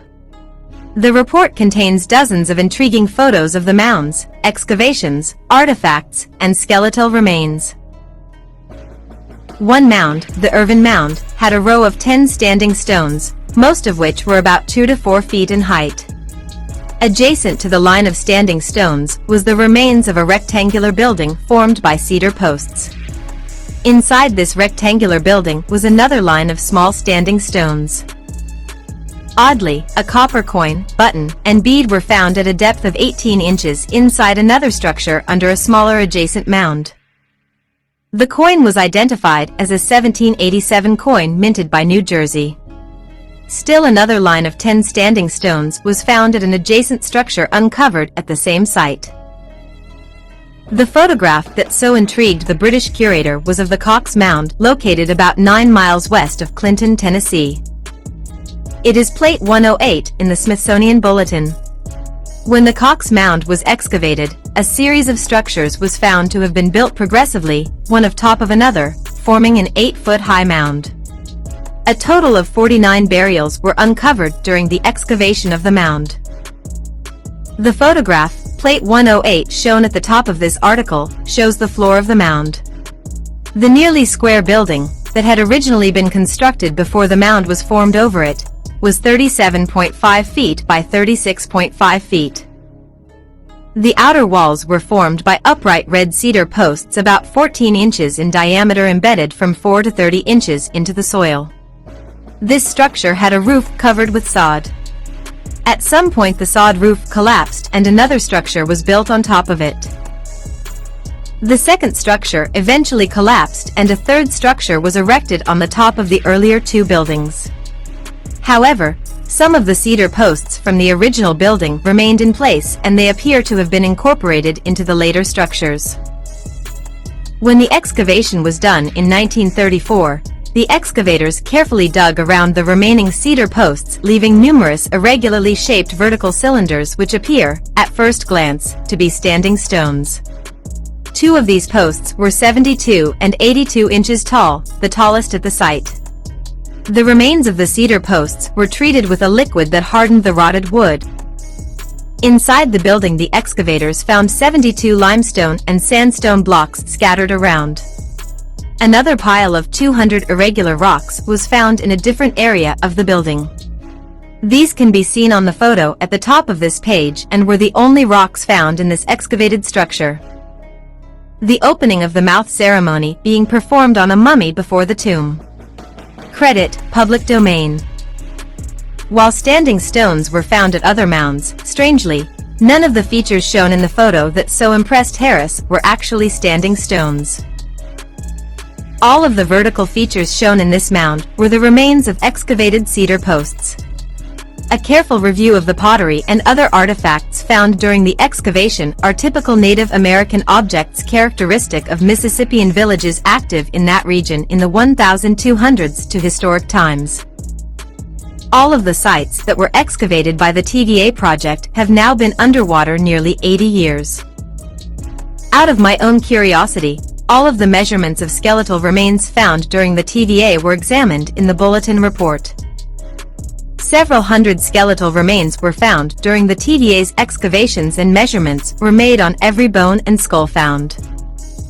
About 100 skeletons were sufficiently intact to make good measurements. The most consistent measurement of bones was the femur, and as a guideline I used the usual estimation formula, 2.32x femur in cm plus 65.53 centimeters. Using this formula, the tallest skeleton found would have been just under 5 feet 10 inches in height. The average size of male skeletons was about 5 feet 6 inches. In 1950, Webb was involved in the excavation of the Dover Mound in Kentucky. A total of 55 burials were found in the mound, but in a log-lined tomb at the base of the mound, a skeleton 7 feet tall. Sincere Jaden. Sincere Jaden. America is Atlantis. America is Egypt. Sincere Jaden. America is Atlantis. America is Egypt.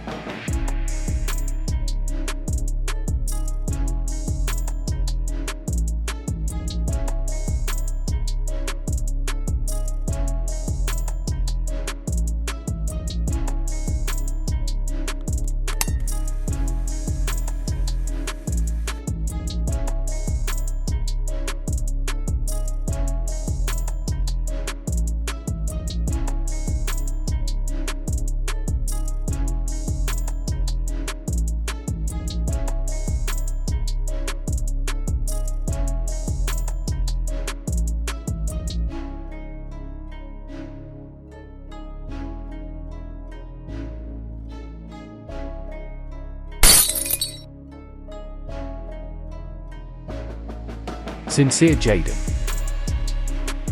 Sincere Jaden. America is Atlantis. America is Egypt. Sincere Jaden. America is Atlantis. America is Egypt.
Sincere Jaden.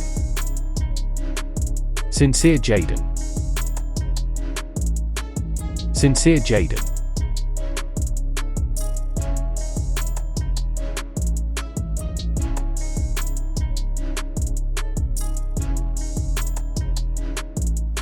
America is Atlantis. America is Egypt. America is Atlantis. America is Egypt.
Sincere Jaden.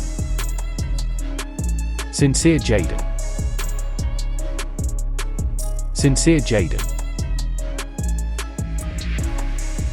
Alright, continuing here. It says, ancient pyramid found beneath Wisconsin Lake, Minnesota, 1938. It says here, ancient pyramid found beneath Wisconsin Lake. A 1,000-year-old pyramid lies on the waters of Rock Lake. Alright, a 1,000-year-old pyramid in Rock Lake, Wisconsin. It is a vestige of an early Aztec civilization. Aztec, huh? In the upper Mississippi Valley. Do they mean the Mexica, the original Mexica that went down into Mexico? For 30 years, the legend of the strange prehistoric pyramid has persisted in Wisconsin. Ever since the day when, with water levels at an unprecedented low, a fisherman struck with his oar an unusual rock and came home with an incredible tale of an Indian pyramid under the water. Then a Milwaukee diver heard the tale. First, he tried to locate the pile by sighting it from an airplane. Then he tried a hydroscope and a moving boat. Finally, he developed a drag that was pulled along 14 feet below the surface of the lake. With this, the pyramid was found. Afterwards, the diver went down to study his find. So real quick, I thought it was very interesting. I started looking into, Rock Lake and see what the stories are there. And this is Rock Lake, Wisconsin. It's located in central Wisconsin at Lake Mills. All right, Lake Mills. What I thought was very interesting about Lake Mills, I started doing a little research here. It says on Wisconsin, fact or fiction, legend and Lake Mills.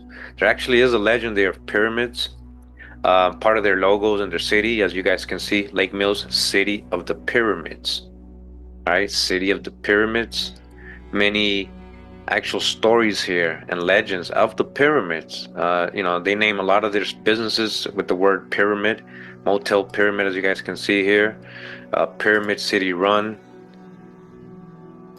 This is the Lake Mills City Council. It says here, you see the Lake Mills, you see the 3 pyramids right under it in the water. So they know. MilwaukeeMag.com, right? Unsolved Mystery. Are there ancient underwater pyramids in Rock Lake? The Lake Mills Chamber of Commerce has promoted legend that large stone structures lie beneath Rock Lake dating back hundreds of years. The chamber claims Native Americans built pyramids in a valley hoping to end a drought, and the gods responded by filling the valley with water. The modern history of that legend began in the early 20th century when a variety of divers and local fishermen reported, that's what we just read, seeing structures in the lake that looked man-made. Alright, so it wasn't just one person, we just read one account, but it's actually a big thing over there. The Seattle Times, it says here, Town Treasures, Legend of Pyramids Under Rock Lake. Alright, so it's actually a thing. So yeah, an ancient pyramid was found there, and it's still there. And they're just not reporting or talking about it. They say, no, it's not real, it's not man-made. We got here news report coming out of, again, San Diego, ruins of San Diego. It says here, ruins of an ancient California city. Antiquaries will feel deeply interested in the discovery of vast regions of ancient ruins near San Diego, and within a day's march of the Pacific Ocean, at the head of the Gulf of California, or the ancient Red Sea, right? The Red Sea.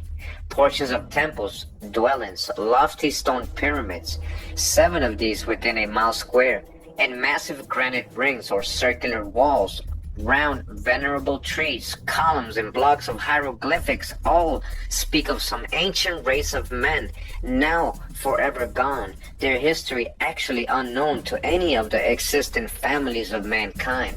In some points, these ruins resemble the recently discovered cities of Palenque, near the Atlantic or Mexican Gulf coast.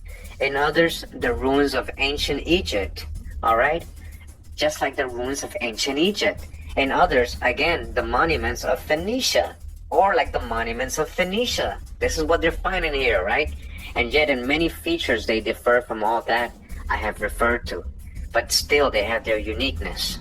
I observed that the discoverers deemed them to be antediluvian before the flood, while the present Indians have a tradition of a great civilized nation, which their ferocious forefathers utterly destroyed.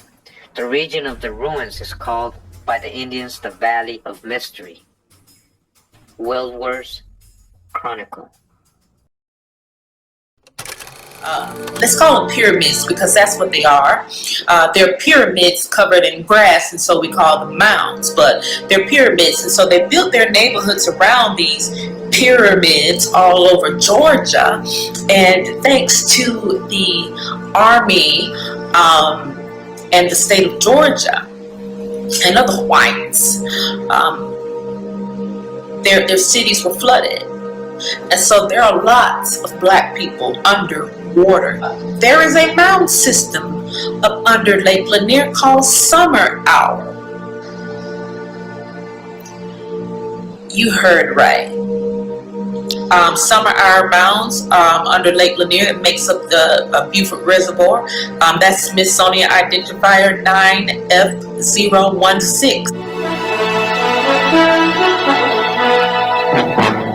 With the rapid expansion of the area's population after World War II, there was an urgent need to harness and develop the area's water resources. Only the world's largest engineering organization had the experience and skill to handle a job of this scope. So it was in 1946 the Congress authorized the U.S. Army Corps of Engineers to design and build a comprehensive water management system for the region. We built Beaufort Dam out of raw earth, 193 feet high and 2,360 feet in length. To contain the lake along the east and the west banks of the dam, we constructed saddle dikes, each about 1.25 miles long. The site for the powerhouse was excavated in solid rock.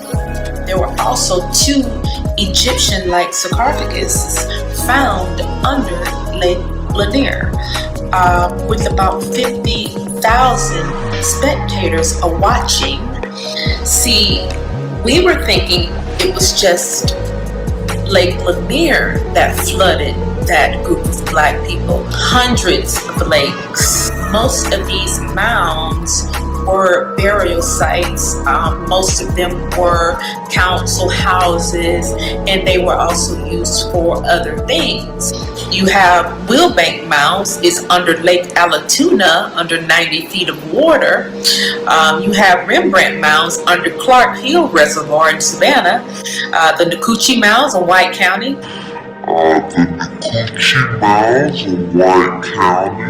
Lamar Mounds.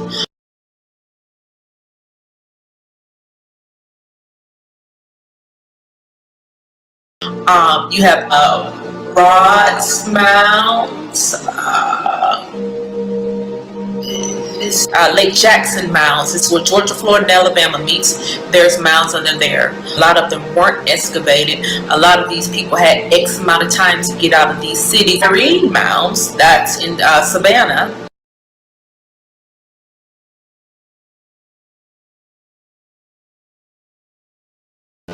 You have King Mounds, that's a Coosa Chieftain mound site. You have Long Swamp Mounds, Ball Ground, Georgia. Manderville Mounds in South Georgia. Kennemar Mound, Six Toe Mound, and Summer Hour Mounds are both under Lake Lanier, and that's Smithsonian site, in case you want to look it up, 9MU100. Belleville Mound site, and most importantly, there was a mound system in North Georgia called Little Egypt. Most recent post here says it's a flashback, something is reposted. Berkeley, built upon city of Stone Age, massive stone walls, antedates Columbus. Alright, says here, buried city under Berkeley, California University said to occupy site of a town of Stone Age. Berkeley, California, May 25th, buried a few feet under the campus of the University of California, lies a city of the Stone Age, whose massive walls respond to the instruments of the members of the Berkeley Society for Physical Research and show their well-defined locations. According to the investigation made by Professor Joseph Barrell, president of the local Psychical Society, and other members, the series of investigations to find the lines of the buried city, which antedates by thousands of years, the time of Columbus, it is said, have been carried on quietly for the last few months since the society took up this branch of its studies. None of the professors of the university has yet thoroughly investigated the finds of this society, but it is likely that if their discoveries are found to have a foundation, excavation will begin at once along scientific lines, alright? A whole Stone Age city under Berkeley University in California, alright? A Kentucky prehistoric city, Ohio, 1875. Owner of farm, plowing up land, discovered the ruins of a city of regular streets, curved with stone.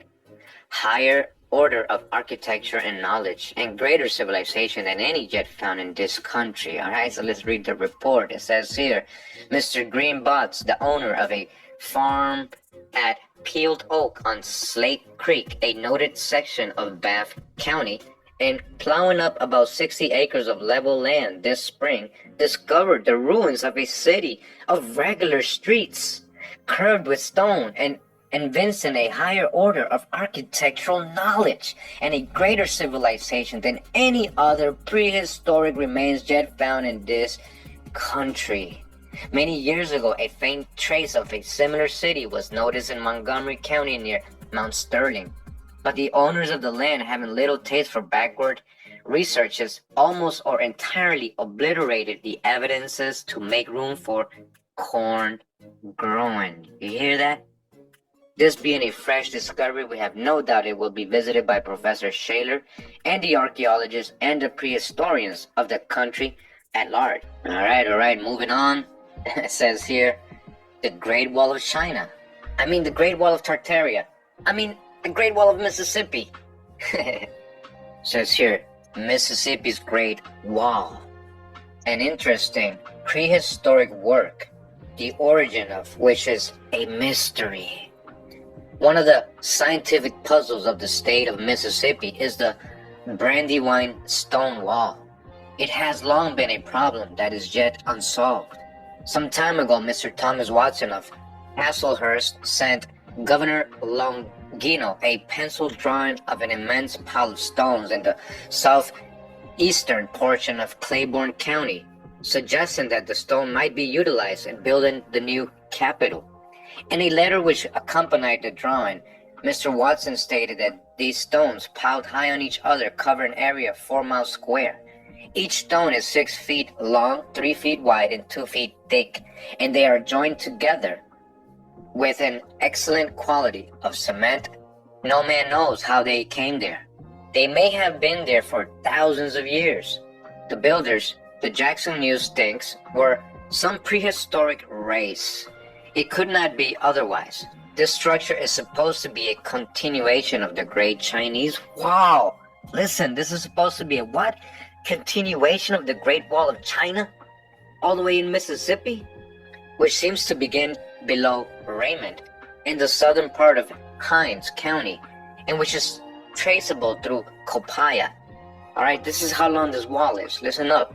It is broad enough to accommodate 2 or 3 wagons abreast and is one of the wonders of the world. One of the wonders of the world. Mention of this remarkable exhibit, says the Hasselhurst Courier, has elicited no little comment. In fact, has brought a letter to Mr. Watson from the warden of the United States Penitentiary at Leavenworth, Kansas, and also a letter to Dr. T.B. Birdsong from another distinguished source. It being known that the latter some years ago investigated the matter. Mr. Watson, however, says the Courier has given the subject more patient thought and gone over the ground more thoroughly than anyone else, and to him the Courier is indebted for the following facts. He calls it the Brandywine Stone Wall, and says this wonderful and massive structure or parts of structure of masonry done in stone, which have withstood the ravages of time for perhaps many thousands of years, listen, still stand an enduring relic of a prehistoric civilization and knowledge of the art of building, not inferior in many respects to the present day. These stone buildings lie for the most part buried in the earth in the southeastern portion of Claiborne County and lying against the Copaya County line on the slopes overlooking the valley of the Brandywine Creek from the west side. Wow, a wall, a long, thick, megalithic wall buried in Mississippi. They're saying it connects to the Great Wall of China. I don't know how they know that, but very interesting report here. As you guys can see, Mississippi's Great Wall. Again, continuing, it says here, the Mound Builders, Wisconsin, 1875. The Great Wall of Mississippi, Brandywine continued. The bottom never found. Large forest trees, several hundred years old, growing on top. 400 square miles. So you understand what he just said? They found an archaeological wall, and they found trees growing on top of that wall. Very large trees, meaning that wall is very ancient. Let's get to the report. It says here, the Mound Builders. Traces of their work in Mississippi. Remarkable prehistoric discovery. Professor James R. Gage of Washington City, an eminent geologist and mineralogist who has recently been engaged in making extensive explorations regarding the works of the ancient mound builders, reports the discovery of a very remarkable wall in Claiborne County, 18 miles east of Port Gibson, Mississippi. The discovery has been incidentally mentioned in several papers within the course of a few days, but they do not appear to have realized a tithe of its antiquarian and archaeological interest and importance. We condemn the particulars of the discovery from the professor's statement in the Washington Republican. It appears that blocks of the stone have been taken by the farmers for building purposes for many years, and it has formed a general quarry for furnishing large blocks of stone. So they were finding this megalithic wall, these stones, and they were using it to build other things. They weren't reporting it. But the farmers have never, it seems, been aware of the antiquarian importance of this wall, which is claimed to be coeval or anterior to that of Hadrian's famous wall in England. Professor Gage employed laborers and uncovered a portion of the wall 20 feet in width and 175 feet in length. But on removing the soil here and there, he traced it 600 feet. The workmen uncovered the wall to a depth of 6 feet, but lower than this, the excavations were not continued. Large forest trees of pine and oak, several hundred years old, are grown on top of the wall. Again, large forest trees of pine and oak, they're very old trees, right? Several hundred years old are grown on top of the wall. How old is this wall then? The blocks are limestone and belong to the Tertiary Formation. They were hewn out of this formation and are 3 feet in length, 20 inches in width, and 22 inches in thickness. One of these blocks has been shipped to Philadelphia for the centennial. Oh, so they sent one of these stones to their world fairs? The wall from which it was taken forms two sides of a rectangular, one part running east and west, and the other north and south. The excavations were made near that angle. 3 miles due south from this point, another portion of the wall reappears on the banks of Bayou Pierce, owing to the washing out of the creek, making it a large exposure, and it is therefore judged that this is a continuation of the ancient wall. The wall was built on the side of a ridge overlooking a swamp, which in ancient times was evidently the bed of a lake. And the inference is that the wall was erected by the ancient occupants as a barrier against an enemy, or possibly as an ancient levee or dike erected for the protection of the inhabitants against the encroachments of the lake or the waters of the Mississippi. Are you guys listening to this history that we were never taught? From other evidences of the wide extent of this wall, as described by Professor Gage, it appears that it included a large area of land, covering probably 400 square miles. Alright, this is big, and extending to the Mississippi River. The locality where the wall exists in the neighborhood of the Natchez Indians, alright, the Natchez, who were found in a state of considerable civilization when they first visited by the French. And these remains, it is conjectured by Professor Gage, had some connection with the occupation by the warlike ancestors of this interesting and famous tribe. Alright, you guys hear this? They didn't teach us none of this in school. They don't even bring it up at all. It didn't fit their history. Remember, Manifest Destiny. If it's considered pre-Columbian, it wasn't considered historic. It was savage. Alright, continuing here. Waking Up with Analog Twitter page. Says here, astounding discoveries, Maryland, 1869. What does it say? Remains dating back to the founding of the Assyrian Empire. At this point, the wonders begin. Tunnel under the Mississippi, all the way to Illinois shore. Blast of powder, opening into an unknown subterranean passage.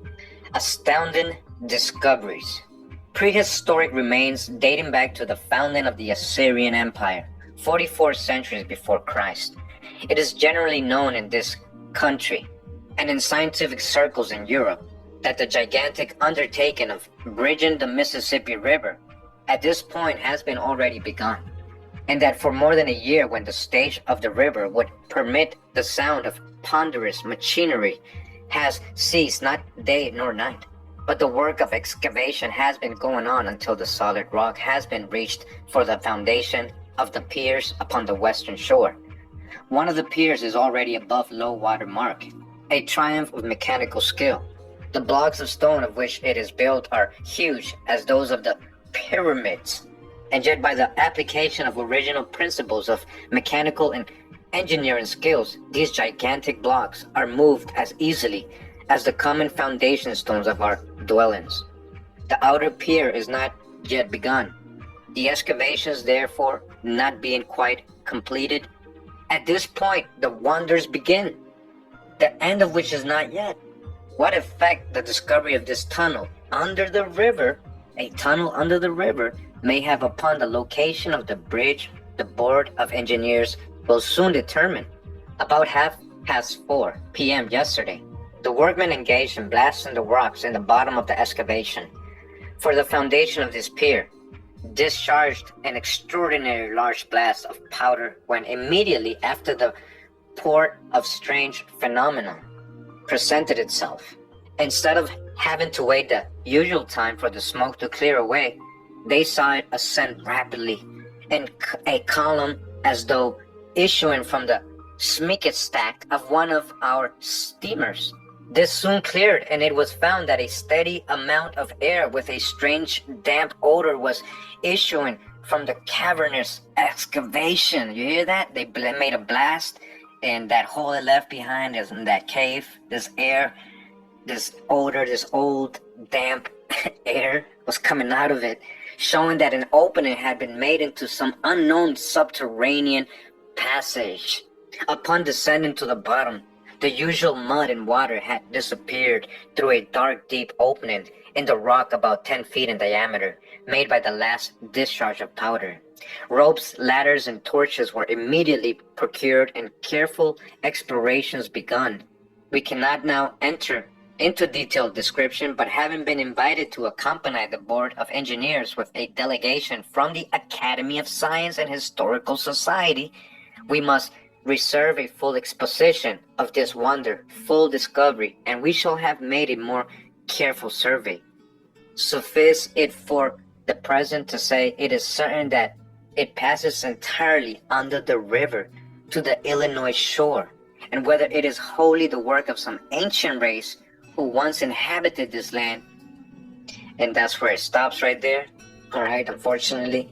But again, they found a whole tunnel dating back, they're saying, at least to the Assyrian Empire, under the Mississippi, these megalithic blocks there, this subterranean passage with this odor, damp air that was stuck under there. Prehistoric mooring stones of Florida. By the final point of departure for freighters carrying copper from North America, Florida would have offered an accommodating supplies location used by Bronze Age sailors before setting out on their long, transatlantic return voyages to Europe and the Near East. Accordingly, evidence of ancient docking facilities on the east coast of the Sunshine State tends to confirm the presence of oceanic mariners there more than 3,000 years ago. The original Garden of Eden was located on the east coast of Florida, according to John Saxer, a longtime resident of Tarpon Springs. His novel conclusion is an eclectic interpretation of biblical and classical Greek myth applied to a number of local coral. Some feature unusual holes that, he believes, are evidence of their use in Old Testament times as sea anchors by sailors from the ancient Old World. If Mr. Saxer's belief in a Floridian Garden of Eden was a bit much, the drilled coral he mentioned seemed to merit investigation. For assistance, I contacted William Donato, a well-known researcher familiar with Atlantic Ocean archaeology. He was unsure about the existence of any sea anchors in Tarpon Springs, but admitted the unusually perforated coral blocks nonetheless bore some affinity with smaller examples he encountered in the Bahamas. A quick internet search revealed that stone anchors were indeed employed from prehistoric times by a variety of cultures well into the 13th century AD. Saxer was sure his specimens were much older. Arriving in Tarpon Springs, he was kind enough to show me his coral anchors. Although at first sight nothing seemed unnatural about them, they were curiously grouped in regular clusters, making it difficult to know with certainty if they had been so arranged sometime in the historic past, or occupied their present position since pre-Columbian times. Driving north on alternate US 19 to Newport Richey, Saxer took me to several genuinely impressive monoliths that more resembled real sea anchors. We visited 4 sites of large standing stones with well-worn holes that had been obviously drilled through. The area is known for its sponge harvesting, fishing, and boat building, but local inquiry into these occupations was unable to connect them in any way to the perforated coral formations.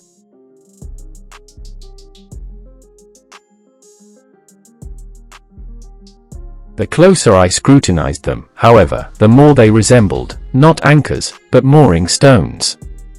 As a sailor and boater, I imagined the difficulty in handling these ponderous, uneven stones as anchors. Saxer argued that larger anchors were needed for bigger ships.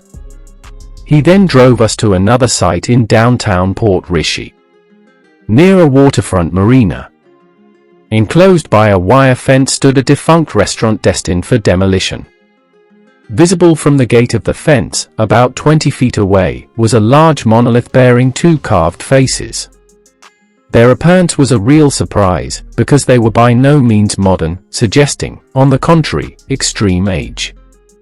Stylistic execution, weathering, and deposition all strongly implied their pre-Columbian provenance. The immediate vicinity had been the site of prehistoric habitation, providing a suitably ancient cultural context for the 2 carved countenances. Some months after my first encounter with the engraved monolith, Donato was able to visit one of the Florida coral sea anchors himself, a 4 by 5 foot rock, 18 inches thick, featuring a symmetrical hole. It's possibly a modified rock, an anchor with multiple rope groves, he told Stephen Isbitts of the Tampa Tribune. Turning to another massive stone with 2 holes, both 17 inches in diameter, Donato stated, "The size is astounding, far bigger than anything I've seen. The identical diameter and uniformity of either hole argue that they were artificially drilled through the rock. It may have been a mooring stone, so then whose ships were moored to them, and when? Answers may be found among the 5,000 pit mines dug out of Michigan's Upper Peninsula from 5,000 to nearly 3,000 years ago. Archaeologists have known since the late 18th century that some £500 million of the world's highest-grade copper was excavated by foreigners who Native American Menominee oral tradition describes as the marine men arriving from across the Atlantic Ocean. Coincidental with the Upper Great Lakes massive mining operation and the disappearance of its extracted minerals was the ancient Old World Bronze Age. This epoch would not have been possible without prodigious amounts of high-grade copper, fused with zinc and tin, insufficiently available in Europe and the Near East. If Michigan copper was traded on a transatlantic basis, smaller ships coming down the Mississippi River to meet up with larger ocean-going cargo ships could have had a rendezvous point in western Florida. There, they could have taken aboard the last supplies of food and fresh water before their next landfall on western European shores. Although those vessels, having been constructed of perishable materials, long ago decayed into nothing, the Upper Peninsula's prehistoric pit mines still exist, as do the uniformly drilled holes in coastal Florida's coral formations and their nearby monolith. Perhaps its engraved, human faces were rough portraits of the marine men, seafaring copper workers, on their way to and from the mines that drove the Bronze Age on the other side of the world.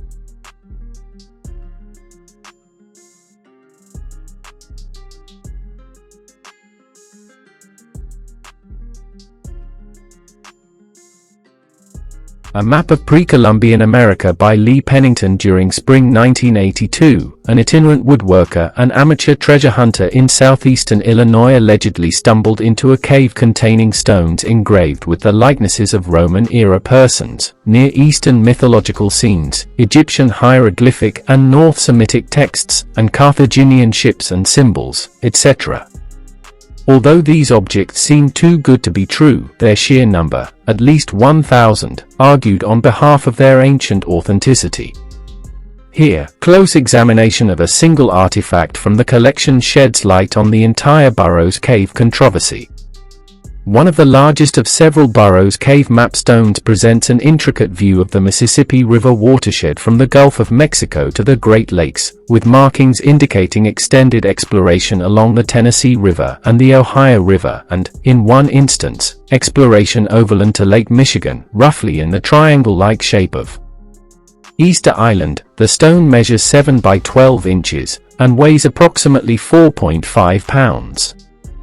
Grooved lines appear to indicate rivers and lakes, a series of dots represent travel routes, panels contain symbols and ancient writing. The outer edges of the stone have been altered, either to change its shape or to express some symbolic information. 7 grooves are cut on the bottom side, and 3 are cut on the top side. Although the majority of incised information is on the front side of the stone, a few symbols were adroitly carved on the backside. Without careful inspection, one can easily miss the human-made marks on the backside, as they subtly merge with the natural marks on the stone. In fact, so blended in are these human-made marks that it appears the mapmaker intended them to be camouflaged. Except for 2 short, parallel grooves on the backside, all the other man-made marks are dots. Because there are no incised lines suggesting landscape or waterways, the dots likely represent star constellations. 3 dots in a row close together probably signify the Belt of Orion from the Gulf area up the Mississippi River. 1 river is indicated to the west and 4 rivers indicated to the east. That to the west suggests the Missouri River, and the 4 rivers to the east, in order from south to north, are the Black River, the Ohio River, the Illinois River, and probably the Wisconsin River.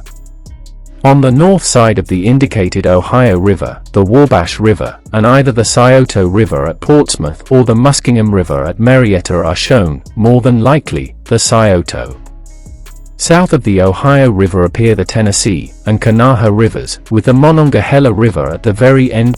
Two things stand out concerning the Great Lakes region of the map. First, the Great Lakes, along with the St. Lawrence River, are shown as a single body of water.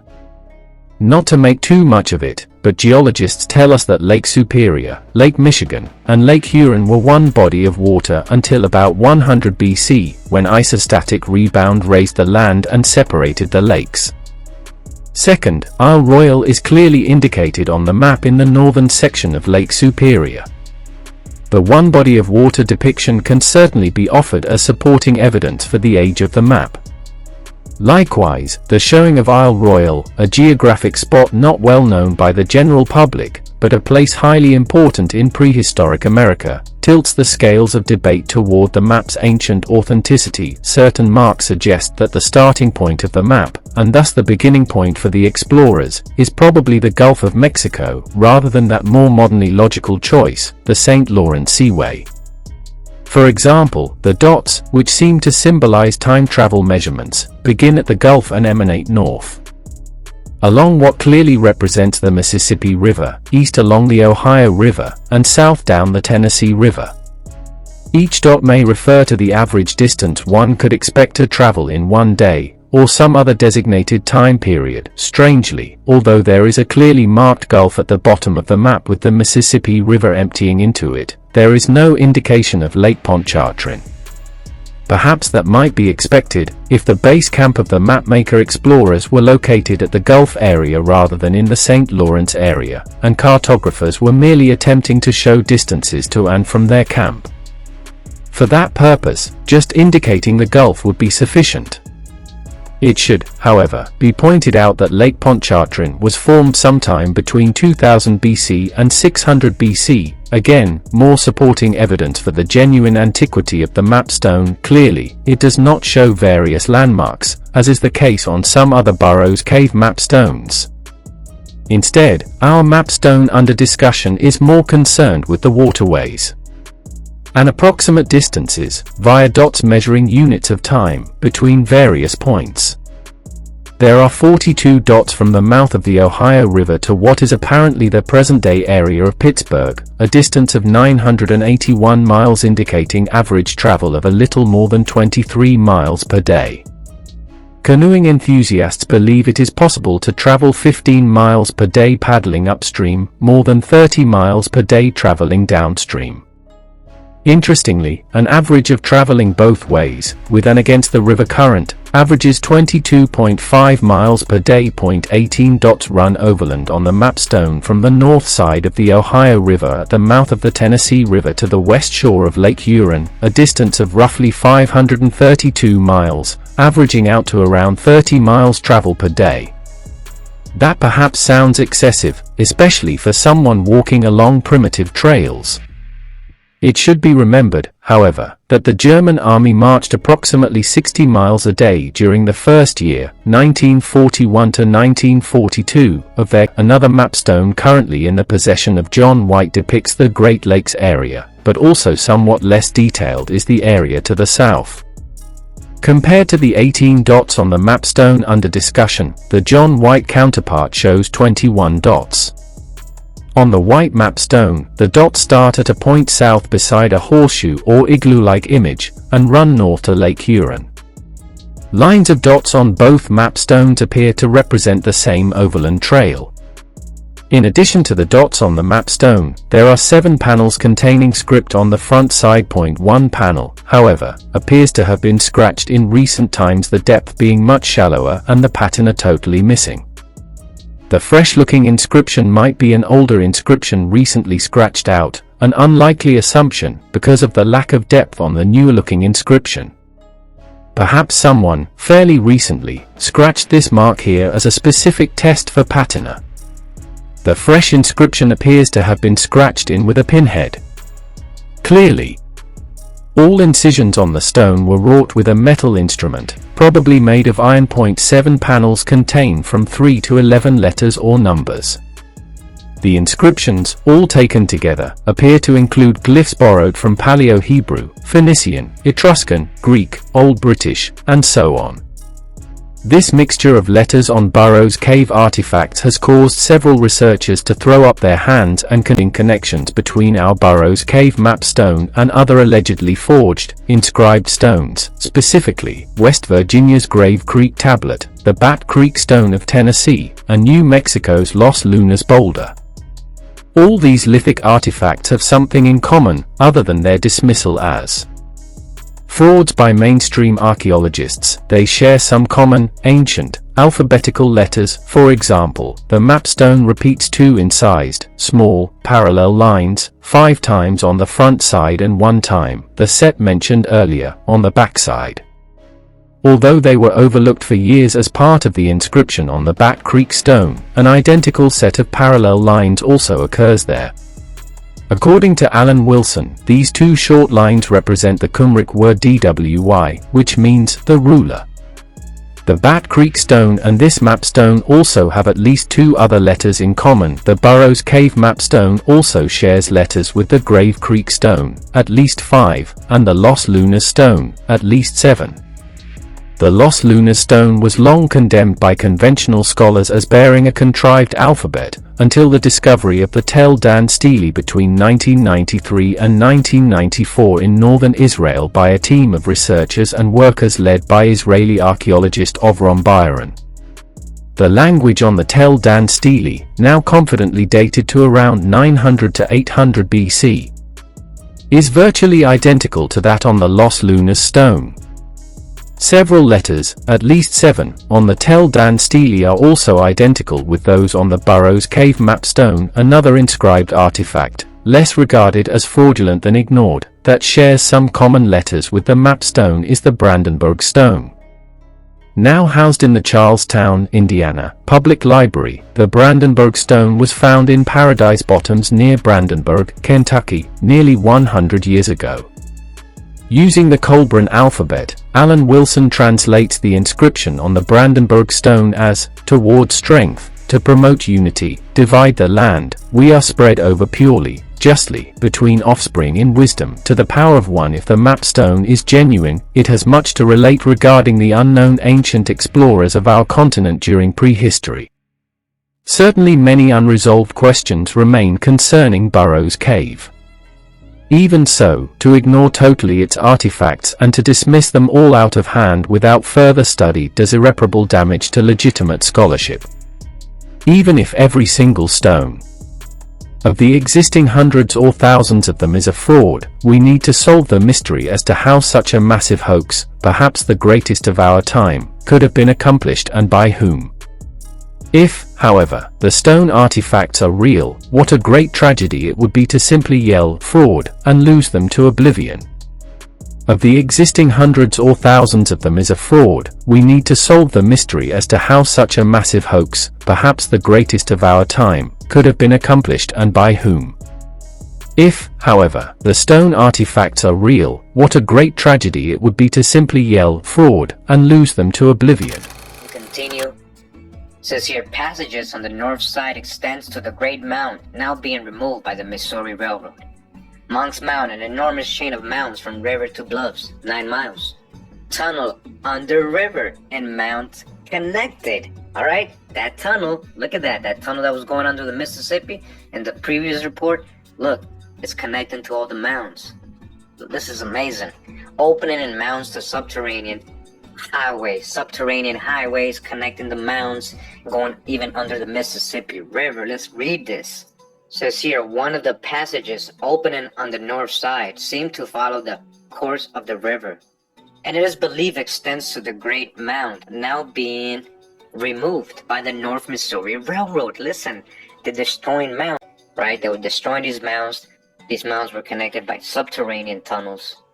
So again, to build their railroads, they were destroying a lot of these mounds, which was the theme of much interesting remark at the last meeting of the Historical Society. To those who have not seen, the mound is around St. Louis. It may be necessary to say that the mound known as the Big Mound is about 1 mile above the Great Bridge now being built. The mound known as Monk's Mound is on the other side of the river and is but one of a continuous chain of mounds extended from the river to the bluffs, a distance of 9 miles. All right, so again, big mound, destroyed it and everything, how majestic and big it was. You know, this is right across the river from Cahokia, you know, not too far from Cahokia. Again, the true Tamari or ancient Egypt. This is what we're talking about right here, where the Mississippi is the Nile. And I look at all these subterranean tunnels now connecting. Look at all this stuff they're finding in the Americas. I just want you guys to see this is amazing information. This is amazing reports and newspaper articles. Archive. Brother does great research, finding all these articles and posting them on his Twitter page for all of us to see. So I wanted again to share this. This is amazing. Now let's continue. It says, it is conjectured that the tunnel under the river and the mounds are intimately connected, and that there was in ancient times an opening through the mounds from this subterranean highway. Again, and there was in ancient times an opening through the mounds from this subterranean highway. Of course, every scientific man is in a perfect fever of excitement at these grand discoveries, which seem so full of promise to archaeological and ethnological inquiries after truth. It will be remembered by our citizens that some few months since an examination amongst mound was made under the auspices of some Eastern scientific society, and during the excavation there were frequent excavations of disagreeable gases and odors.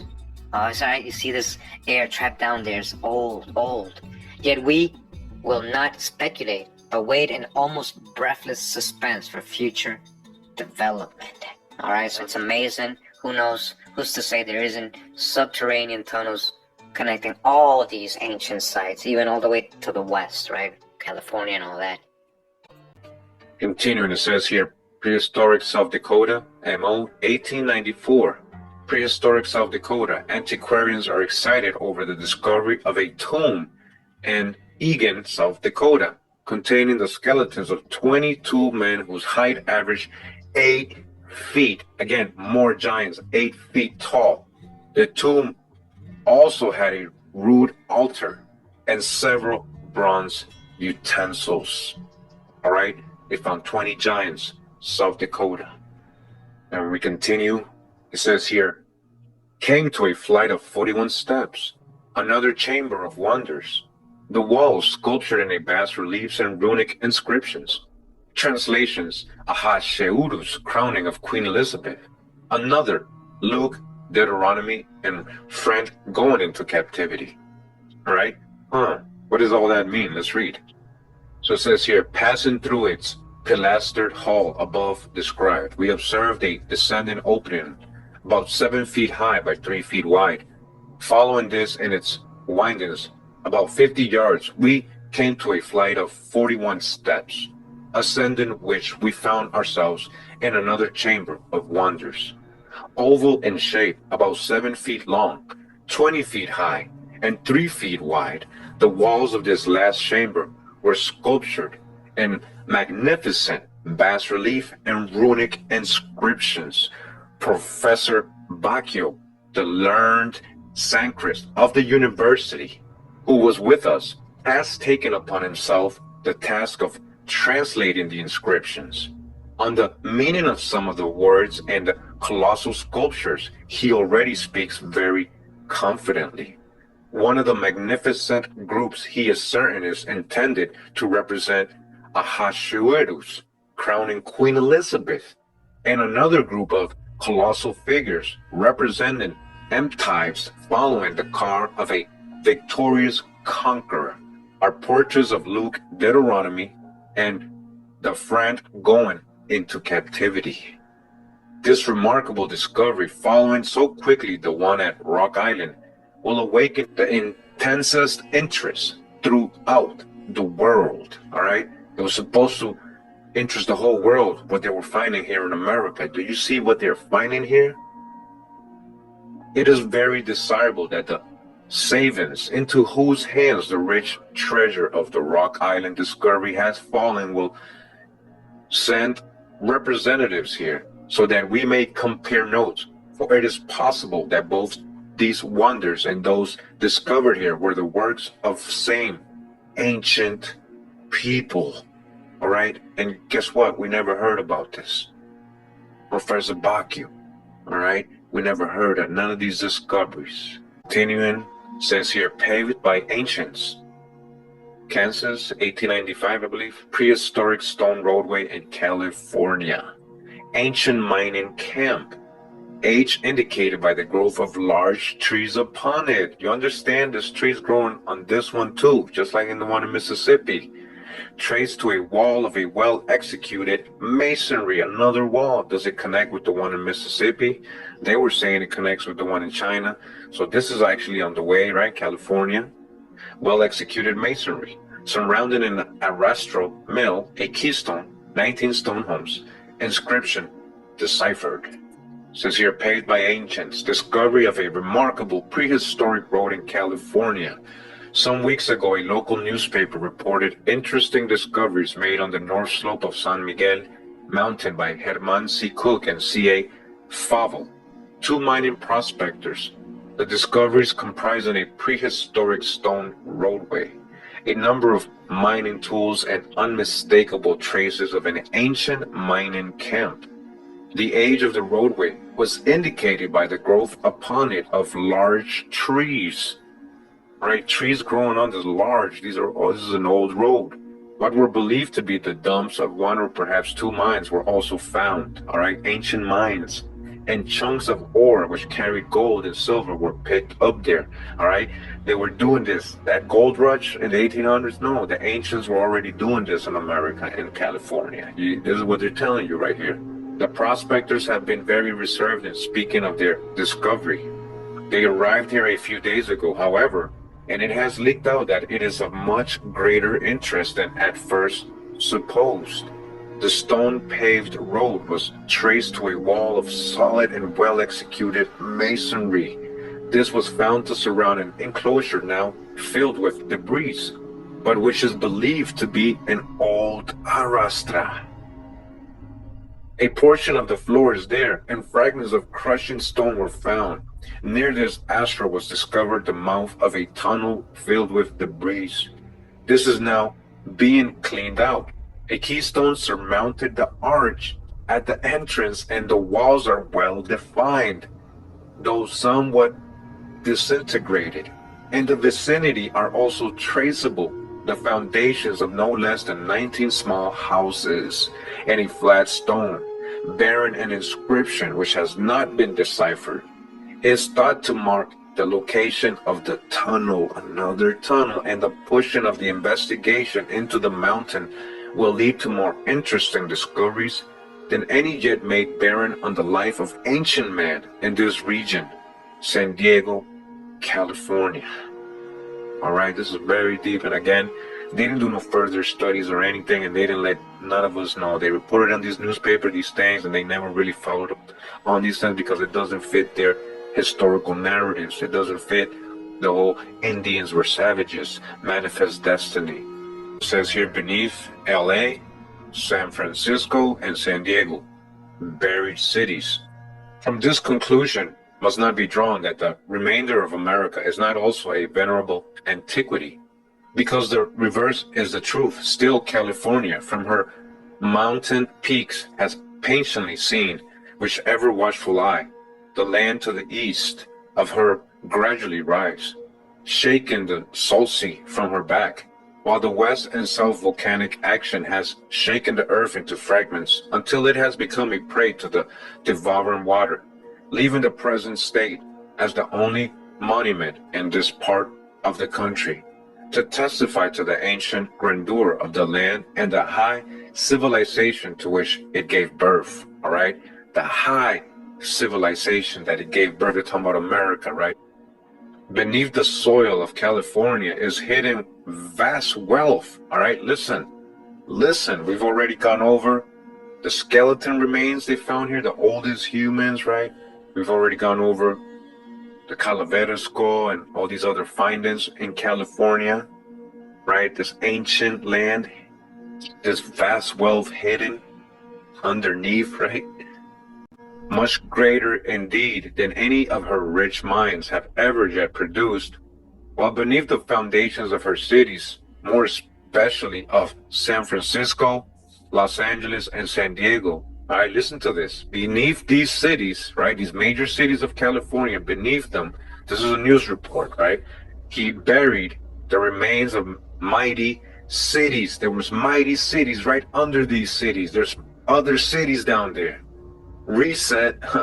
It would not be wise, even if we knew the exact locations of this deeply hidden treasure, to point out its probable locality.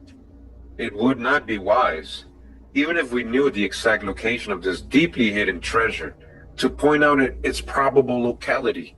Such is the natural cupidity of mankind that only strife and possibly bloodshed could follow the public possession of such knowledge, especially at this stage of our evolution, when selfishness and greed are too often the mainsprings of human action. No harm can be done, however, in reciting the facts, as we are on the verge of important discoveries, it is said, which will establish the truth of these statements beyond the shadow of a doubt, all right? What was about to be discovered about America, they hid it. They did the reset, they hid it. The world fairs, like, nope, manifest destiny, nope, you all from Africa, you know, you guys get it. So, you know, all this was being hidden, it's still being hidden. Right? All this discoveries, we're going to keep going over. This is the Brothers page with all these newspaper clips. We're going to read more and more, you know, from books, primary sources, what they were finding here in America. It says here, Chicago, December 26.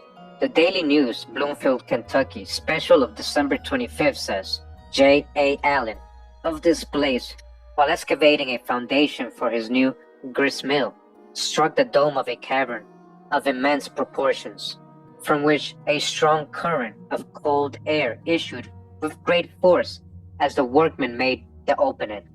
Torches were procured, and Mr. Allen and Mr. Gainbers were lowered down by means of windlass.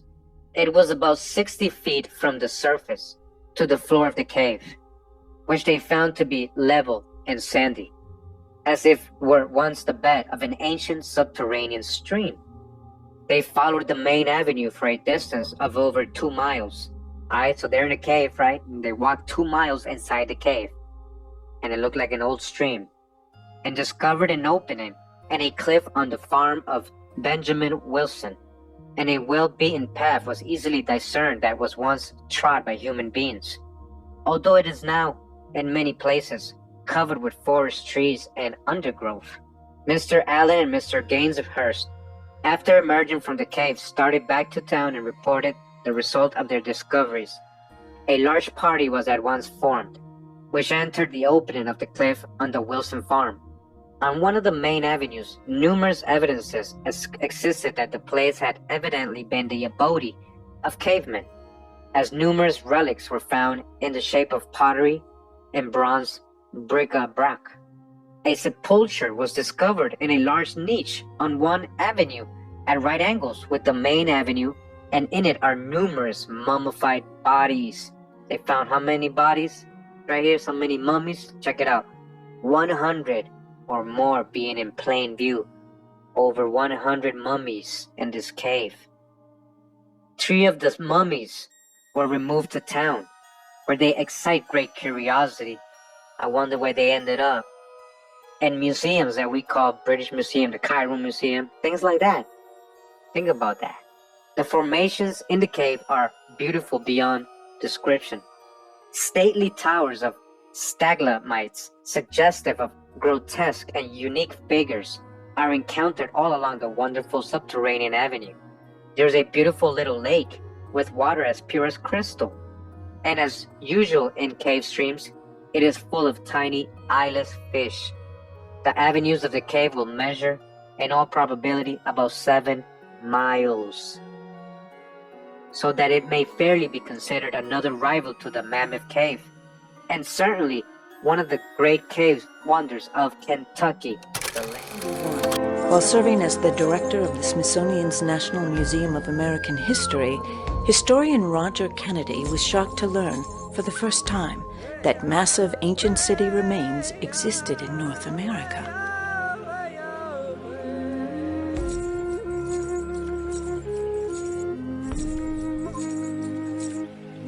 Very, very few of us were conscious of the immensity of place like Monk's Mound at Cahokia, opposite St. Louis, which is bigger in its footprint than the Great Pyramid at Giza. We didn't know that.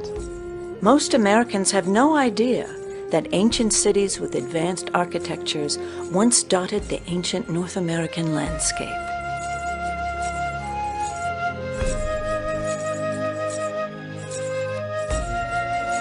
Director Kennedy has since coined a name for such places. What I call hidden cities.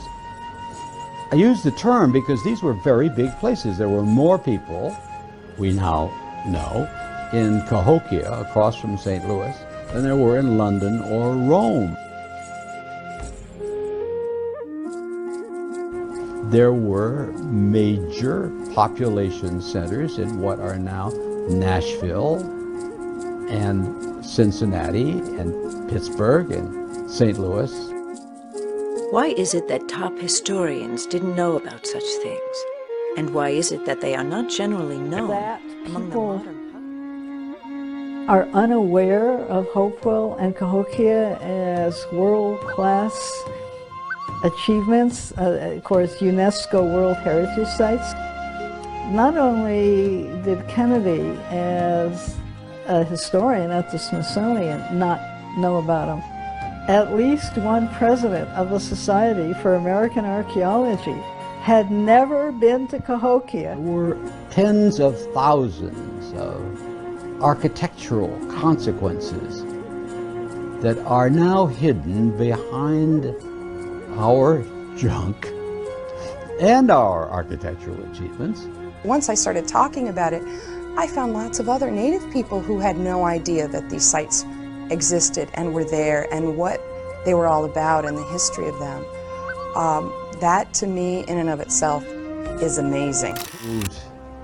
Northward from the Gulf in the 1530s and westward from Virginia after 1607 and westward from Plymouth Rock in 1620, they did learn that the place had been occupied for a long time by other people. George Washington saw major earthworks. The biggest architecture George Washington ever saw was created by Native Americans along the Ohio River. They were viewed by the early settlers, of course. They were so plentiful that it wasn't a surprise to have one on your property. These things were common. Oftentimes, many of them were reduced to nothing because they were used for landfill in a growing village or a town or an upcoming city. Thomas Jefferson was well aware that there were very, very big earthworks in the Ohio Valley, and he became aware, thanks to Lewis and Clark, that there were even bigger ones in the center of the continent, around Cahokia and St. Louis. What were these ancient earthworks? Ancient city walls, buildings, roads, burial sites.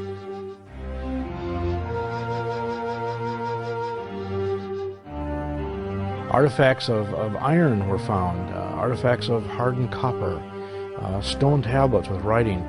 Regular farmers just plowing their fields would really turn up literally bushel baskets of arrowheads, spear points, etc. And these things were commonplace.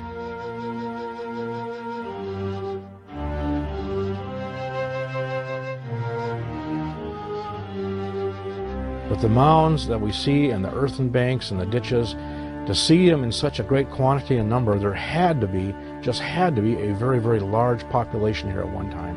None of that, virtually none of that, presents itself to us. Yes, in some small park-like enclaves, but downtown St. Louis doesn't have a mound center. Downtown Cincinnati doesn't have a mound center. Downtown Pittsburgh doesn't have a mound center anymore. Marietta is to some extent, Marietta, Ohio, defined by its ancient earthworks, but there's an awful lot that defines it subsequently. So the answer to that is, we don't see it. Some who authored the very first publications of the Smithsonian, or the earliest books on North American antiquities, described and illustrated things that would surprise most of us today.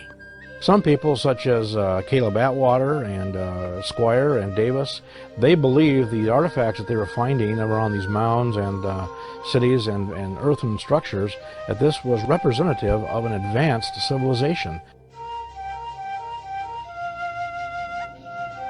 This is the very first publication of the Smithsonian Institution. This is the work that Squire and Davis were able to complete in the late 1830s, the early 1840s, in what's called the Ohio Territory, which primarily worked in the state of Ohio, showing the monuments and the vast cities and the greatness that they must have had.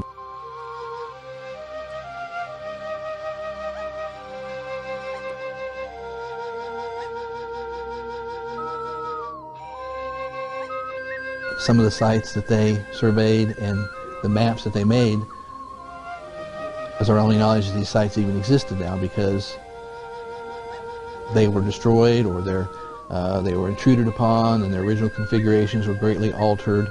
The real question is, why were these sites not preserved?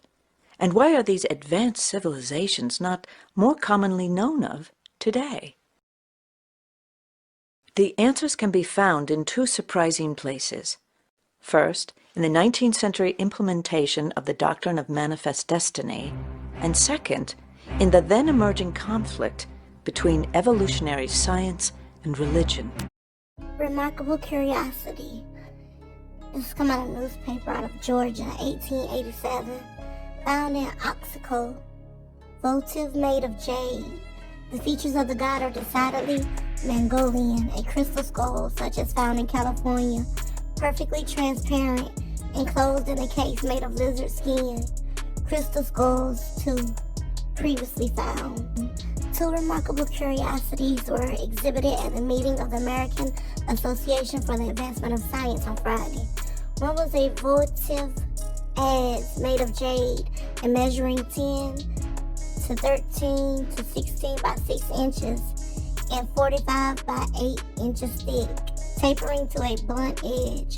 It was found in Oxico, Mexico 20 years ago, and is supposed to have been used in religious services since out of one side is carved the features of a deity.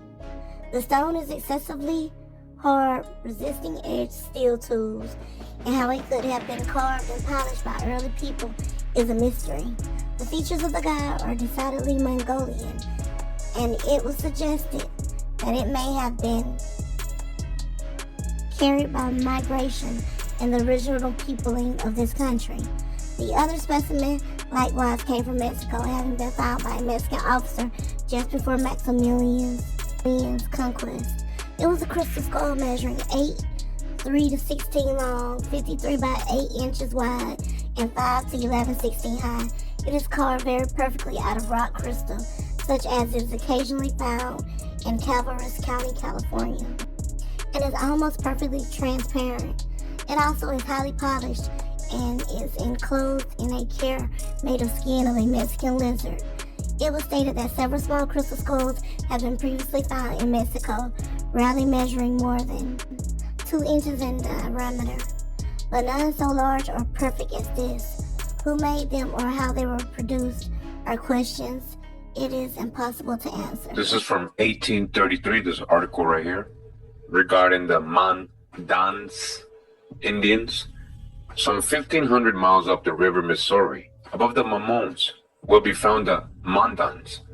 These people, as well as their neighbors below them, have some very peculiar religious notions. Mr. Catlin, who visited them the last summer, has given very interesting accounts of their religious ceremonies, customs, and traditions. We've read Catlin's books, all right? Of the latter, he has given one specimen, which contains more of the wonderful than any of the visions of the seer Joseph Smith, and we believe quite as worthy of credence. Okay, the Sangano Journal says you gotta listen to this. Now, in parentheses, this is according to the Mandans, right? It says, according to their traditions, they were the first people in the world, and they originally lived inside the earth. They say that a vine had grown from one of their cornfields to a very great height through a hole in the earth, and one of their young men climbed up and until he came out on the top of the earth where the Mandan village now stands. All right, you hear that? Sounds like Jack and the Beanstalk. Where the Mandan village, that he looked around and admired the beautiful prairies and country about him, saw many buffaloes, killed one and found it good to eat, that he returned and related what he had seen, when a number of them went and witnessed the same things. Amongst the throng who was endeavoring to climb up was a very large fat woman who was advised not to go up, but whose curiosity led her to attempt it notwithstanding. As soon as she had got an opportunity, when she had got part of the way up, the vine broke under her weight and let her down. She was disgraced for being the cause of a great calamity, which could never be averted, for none could ascend nor could those descend who had gone up. They commenced the Mandan village where it now stands, and the remainder of them are living underground to this day. Wow, you hear that? So they blamed an overweight person, I guess. You know, that's probably a silly story. May have some kind of significance in a different way, but very interesting as you see the Mandans saying they were coming from the underground. So we continue with the Mandan Indians, another article here from 1835 regarding the Mandan religion. The Indians were Jews, it says. Let's go right into it. And it says here, Mandan religion. The Indians were Jews. Mr. Catlin, of whose portfolio on Indian portraits we have frequently spoken, is, we perceive, lecturing at Mobile. We trust he will soon make his way to the northern cities. Indians are no rarities, but rather a nuisance to the people about there. To us they are becoming subjects of historical interest, and therefore magnified in importance. If the following related by Mr. Catlin, as we find it in the Mobile Commercial Register, be a true narrative, it is certainly a most extraordinary and unexpected confirmation of the truths of the Bible. The ark must therefore have landed on Chimborazo, or the Alleghanies. All right, you hear that? They're saying the ark, Noah's ark. Ark must therefore have landed on Chimborazo, or the Alleghanies, and the Indian tribes that once populated this country must have been the descendants of Abraham. The origin of the religious ceremony of the Mandans is both novel and interesting. It is probable that no white man was present at its celebration before Mr. Catlin, and this gentleman who accompanied him in their tradition connected with it of a stranger coming to them from the west, who had saved himself from a great flood and had found land on the mountain in his canoe, has probably been first made known to the white man at that visit. All right, that's where they got the Noah story from. The season of these ceremonies is the budding of the willow, and the reason assigned is that the bird flew back with a sprig of willow. On being questioned what bird, the reply was the mourning dove. All right, so you see, just like the biblical story, the whole tradition upon which these ceremonies are founded is a matter of speculation for the curious. Through its means, the origin of these wild people may perhaps be traced. All right, lost tribes, huh? And we continue here. It says here, Moctezuma Well, Arizona, 1869. Moctezuma Well. Explorations among ancient ruins, the cave dwellers, extraordinary remains of an extinct civilization. Who and what were these people? Correspondence of Cleveland Herald, Camp Verde, Arizona, Terry. September 20, 1869. On Saturday last, the 18th instance, a small party from this post visited a place called Moctezuma Well, situated on Beaver Creek, about 8 miles distant. The well is about 100 yards back from the stream upon a high isolated mesa, and is about 125 yards in width and about 100 yards down to the water, which is surrounded by perpendicular walls of rock. The water is very clear, of a light green or bluish color, and is very strongly impregnated with lime, sulfur, soda, iron, and other minerals. It has no visible inlet, but its outlet is by a subterranean passage at a point nearest Beaver Creek, into which it empties a large volume of water. The whole country between the Sierra Prieta and the Moyayon ranges of mountains is a limestone formation and full of caverns. some of which are quite extensive, as was shown by the results of the day's explorations. All along the bluffs of the Rio Verde and Beaver Creek, wherever these caves exist, they are found to have been the dwelling places of a race of people, I listen to this, in these caves, which has long since passed away, and about which not even mythology tells a tale. It's not even part of our mythology. But it is generally supposed that they are of a very ancient character, as old and probably older than the Aztecs of Mexico. It is certain that the present aboriginal occupants of the territory are of a different race altogether, and from their fierce and warlike character, it is supposed that they are destroyers of this industrious agricultural people, which they seem to have been, and who certainly were deserving of a better fate, an extinct civilization. It's called The Lost History of Ancient America. Our continent was shaped by conquerors, influencers, and other visitors from across the ocean. This is by Frank Joseph, a very famous author with these kind of things. I do want to say, though, he's still coming with an, Mesopotamia out of Africa kind of mind frame, when he wrote his books. America's a true old world. Why do you think they're finding all these things here? All these so-called influences. This is the old world. Gonna read this real quick. Very interesting. You guys don't know about it. This is chapter 3. It says here, Egyptian-style cat burial in Illinois by Professor Julia Patterson. More than 30 years ago, before highway construction engineers could obliterate a prehistoric burial ground, archaeologists excavated its 14 earthworks of various sizes. The structures were perched atop a bluff overlooking the Illinois rivers, in the western part of the Prairie State, less than 50 miles north of St. Louis, Missouri. The largest dome of configured soil measured 92 feet across and stood 8 feet high as part of the Hopewell Culture Complex some 2,000 years ago. All right, so before this was destroyed, we already know they destroyed many mounds, a lot of the architecture, a lot of the prehistoric buildings, mounds, cities. This was a common thing. The Hopewell were a mound builder people of far-flung traders and skilled artisans who flourished from circa 600 BC to their extermination at the hands of so-called Native American tribes by 400 AD. All right, so that's kind of big. They're saying Native American tribes came and destroyed the Hopewell culture, the mound builders. Now we got to dodge the hijack with their carbon dating and dates. The Illinois site's foremost tomb was found to contain the bones of 22 human adults, evenly laid out in a ring formation around the central sepulchre of a male infant skeleton. All right, you guys hear that and picture that? Nearby, the child carefully interred in its own grave, paws respectfully placed together, were the remains of a bobcat wearing a necklace of drilled, carved bear teeth in the shells of marine animals. No other wildcat has been buried by humans in the entire archaeological record. Researchers claim in a study published recently by the Mid-Continental Journal of Archaeology.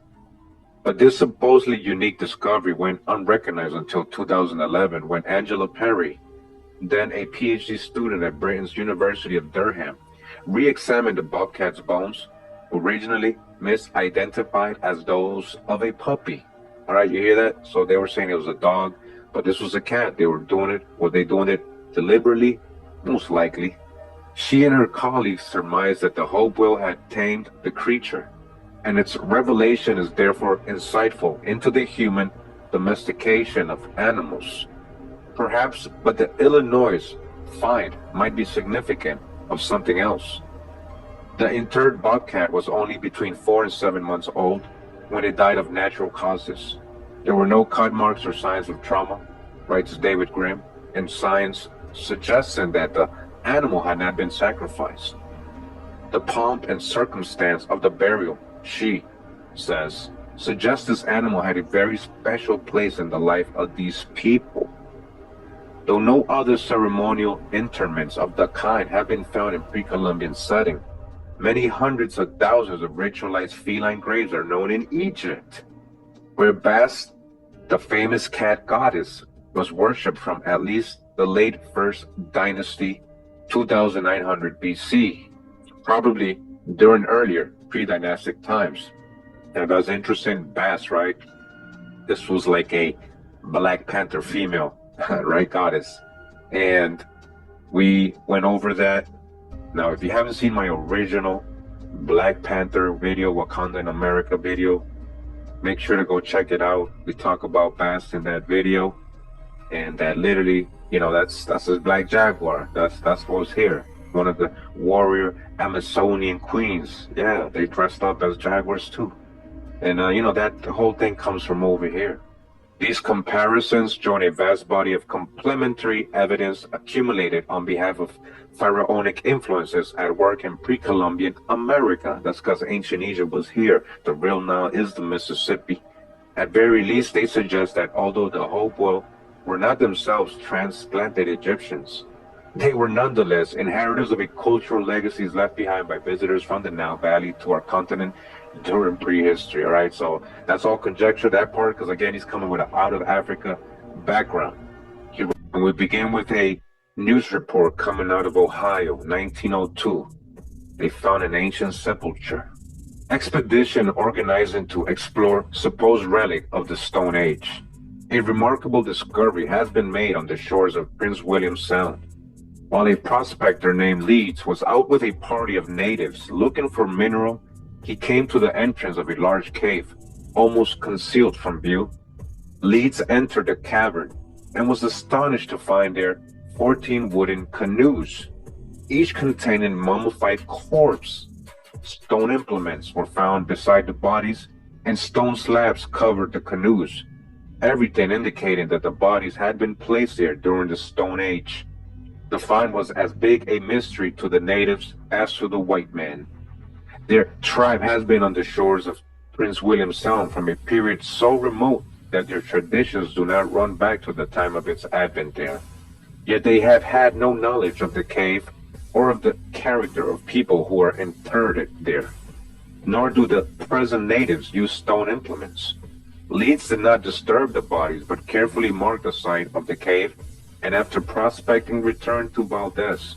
An expedition is being organized, headed by Captain Story of the Alaska Packers Association, to make a thorough exploration of the cavern and the remains that repose therein. All right. So I wonder what happened, you know, in this second expedition. Maybe somebody told the Smithsonian, and that's why nobody knows about this. What happened? Williams, founder of the First Baptist Church in America, in the mid-1600s, believed that indigenous people were not only fellow seekers, but that, quote, the Indians were probably of Jewish descent of the lost tribes of Israel. You do have missionary efforts, and some of these early missionary-minded folks are very ostracized and marginalized by their society. We see this all the way back in Massachusetts, even with Roger Williams. When he's first run out of the Massachusetts Bay Colony, he goes and he begins to minister to the Indians, and he's seen as a radical for that. 200 years later, Roger Williams would receive an ally in Mormon church founder Joseph Smith. Joseph Smith claimed that the Native Americans were, in fact, just like the rest of us. Just as good, just as valuable, and just as important as all of the rest of us. Later, many other artifacts would turn up that suggested the presence of Middle Eastern cultures in North America. Protestant priests, Catholic fathers, Jewish rabbis were seeing these possible links between the Native Americans and ancient Israel. These links included written records that had possible tie-ins to the ancient world. There were certainly religious beliefs, thinking that the Native Americans may have been descendants of some Hebraic, Jewish, Israelite travelers to the Americas at different times, or of other Old World peoples at different times. And there are various things fueling these. There were religious, political, and social agendas. Perhaps the largest documented religious artifact was this ancient city wall mound, recorded in Squire and Davis's Smithsonian publication entitled Ancient Monuments of the Mississippi Valley. So to see an artifact like that, or the context in which they would place an artifact like that, would be, especially something found in association with the mounds, would be, oh, that shows to us the presence of these people at that time here in the Americas. They were responsible for creating that artifact. They were responsible for creating the mounds and for introducing various cultural aspects into the Americas. The idea that ancient inhabitants knew of and used Middle Eastern Hebrew symbols undermined the notion that Native Americans were isolated, so conflicted with the emerging science of the day, and would mark the beginning of a long-standing controversy. Morgan followed the idea of English anthropologist of his time, which is the mid-19th century, in thinking that human societies evolved into greater and greater progress towards civilization. Lewis Henry Morgan, along with Herbert Spencer, would be credited with developing theories of cultural evolution. Cultural evolution is an interesting way of viewing human cultures. I think we still have some remnants of that with us today, but at the time, people strongly believed that this was how societies came to be, that there was one way to get to the kind of pinnacle of being a human, or the most evolved human. You go through different phases.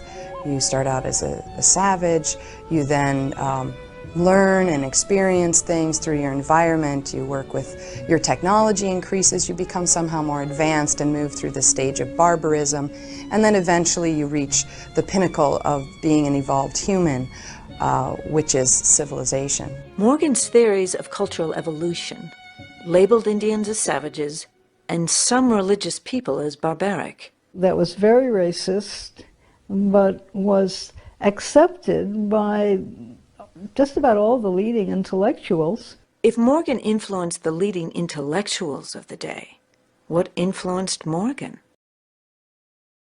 Contemporary Presbyterian preacher Charles Finney wrote this, quote, "Outcomes of enthusiastic religion in Western New York feed into the formation of ethnological conceptions for Morgan," unquote. One such outcome was the publication of the Book of Mormon, professed to be translated from the ancient record found in upstate New York by Joseph Smith. Smith claimed that this record had been written in a reformed Egyptian language. Morgan's ethnological conceptions would become the extreme opposite. Natives were not as evolved as those from the Old World. Morgan biographer Leslie A. White would sum up Morgan's views of religion. Quote, "If you were for theology, you were against science, and Morgan was definitely for science." Unquote. Still, some modern historians believe that too much has been made of the 19th century conflict between religion and science. The reality of the ancient American past got caught up to some extent in that set of bickers. The simple-minded controversy between science and religion has contaminated, distorted, and diverted both religion and science. Many believe that the Native Americans had no written record prior to Christopher Columbus. This would make it prehistory, but nothing could be further from the truth. What you learn through ceremony has been taught and preserved on birch bark scrolls. Not like English is written in words, but there are pictographs that have been compared to, for example, Egyptian hieroglyphics. We do know that there are certain people who are charged with being the stewards of those scrolls and taking care of them, so they would have closer access to be able to look at and keep those scrolls. Yet many still believe that Native Americans had no written language. In fact, on the Department of Natural Resources website, you can see that it says, "We have no idea who these mysterious people were who were creating these images." And yet, very clearly, our people, who are the traditional people of that area, we know exactly what those teachings are. In fact, the Micmac have a written language that predates Columbus. With a fully developed glyph system, you can say anything, the poetry, philosophy, technology, whatever, as one only has to go to China or Japan to see that their systems are the equal of any European writing system, but very different. I don't know that everyone running around was creating scrolls and using those in the way we use language today, but it was still something that I think one person could create a scroll and another person would be able to read that had no connection to them. What happened to these written records? But it is another irony that we find that we're said to not have any kind of written language or history, and it's all stored in the shelves of the museums. Every museum, small or big, has a great quantity of stuff that's boxed up that hasn't seen the light of day for literally 100 years. And we've had the American Indian Religious Freedom Act in this country. You know, in 1978, supposedly we can practice our religion freely. However, our religion is intimately tied with the knowledge that's written on those scrolls, many of which are held in museums that we don't even have. Again, there's this irony of saying no written language, no sophistication, etc., but yet there sure is something that museums want to hold on to. In fact, artifacts containing what appears to be written language excited great controversy when they were originally discovered. According to the scholarly journal of the Ohio Historical Society, quote, "No subject received more attention or stirred more controversy among archaeologists in the 19th century than the authenticity and presumed meaning of the engraved stone tablets that were periodically recovered from the mounds." Some members of the Ohio Association were among the staunchest defenders of a so-called lost race theory, and many had little doubt that the mound builders were descended from one of the ancient civilizations of Europe or the Middle East, most likely the seafaring Phoenicians of Hebrew or Mediterranean origin. Was the scientific community reacting to these origin ideas? Dr. Stephen Peet may have thought so, and actually charged wanton destruction of the mounds. Whether intentional or not, whether motivated by religious or political agendas or not, modern experts agree that wanton destruction did occur. Manifest destiny, the idea that American First Nations have never achieved anything worth preserving, has resulted in the wanton destruction of thousands and thousands of earth constructions, mounds, embankments, figures, and settlements.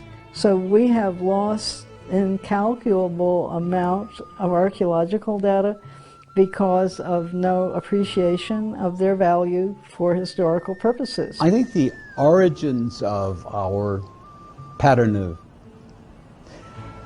obliteration and ignorance of the past of ancient America lies in two ways. First, we thought as a nation that we were starting something brand new. Our founding documents are full of new start, new page, new everything, new order of the universe, we say in our national sale. Powell had become a national hero for exploring part of this new land, the treacherous Colorado River. But what he is not as well known for was his defining of the origin and evolution of Native Americans. He was more interested in putting to rest what he called a mound builder myth, the idea that these mounds had not been built by the prehistoric ancestors of North American Indians. There were some people who were arguing that the mounds had not been built by any of the existing groups of North American Indians. Robbing Native Americans of their history before Columbus may have served two purposes. First, justifying manifest destiny and the displacement of Native Americans. And second, dismissing of popular religious ideas that ancient Native Americans may have had Middle Eastern origins, and thus rights equal to those of European immigrants. Powell wrote, "Whether we desire it or not, the ancient inhabitants of this country must be lost, and we may comfort ourselves in the reflection that they are not destroyed, but are gradually absorbed and become part of a more civilized community." So when that's what your framework is. Of course, then it makes sense in a way, as troubling as it is, and the racism really that we're talking about is so deep there. It does make sense that that's your worldview. That's what you've been told. So none of this data fits. Rather than looking all of the data and trying to determine what story can we put together, what can we understand from this data, I think that's what happened. I think very clearly people were willing to discount things that didn't fit what they could see, which was Native people in this, pitiful, savage, wild state as they were viewed by Europeans. Thankfully, some artifacts in ancient cities yet remain, such as these once city walls intentionally preserved as mounds in a golf course in Newark, Ohio. I'm standing here at the parallel walls that connect the gigantic octagon with a large circle. The circle is 1,054 feet in diameter. The octagon encloses 50 acres, which is large enough to encompass 4 Roman colosseums. This was built by the ancient Hopewell culture that lived in this region between about 100 BC and AD 400. The level of precision, it is incredible. The entire Newark earthworks encompasses 4.5 square miles, and it was the largest complex of geometric earthworks ever built in the world. It includes 2 circles, a gigantic octagon, a square. Actually, what we call the Hopewell culture, things like it at least, and things related to it, covered much of eastern North America in different parts. As far south as Florida, as far west as Kansas City, as far east as perhaps New York. They had to be incredibly sophisticated to be able to build these mounds perfectly, in unison to an octagon shape and a circular shape. It's clear that they rival, by any scale, any other cultural achievement in the world. The Great Pyramids, the Great Wall of China, embedded in these earthworks and encoded in their structure is anything but primitive. It's remarkable. It also shows that not just high math, but these sites are lined up primarily with the lunar calendar. They had high math, they understood geometry, and because of the lunar calendar, they also understood the heavens, astronomy.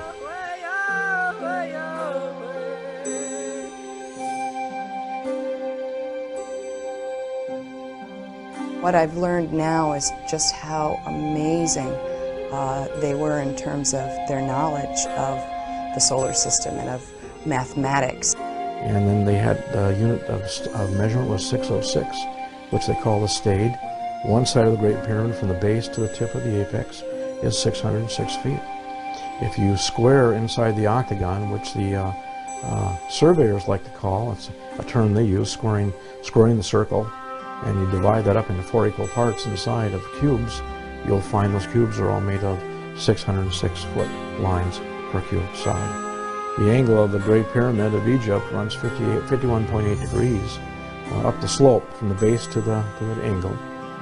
That measurement is there, and when you come off of the baseline at Newark and you run true north and then measure that angle back to the baseline, what do we find?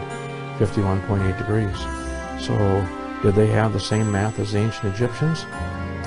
Well, I gotta say, yeah, it sure looks like it. It's as inspiring, I think, in its way as the NASA program to send a man to the moon. And what a special place it is. You feel that right away. You feel it immediately when you're there.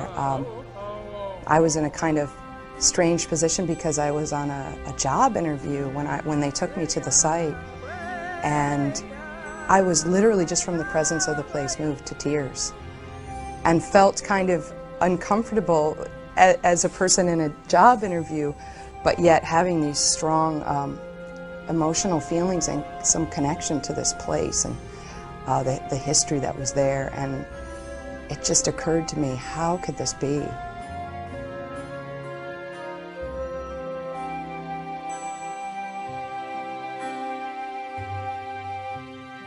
The people who created the settled places, the agriculture, the urban design, the engineering, and the astronomy that preceded us, preceded we European Americans, are not quite us. They are other people, we felt. And in the European American tradition, there's a long, long history of our saying to ourselves, oh, no, that's those people. And those people can't be as good as us people. They couldn't have built those great big things. And most mainstream archaeologists. This is one of the earliest maps that we found on the Newark earthworks. This is a drawing by Wyrick from 1860. David Wyrick had done the first comprehensive surveys of the magnificent Newark earthworks. The first of what came to be known as the Holy Stones was found there, and 5 months later, at the Jacksontown Stone Mound a few miles southeast of Newark, he found something even more amazing. They found one major earth structure in the center, surrounded by 12 small burials. David Wyrick went straight for the middle one with 9 other gentlemen, and they began to dig that mound down. And they uncovered it. When they did, they found a wooden coffin made out of oak.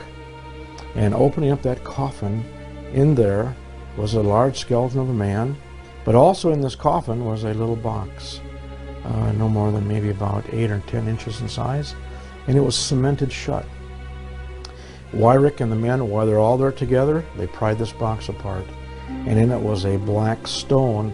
They opened this box, and here was this unusual artifact. We own the Newark Holy Stones, and these stones were found in a Hopewell mound in the 1860s, and the presumption from finding them was that perhaps the American Indians had some kind of contact with the Hebrews, or possibly they were the Hebrews. That's another idea. So we have the museum has been interested in origins. They took it to some scholars, identified that it was probably some type of Hebrew.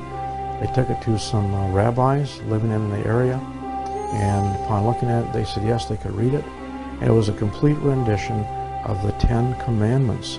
They called it Block Hebrew because they had never seen anything written like this, but they called it Block Hebrew.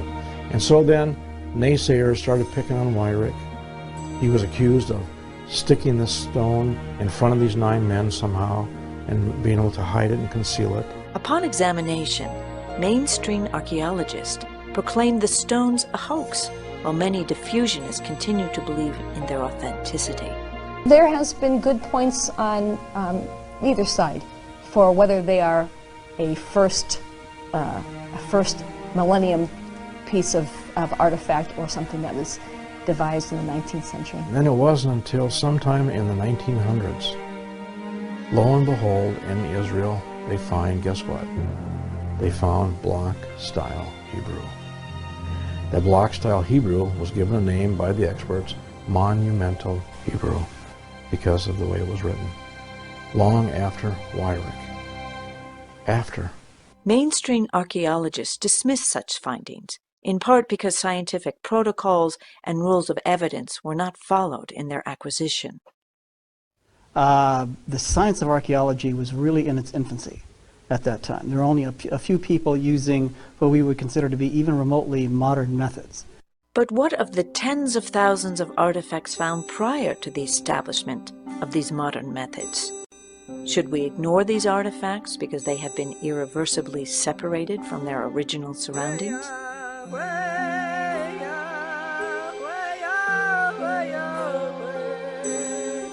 But diffusionists like to point to one artifact that has been dismissed by mainstream archaeologists, even though it was found using modern methods within the original surroundings.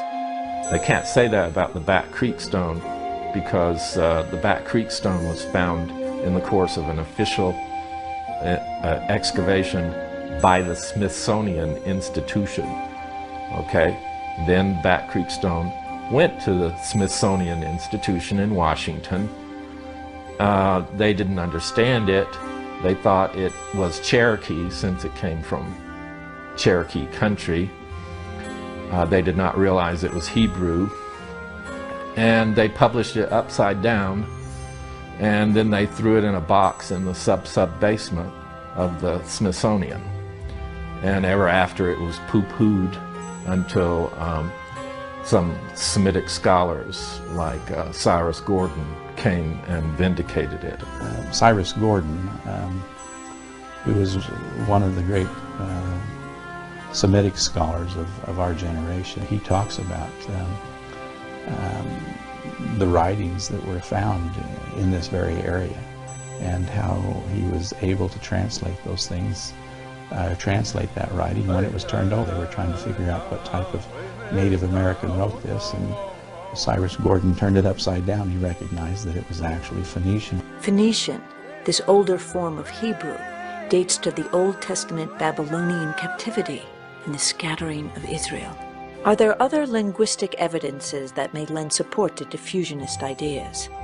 As a scholar of ancient languages, I have discovered that there are many symbols in the Micmac that are very close and similar to those of ancient Egyptian.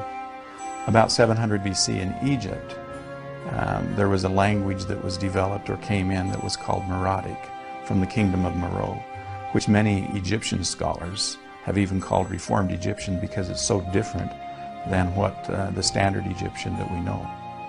And this Meroitic is very close to some of the signs of the Micmac. Anthropologists just miss a lot of the stone evidence and inscriptions in these ancient languages like Egyptian and Greek and Hebrew by saying, well, they were not found in the course of an official excavation. Are these diffusionist ideas simply a continuation of the controversies that existed in John Wesley Powell's day? There were some people who were arguing that the mounds had not been built by any of the existing groups of North American Indians.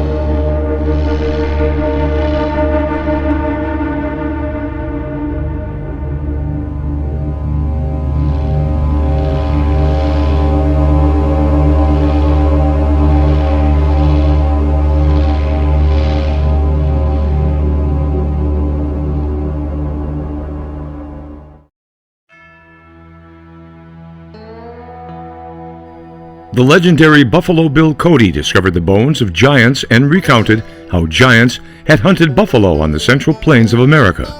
He was also a believer in the ancient giants of the Americas due to a first-hand experience of his own. He wrote in his autobiography, "While we were in the Sand Hills scouting in the Niobrara country, which is Wyoming, the Pawnee Indians brought into camp one night some very large bones, one of which a surgeon of the expedition pronounced to be the thigh bone of a human being. The Indians claimed that the bones they had found were those of a person belonging to a race of people who a long time ago lived in this country. That there once was a race of men on the earth whose size was about 3 times that of an ordinary man, and they were so swift and powerful that they could run alongside a buffalo, and taking the animal in one arm, could tear off a leg and eat the meat as they walked. These giants denied the existence of a great spirit, and when they heard the thunder or saw the lightning, they laughed at it and said that they were greater than either. This so displeased the Great Spirit that he caused a great rainstorm to come, and the waters kept rising higher.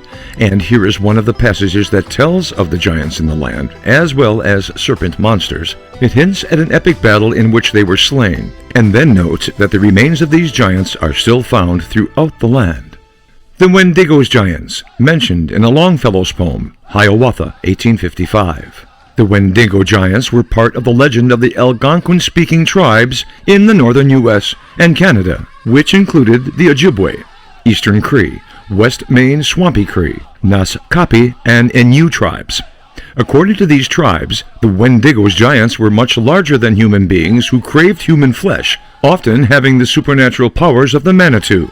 "Hold at length," cried Magikuus. "Hold, my son, my Hiawatha. 'Tis impossible to kill me, for you cannot kill the immortal.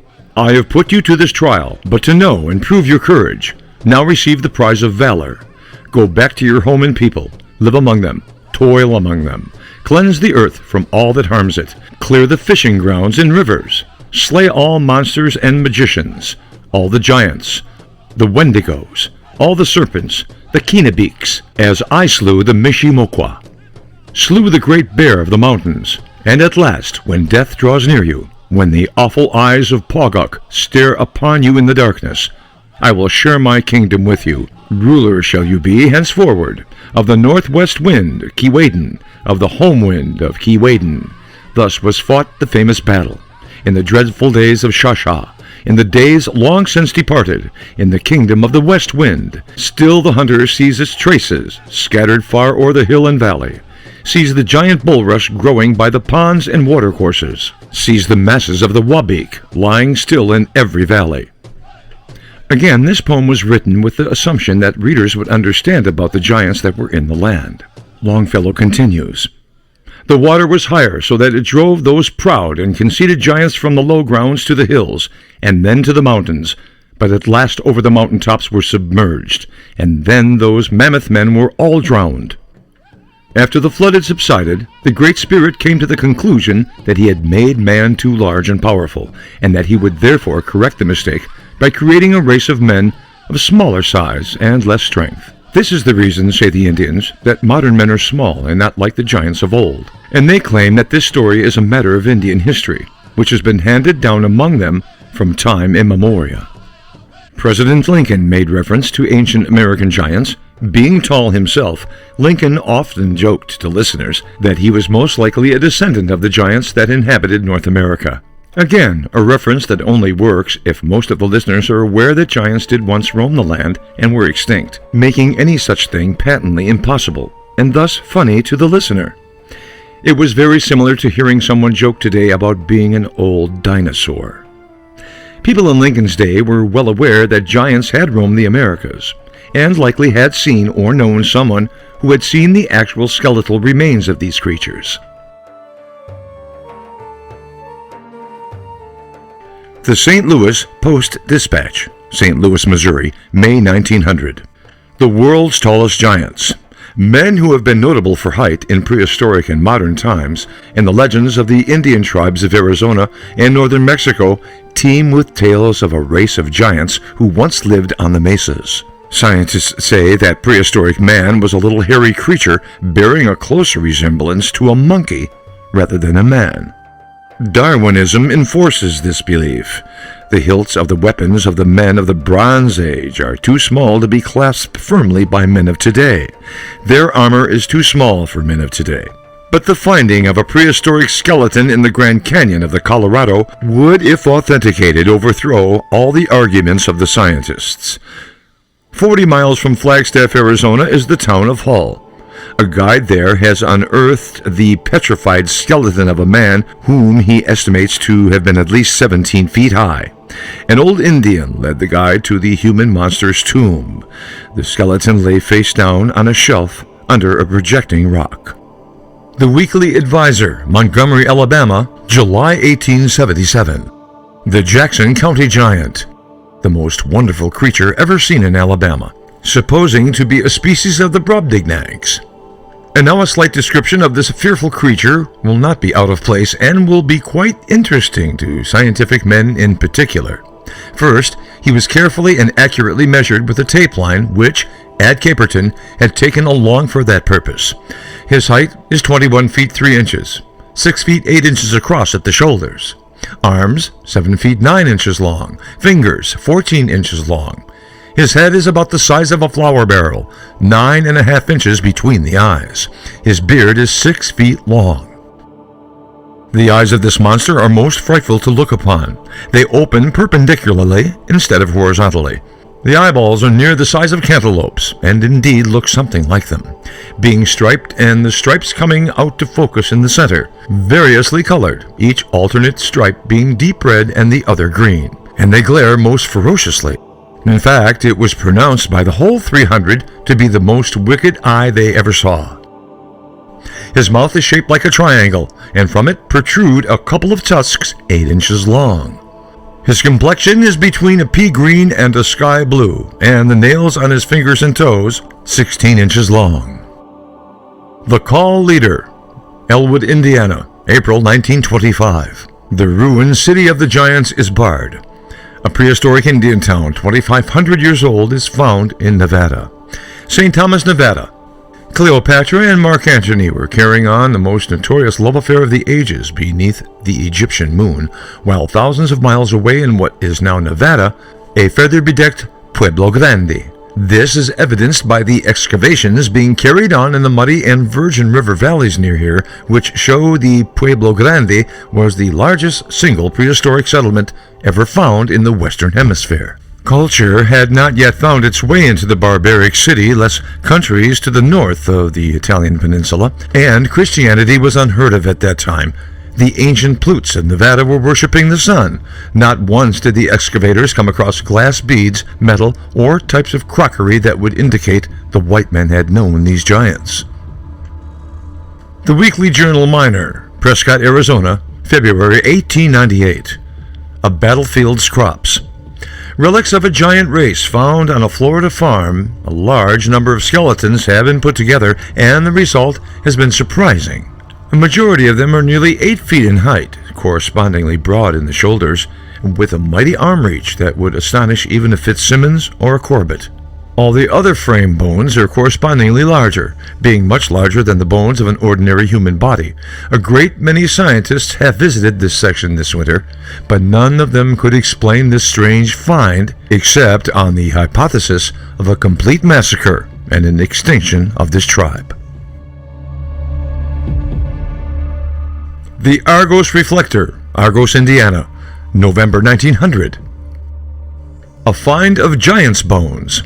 Prehistoric skeletons are unearthed in Missouri. The fossils of 3 human beings, evidently prehistoric giants, were found near Montesano, Missouri, at the depth of 40 feet, by farmer C.H. Beeler. The size of the skulls indicate that the bodies must have been at least 10 feet high, and the bones, resembling those of a human skeleton, seem to bear out this theory. Here are some veritable specimens of monstrous men. The giant Ferragus, slain by Orlando, nephew of Charlemagne, was 18 feet high. Rieland, a celebrated anatomist, who wrote in 1614, says that some years before there was to be seen in the suburbs of Saint-Germain the tomb of the giant Oseret, who was 20 feet high. In Rouen, in 1509, in digging in the ditches near the Dominicans, they found a stone tomb containing a skeleton whose skull held a bushel of corn, and whose shin bone reached up to the girdle of the tallest man there, being about 4 feet long. And consequently, the body must have been 17 or 18 feet high. Upon the tomb was a plate of copper, wherein was engraved, "In this tomb lies the noble and puissant lord, the Chevalier Richon de Valemont, and his bones." Platerus, a famous physician, declares that he saw at Lucerne the true human bones of a subject which must have been at least 19 feet high. On January 11, 1613, some masons digging near the ruins of a castle in Dauphine, in a field which by tradition had long been called the Giant's Field, at the depth of 18 feet discovered a brick tomb, 30 feet long, 12 feet wide, and 8 feet high, on which was a gray stone with the words Pseudopocus Rex cut thereon. When the tomb was opened, they found an entire human skeleton, 25.5 feet long, 10 feet wide across the shoulders, and 5 feet deep from the breastbone to the back. His teeth were about the size of an ox's foot, and his shin bone measured 4 feet. And near Mezzarino in Sicily, in 1516, was found a giant 30 feet high, his head the size of a hog's head, and each of his teeth weighed 5 ounces. Near Palermo, in the valley of Mazzara, in Sicily, a skeleton of a giant 30 feet long was found in the year 1548, and another of 33 feet high in 1550. And many curious persons have preserved several of these gigantic bones. The Athenians found near their city 2 famous skeletons, one of 34 and another of 36 feet high. The Pittston Gazette, Pittston, Pennsylvania, February 1909. A prehistoric giant found in Mexico. The discovery of a skeleton revives an old Aztec legend about a race of giants that were living there. News was received here yesterday from Mexico that at Ixtapalapa, a town 10 miles southeast of Mexico City, there had been discovered what was believed to be the skeleton of a prehistoric giant of extraordinary size. A peon, while excavating for the foundation of a house on the estate of Augustin Orez, found the skeleton of a human being that is estimated to have been about 15 feet high, and who must have lived ages ago, judging from the ossified state of the bones. Romulo Luna, judge of the district, has taken possession of the skeleton, which is complete with the exception of the skull.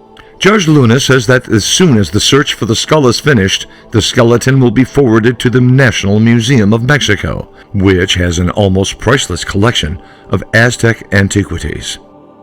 The National Museum, it is said, has made arrangements to investigate the find. The discovery of the skeleton has revived the old Aztec legend that in a prehistoric age, a race of giants lived in the valley of Anahuac, a name given by the Aboriginal Mexicans to that part of the Mexican plateau, nearly corresponding to the modern valley of Mexico City. These giants, known as Quinatsans, the story goes, were afterward destroyed by the Yuimecas, also of great stature, who in turn perished by earthquake, interpreted as an expression of the wrath of God. The Cincinnati Enquirer, April 1899.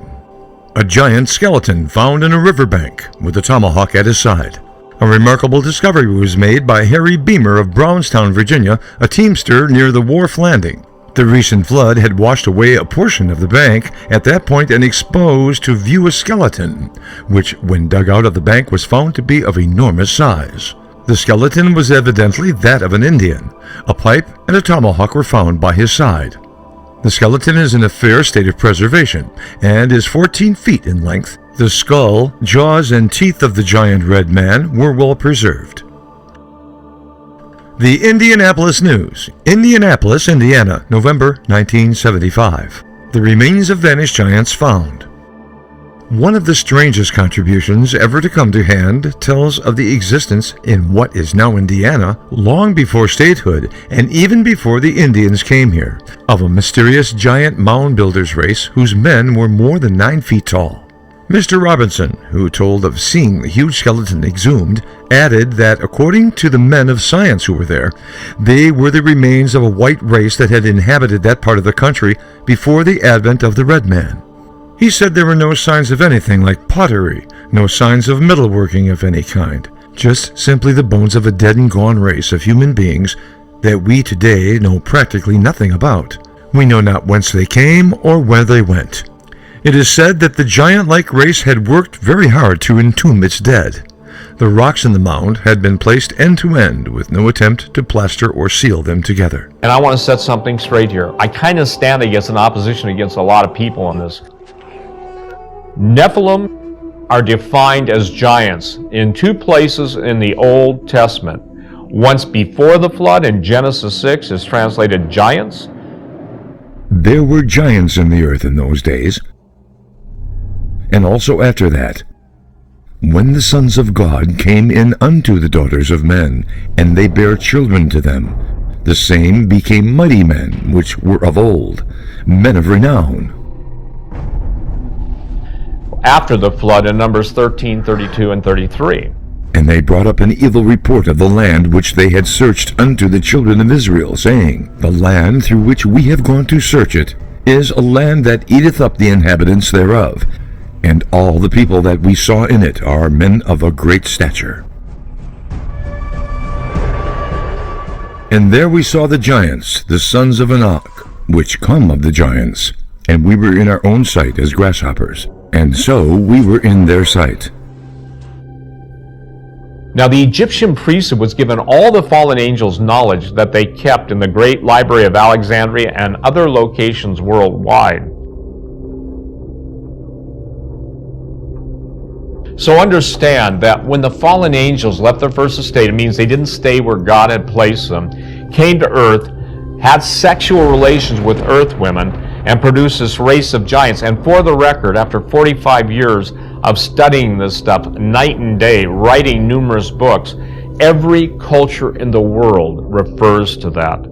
when the gods, whether it's Greek mythology, whether it's Roman mythology, whether it's Thai mythology, Angkor Wat, Cambodia, all these things center around this one fact, that the fallen angels, which were created a higher level of beings, came to earth, cavorted with earth women, had sex, produced a race of giants which became the mighty men of renown, which also were worshipped as gods. You can understand, someone has an understanding of all of the truth of the world could kind of pretty much determine what they chose to reveal to the people in order to control the people. It's no different in our day. So Cairo, interestingly enough, Cairo, Egypt means city of Mars. What I'm trying to share with everybody is there is a tie between Mars and between the Earth.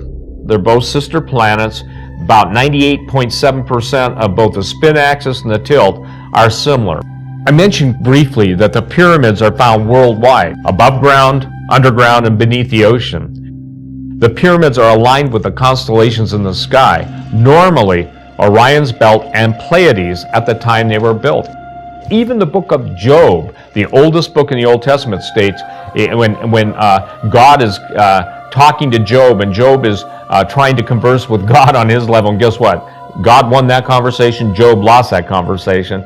But God mentions the gentle influence of Pleiades. Canst thou bind the sweet influences of Pleiades, or loose the bands of Orion?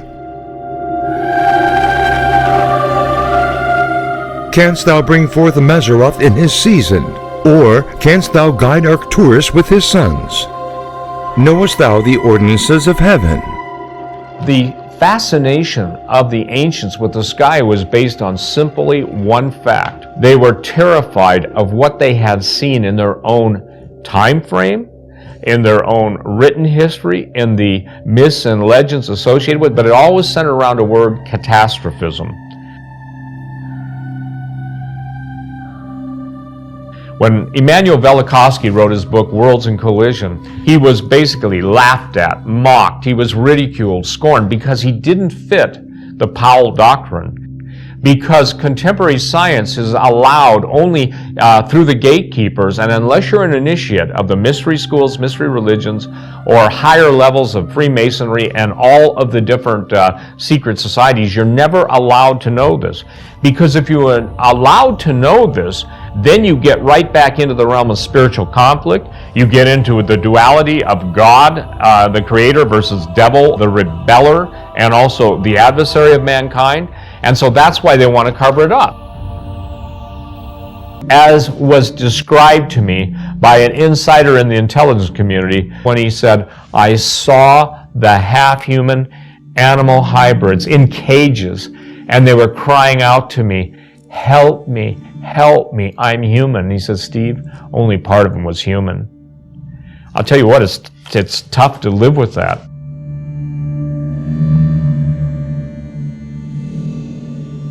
Here's what I've been able to ascertain from, again, giants, from the testimony of Dulce, New Mexico, the base in which Phil Schneider spoke of, and then he was murdered for speaking of such a thing.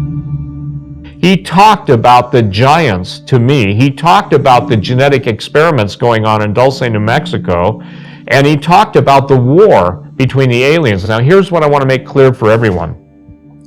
The giants are fallen angels' offspring. They are, if you will, the biological progeny of, on the left hand, the fallen angels, and on the right hand, the progeny of the earth women. These are people that possess the knowledge of the universe, the knowledge of good and evil. That's what Satan promised Eve. And the knowledge of good and evil was never meant for mankind. God knew with the knowledge of evil comes a practice thereof. That's a powerful statement. So the knowledge of good and evil is a two-edged sword. With mankind's now access to fallen angel technology, to fallen angel information, they would try in all of their might to become the gods. Now here's the dichotomy. This one blows my mind. You got fallen angels that are angels in a realm that's just glorious, and you've got human beings down here, and the fallen angels want to come and have sex with the earth women, and now everybody who's a billionaire wants to live forever and become gods. The wealthiest and most elite people in the world believe that they will become gods. The whole singularity movement, which we will get to when men become machines or they become H+, humans plus, is based on this. The Bible talks about the return of the giants. The Bible talks about war that was in heaven on earth, and woe unto the inhabitants of the earth, because there's going to be a war on this earth that most people will not be able to deal with the genetic alterations of chimeras and the combination of animal-human DNA. And the reason the giants, everybody wants those, is because they have supernatural strength. What's the worst that could happen? Their cranial capacity is such that they can even regenerate. In other words, if you shoot them normally, they can regenerate, just like a salamander. The military, under DARPA, Defense Advanced Research Projects Agency, wants the DNA of these guys, because not only is there super strength, they have an intuition, they also have a brain capacity unlike anything else. Jesus made the statement prior to his second coming that the world would be just as it was in the days of Noah. And what most people think is, hey, what's the big deal about Noah's days? But what they didn't understand, in Noah's days, there were the giants. There was a sexual corruption of not only human beings, but also of animals. Didn't matter if it was birds, didn't matter if it was fish, didn't matter if it was anything. Anything and everything was fair game.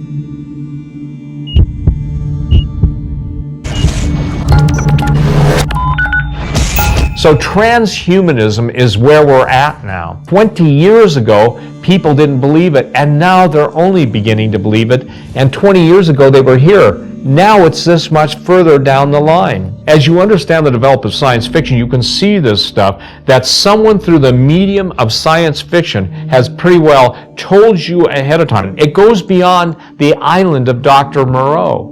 H.G. Wells, in his fabulous book, and it's fabulous because it was so forthright in telling people what was headed our way, the island of Dr. Moreau, you have it taking place in pretty much a South Pacific island. And this is exactly what's taking place in so many of the deep underground military bases. In our contemporary times, every form of genetic manipulation, every form of gene splicing, everything that the scientific community can pool its efforts and its war on God are coming against the human genome. Jack Horner, who used to be the curator at the Museum of the Rockies for a number of years, who was the technical scientific advisor to Steven Spielberg in the whole Jurassic Park, the first couple of them, I mean, his goal, he's on record as saying his goal is to bring back, to reanimate dinosaurs. Done deal, you guys, done deal. Woolly mammoth, that's a throwaway story. It's what you don't know exists that's going to cause your hearts to fail. There's a lot of stuff. We've all been treated to science fiction. We all have seen the different things we've seen in science fiction genre, in the movies and television shows, etc. Telepresence defined a technology that was new and basically a futuristic thing. Has anybody ever wondered when James Cameron produced The Terminator? He's given to the world population some of the most outstanding prophetic pictures of the future. Think when The Terminator was first produced. It was what? Wars of the robots, and it was Skynet. Now what do we have? We have Google, and if you want to know, yes, Google is Skynet. Because what most people don't understand, and this is critical, every single high-tech company in the United States and worldwide that could be integrated into a global surveillance and control network was funded by the intelligence agencies. They are the government. What you elect those doofuses, what you elect those talking heads, those guys aren't the power. Transhumanism simply means this: the belief or theory that the human race can evolve beyond its current physical and mental limitations, especially by means of science and technology. You mean to tell me the same people that have been behind the scenes, screwing up humanity, funding the wars, funding absolute death, destruction, and now planning to kill off, and this is by the globalist and elitist plan, 90% of the Earth's population can be trusted to build a better human? I don't think so, but the contempt that they have for humanity is evident. All you have to do is go look at global population quotes on any search engine and take a look at what the premier thinkers and the wealthiest people of the world want. Going back to the book of Genesis, when the devil himself tempted Eve and said, God doesn't want you to eat of that tree of the knowledge of good and evil, because in the day that you do, ye shall be as God. When Eve was tempted in the Garden of Eden, she was basically offered knowledge, and through that knowledge, she would achieve immortality. Now remember, she already had immortality, but the devil twisted it. He wanted to give her something more. So let me make it easy for you. In Christianity, you've got prophets, but the transhumanists have their prophets. They have Kurzweil, Drexler, Aubrey de Grey. By the way, I coined a term 20 years ago on talk radio called technecadence. Technecadence was simply this: technological decadence that would result in the end of humanity. The Messiah is Jesus Christ in Christianity. The Messiah in the transhumanists is strong AI, artificial intelligence. Christianity has heaven. The transhumanists have cosmic computers. You become the Borg.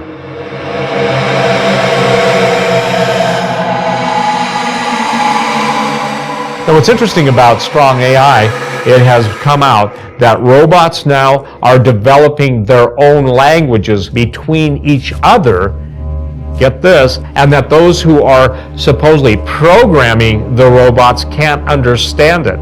You follow what I'm saying? You've got two robots, A and B. They're talking to each other, and these scientists are noticing that they're communicating outside of their original design parameters. Now, how can that happen? It's real simple. The disembodied spirits of the giants are able to inhabit inanimate objects. That's why so many cultures around the world, they're always talking about fetishes, idols. They always have taboo, where inanimate objects have life to them. Watch the headlines at my website. I try and bring this stuff up, stevequayle.com. It's accelerating so fast. Now here's what Zoltan Isvan said. Transhumanists aren't mostly worried about the afterlife. They're trying to make the most of this life, and most transhumanists don't really want to die.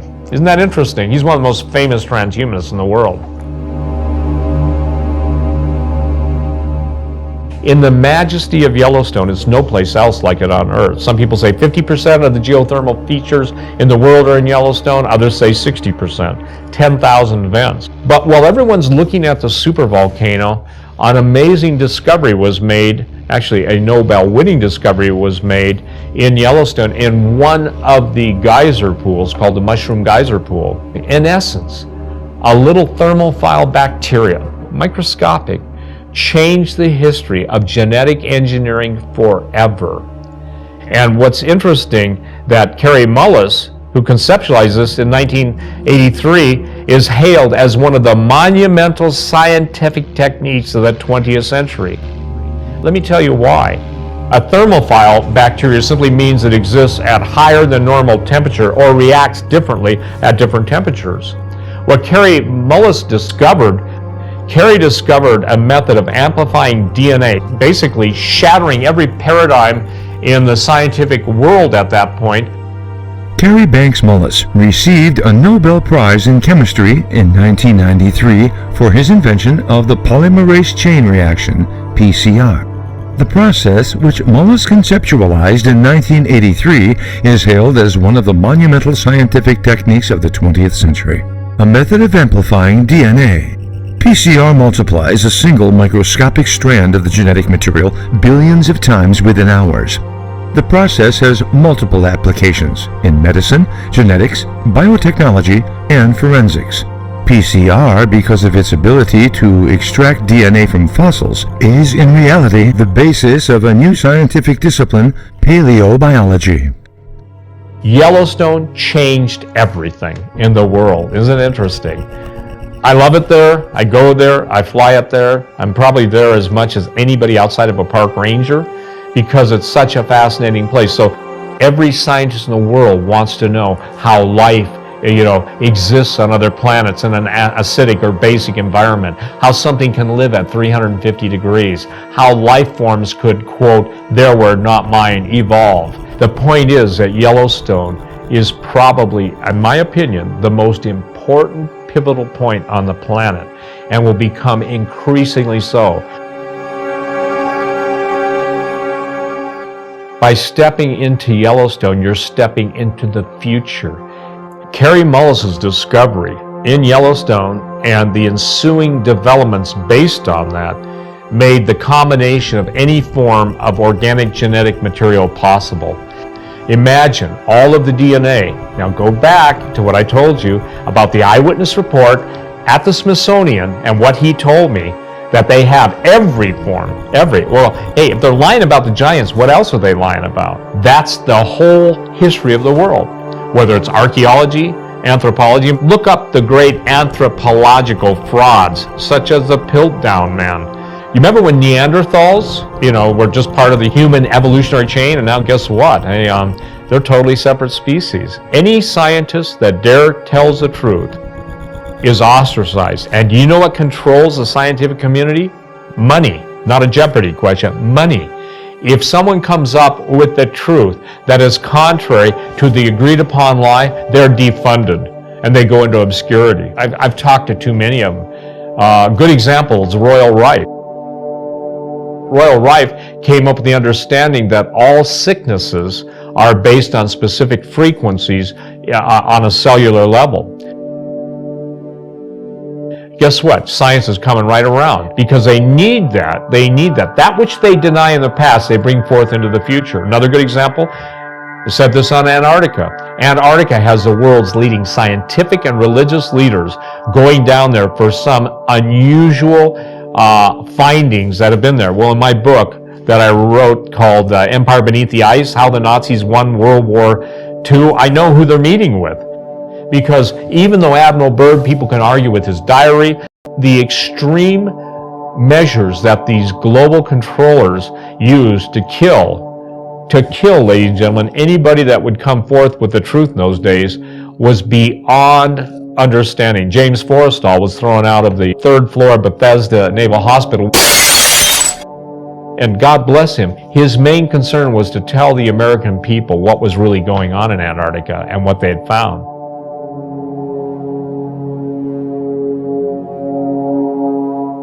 So imagine this, imagine a skilled group of individuals controlling the world's money, being able to hide their presence and being able to hide it since 1947 and look up Operation High Jump, or better yet, I believe everyone should, and of course this is a pitch, but it's a necessary pitch.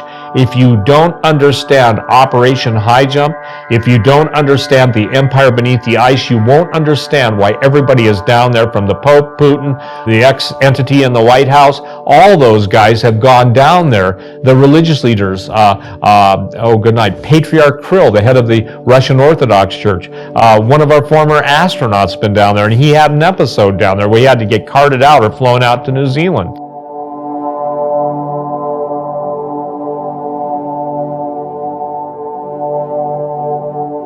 Marcus Wolf, the head of the East German Stasi, which was considered the best intelligence gathering organization in the world, was hired by our government to build self-directed intelligence dossiers, because in East Germany, A had to spy on B, B had to spy on C, A was spying on B and C. They just had a different levels, like a pyramid structure, and everybody reported to the top. It's the same way now. People are living in a world that is totally the Matrix. So when the Matrix movies came out, people thought, well, that's just science fiction. It is a Matrix, but it's a matrix of truth. Your iPhone, you realize that iPhone, that is your, if you will, projected identity now? The number you have dialed has been changed. The new number is, please note, the new number is... Satan, through his cohorts on earth, using the intelligence agencies of the world, are having each and every one of us who are on an iPhone building our own dossiers. Building our own dossiers. People are losing their human identity. They are losing their human identity. And they are becoming, if you will, already assimilated. Through transhumanism, you are building a control mechanism, or you are generating the control mechanism that they will use over you. Digital immortality. Do you understand that Dr. Mengele, at the 1947 mark, he could produce twins? Twinning. Do you also understand that, and this is going to be hard for a lot of you to take, that cloning, human cloning, was perfected in the 60s? What's my source for that? Multiple intelligence agents, deathbed, and a couple of them. I wasn't at their deathbed, but they wanted to clear their conscience before they died. Again, you will not be able to understand this unless you pray about it. Those of you who have a hunger for truth, imagine that every important figure in the world has the ability to be duplicated, okay? If you understand how we age as human beings, the biological processes that have to take place, the mitochondrial acceleration, all that, I was told they can take a person to any age within 9 months. Not for normal gestation, but that's what they can do. The frequency of life, all the mysteries are coming into their control. They want to be God, but they're not. So the real God is going to come into war, and is at war, and has been at war since the Garden of Eden. Was God taken by surprise in the Garden of Eden? No. He had already planned in the very Genesis chapter 3 that he was going to send a Redeemer. Because if we were left to our own devices, we would simply cease to exist. But remember this, we were created in the image and likeness of God. Well, that made a lot of angels, at least a third of them, pretty upset. And ancient history teaches that Lucifer became so furious. Lucifer became Satan when he got thrown out of heaven. Oh, how art thou fallen, O Lucifer, son of the morning? You know, the idea is that God, in his all omnipresent knowledge and everything, he knew it was going to take place. Someone said, well, why did he let him do it in the first place? Because angels have free will too. So a third of the angels bought the lie, and the third of the angels rebelled against God. The singularity, it's that transhumanist revenge when everybody becomes assimilated into the board. The other way to look at it is the hive mentality. You have the queen bee, and all the worker bees work for the purpose of the queen bee for the hive. Same thing with singularity. Singularity is simply this: when men and machines merge.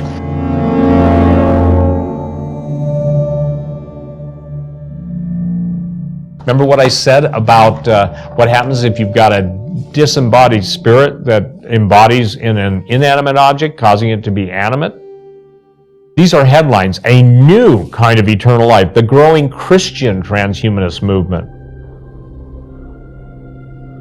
Transhumanism is just another religion in which man seeks to become God. We're fighting for the soul of humanity. There should be a movement against transhumanism. Unfortunately, Christians who should believe that God in his redemption and through the restoration by faith in Jesus Christ is what makes us what we should have been had sin not entered the human race. But transhumanism now, the growing Christian transhumanism movement, that is so contrary to the understanding of the Bible. Transhumanism will be sold in a very marketable and lovely way. Who doesn't want somebody else to walk that's lost a limb? Who doesn't want somebody to see that's lost an eye? Who doesn't want a paraplegic not to be a paraplegic anymore? I know that sounds noble, but it's going to kill you, and not just in this life, but eternally.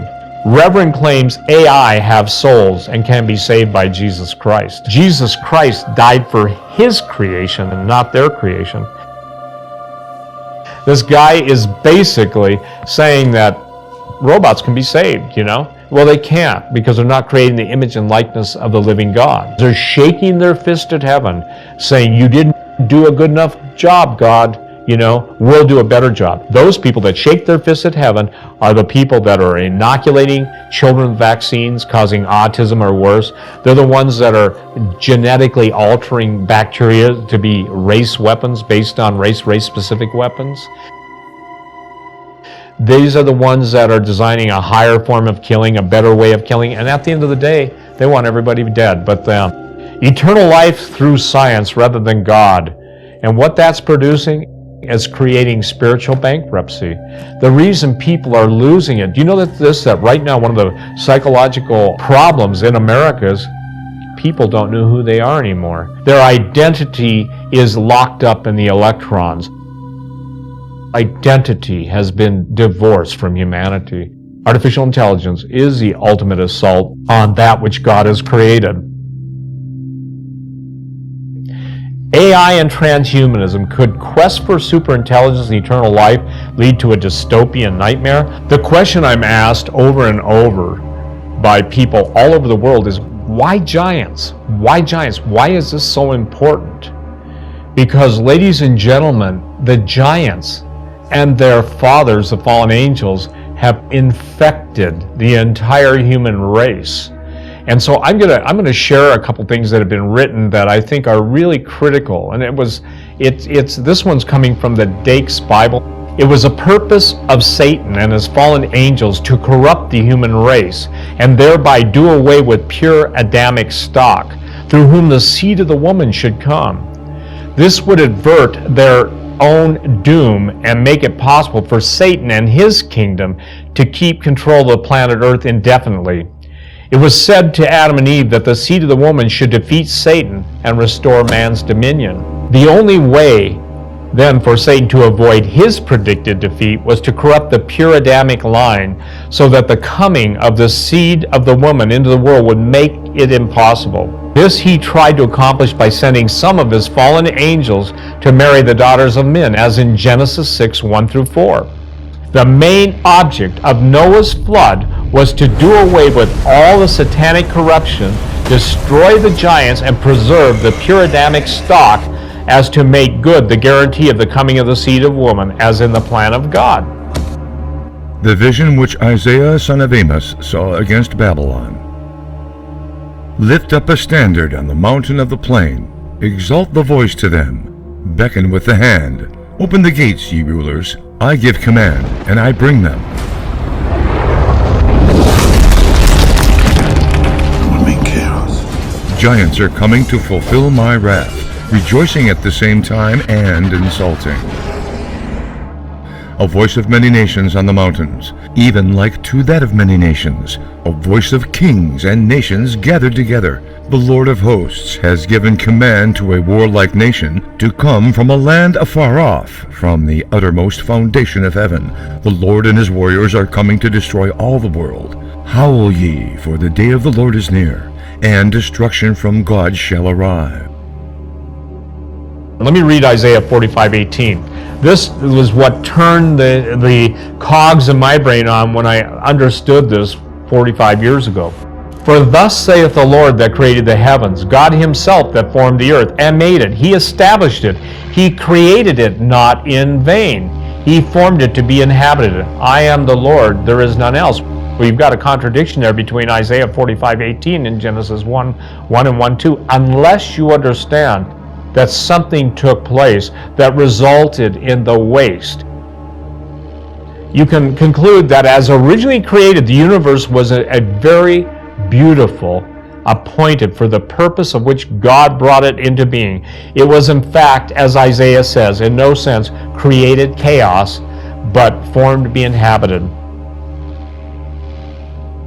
The Greek word cosmos, which the New Testament is applied to it, basically means order, or the very opposite of chaos. The concept is comprehended in the Hebrew word translated creation. The creation of mankind, God did something special that obviously drew the jealousy and envy of Lucifer, and Lucifer became Satan. Satan simply means the adversary, and he's known by all different names all over the world. The spiritual war now is for the very identity of man. The ultimate purpose of this spiritual battle is so when Satan can come before the presence of the Lord and say, all flesh is destroyed. There is no human left. And remember, at Noah's flood, only 8 individuals survived. Noah's family were the only ones who hadn't been corrupted. God chose the animals that came on the ark because they were the only pure animals that hadn't been genetically manipulated. The oldest recorded history that I can find pre-flood and also pre-Adam is that the tablets exist talking about fallen angels having sex with animals, the poor animals. But now fast forward, even the bestiality that's being brought into contemporary society in Germany, in Switzerland, they're talking about, and I think, God, the poor animals. Even now, the animals are being genetically manipulated to be something other than God created them. The best definition of lust I know is the appetite of demons expressed through humans. Once again, this idea that the corruption of animals is underway should point to the veracity of the words of Jesus Christ when he said, if those days weren't shortened, there'd be no flesh left alive. And oh, by the way, as an aside and as a closing couple of comments, the Catholic Church right now is arguing over, can aliens be baptized? Well, aliens who are not creating the image and likeness of God are in no different creation. They do not manifest as the sons and daughters of the living God. While the world's attention is focused on all the volcanoes, all the earthquakes, all the floods, all the cosmic solar storms, and all of the different strange judgments facing the earth, people are missing the biggest point, in my opinion, in the world. Your very genetic heritage has come under electromagnetic war, biological bacteria and viruses that are being designed in some laboratory with the ultimate goal of destroying you. Now the technology of the fallen angels is coming full course to grant to humanity that lie that the devil promised in Eden, ye shall be as gods, and ye shall not surely die. Well, guess what? If you're a peon, you're going to surely die, because the elite says only them, the top 10% of the world's richest and the most knowledgeable, are going to be allowed to live. The ultimate goal is the end of all humanity. I would think that would be upsetting to everybody who watches this video.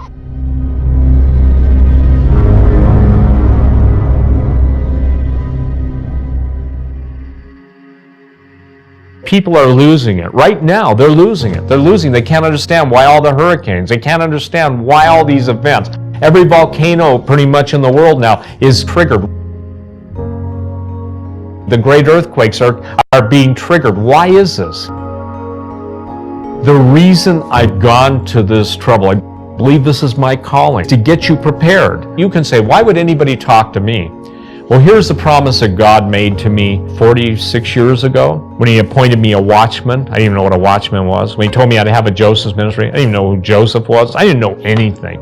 But I did have an encounter with Jesus face to face in the flesh, as real as anybody you would meet. He said, I will bring the people to you that will tell you what you need to tell my people. I'm going to let you know me through a way in my word that very few people know. And then he gave me a panorama of history. And he said, and I saw the world's history. Now, he told me that as I was seeing the panorama of history, as it would play out, that it would be hidden from me only until the time that was shortly to be released. So I believe that God and the devil are at war. Obviously, we know that's spiritual conflict. And I believe that the devil has to tell people what he's going to do.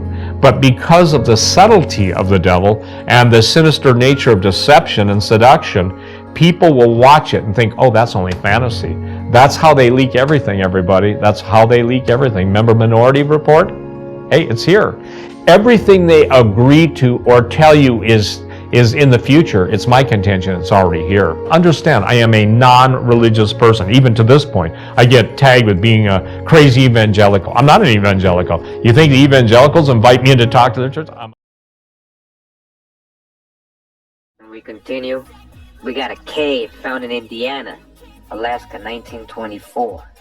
Cave found in Indiana hits age-old race, Indiana. Giant skeletons and metals strange to America seen in ancient sepulture. Indianapolis, February 1st. Recent discoveries in widely separated localities of the hills of southern Indiana may be expected to add something to the general store of knowledge of natural history. The topography of Indiana is interesting, from sand dunes bordering Lake Michigan to the rolling hills which occupy the southern part, and in places are but little short of small mountains. In the hills, however, the geologist has found most to interest him, as has more recently the archaeologist. The State Museum in Indianapolis is crowded with evidence of a prehistoric past. But with small resources, it cannot make the most of the opportunity it might otherwise have of tearing off the veil from long-gone ages. The opening of an ancient sepulchre built by a race of men antedating the American Indian and probably not related to the mound builders. Probably, they're guessing here, has aroused much curiosity.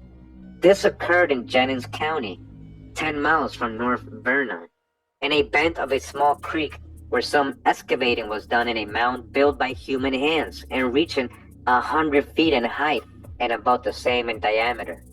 Before digging was stopped to await the arrival of more scientific help, some interesting things were found. Continues as bodies guarded, protected by great stone slabs, skeletons of 3 men, the longest of which measured much beyond that of modern man, were found. Alright, giant people. They showed that infinite care had been taken that the remains be preserved against the ravages of the elements. Metals not common in North America also were found.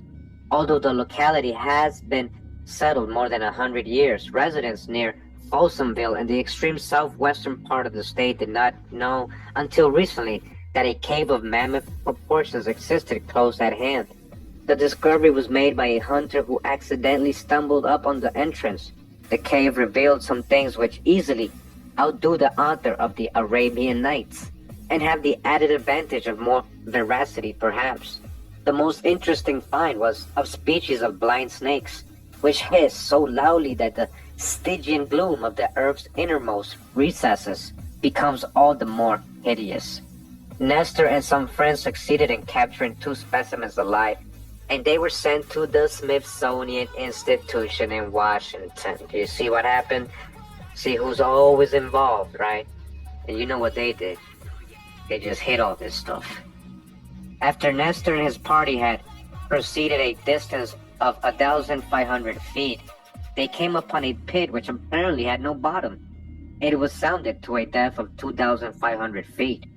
One compartment of the cave was warm and comfortable, and another extremely rigid. Nestor, the discoverer, said he believed a race of prehistoric men knew of the cave's presence and made it their home, and added its size would accommodate thousands as a dwelling place, thousands again living underground. He found many things to indicate human habitation, including arrowheads and stone implements. Alright, we continue. This is a good one right here. We got a sign coming out of Kansas, 1896, the newspaper, right before Colorado ruins. A United States Marshal describes what he saw there. United States Marshal Israel made a number of interesting observations during a recent visit among the ruins of the cliff dwellers in southwestern Colorado. Mr. Israel made a trip to the distant region for the purpose of serving papers from the court in Denver. He found his last man on the border of Utah, and started on the return journey through the mountainous district that was once the home of a race now extinct. In many places, said Mr. Israel, the cliffs are dotted with little stone houses, built of a kind of stone not found in the neighborhood. The question is, where did the stones come from? And how did the builders lift the stones to their places? I saw one large house which was covered with adobe. This was a surprise to me, as I never heard of the cliff dwellers using that kind of material. I was told of a remarkable find in the shape of a stone building 60 feet long and several stories above ground, which has also several stories underground. You hear that? The building was described by a man who visited as containing cedar joists 60 feet long. No cedar grows in that country, and it is a mystery how the natives raise heavy logs up the sides of the cliffs.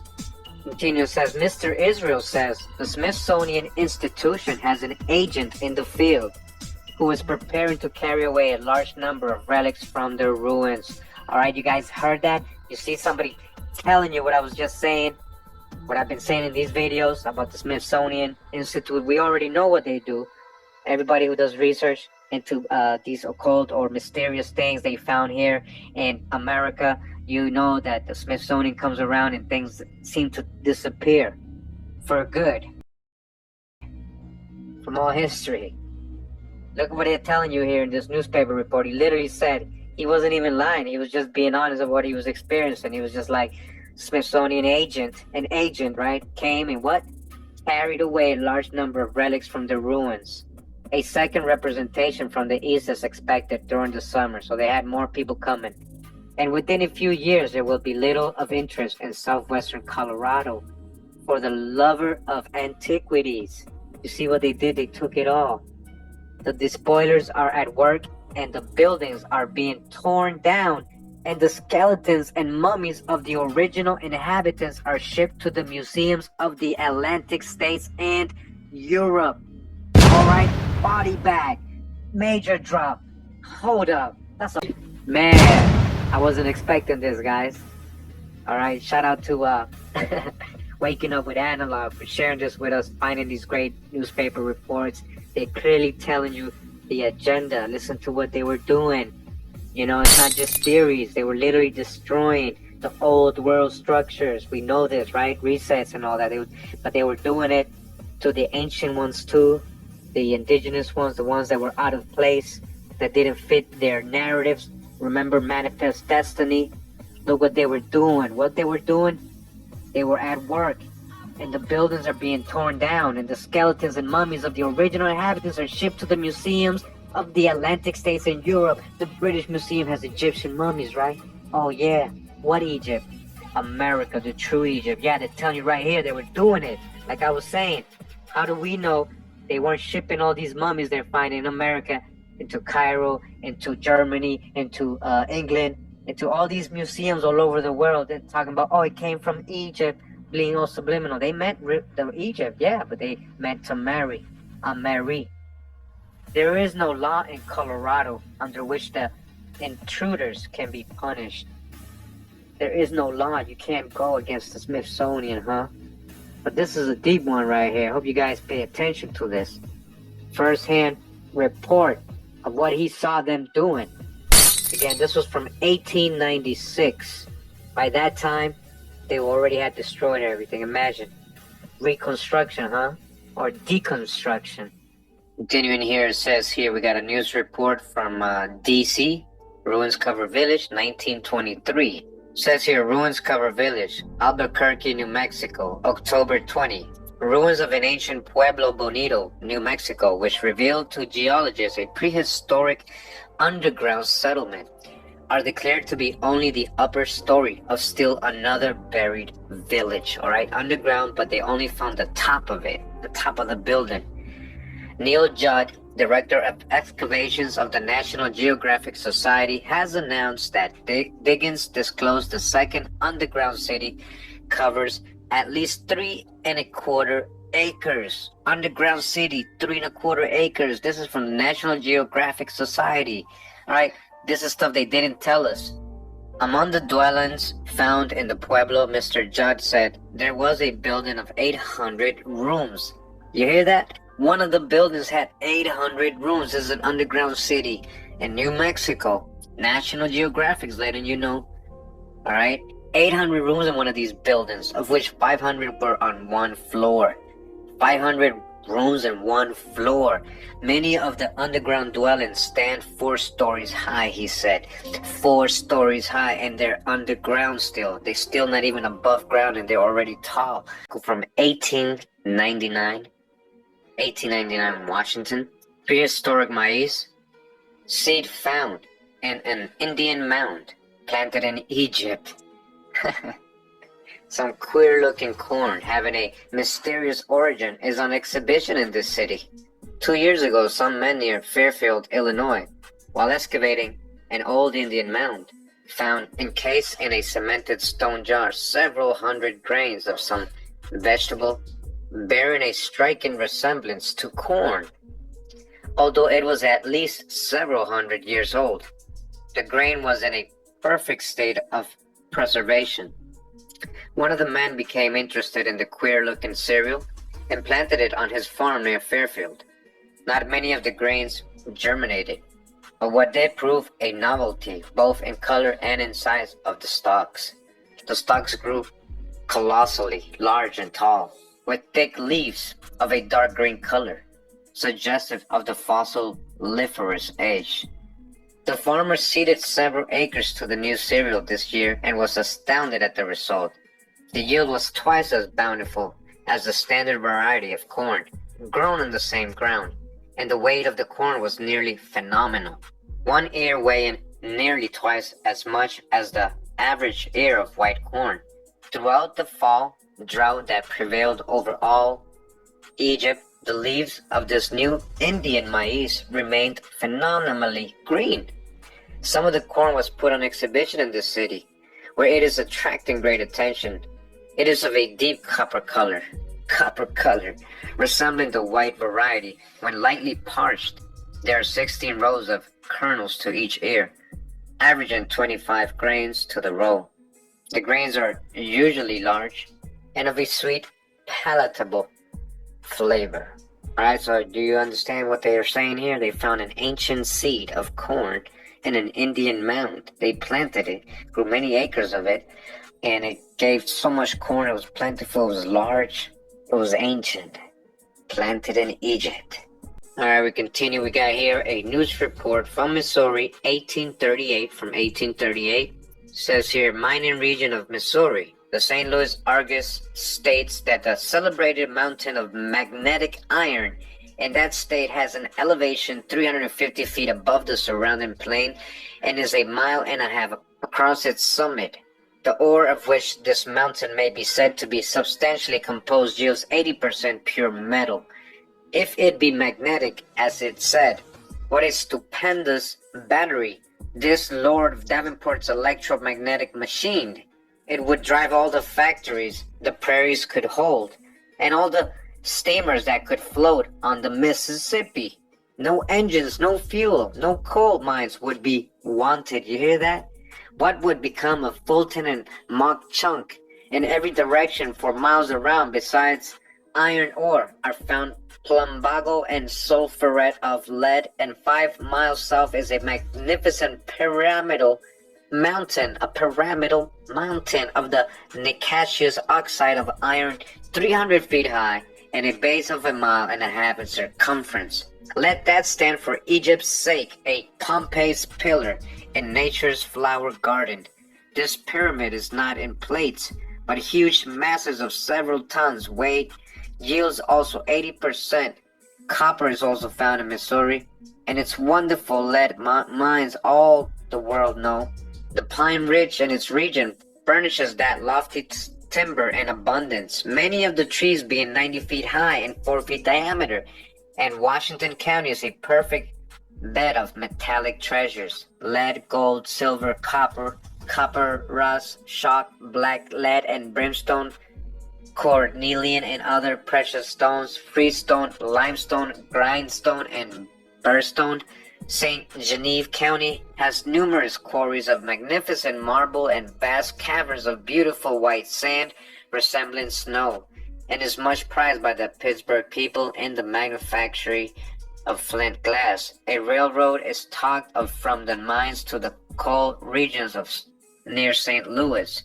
When we contemplate the mineral wealth in our country, we are lost in amazement. Alright, you hear that? All the resources here in the Americas. But you got a whole mountain, a battery mountain.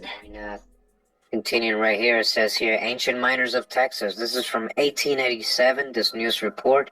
It says gold in Texas. The Houston Telegraph says that preparations are in progress in all parts of the state for a grand expedition to the gold region that has been discovered in northern Texas, not far from the ruins of the celebrated city of Grand Quivira. Alright, Quivira, the golden city.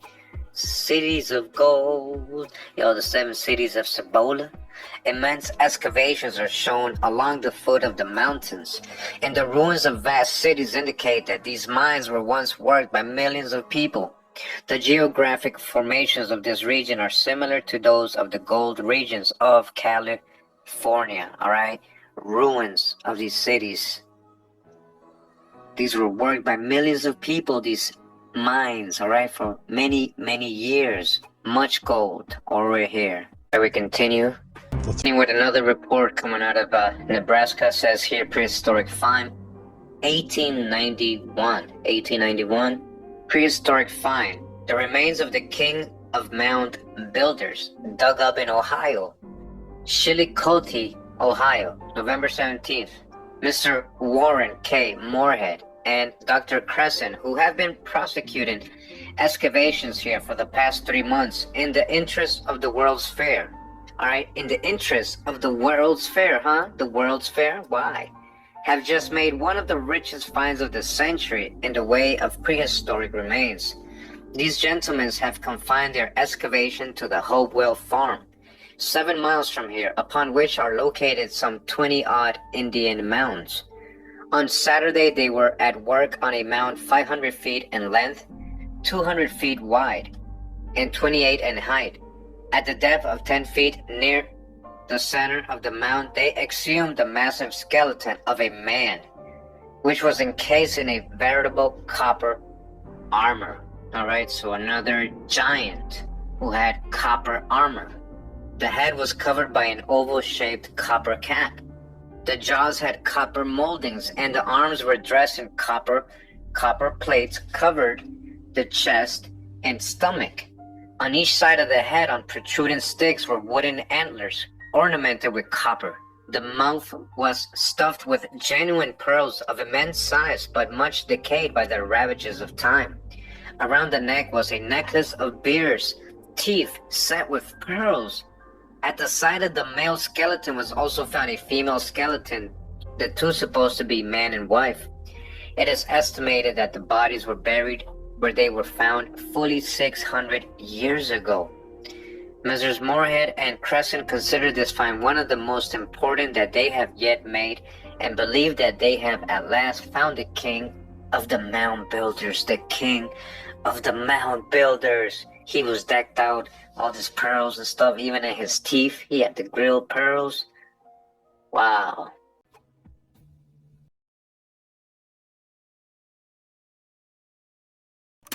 Chapter 9. Drowned Village of the Ancient Copper Miners by Wayne and May. 3,200 years ago, Upper Michigan's enigmatic copper miners left behind some 5,000 pits and in excess of 1 million stone tools, but no trace of their towns has ever been found until the discovery of a village site 10 fathoms beneath the surface of Wisconsin Lake.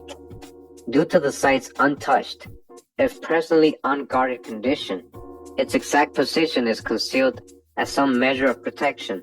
The ruins were found in June 2011 by Scott Mitchum. All right, this guy actually has been finding a lot of things. He's come out in a lot of TV shows, ABC, a lot of things, explaining his discoveries, logs, huge logs being cut, he found in lakes and things like that.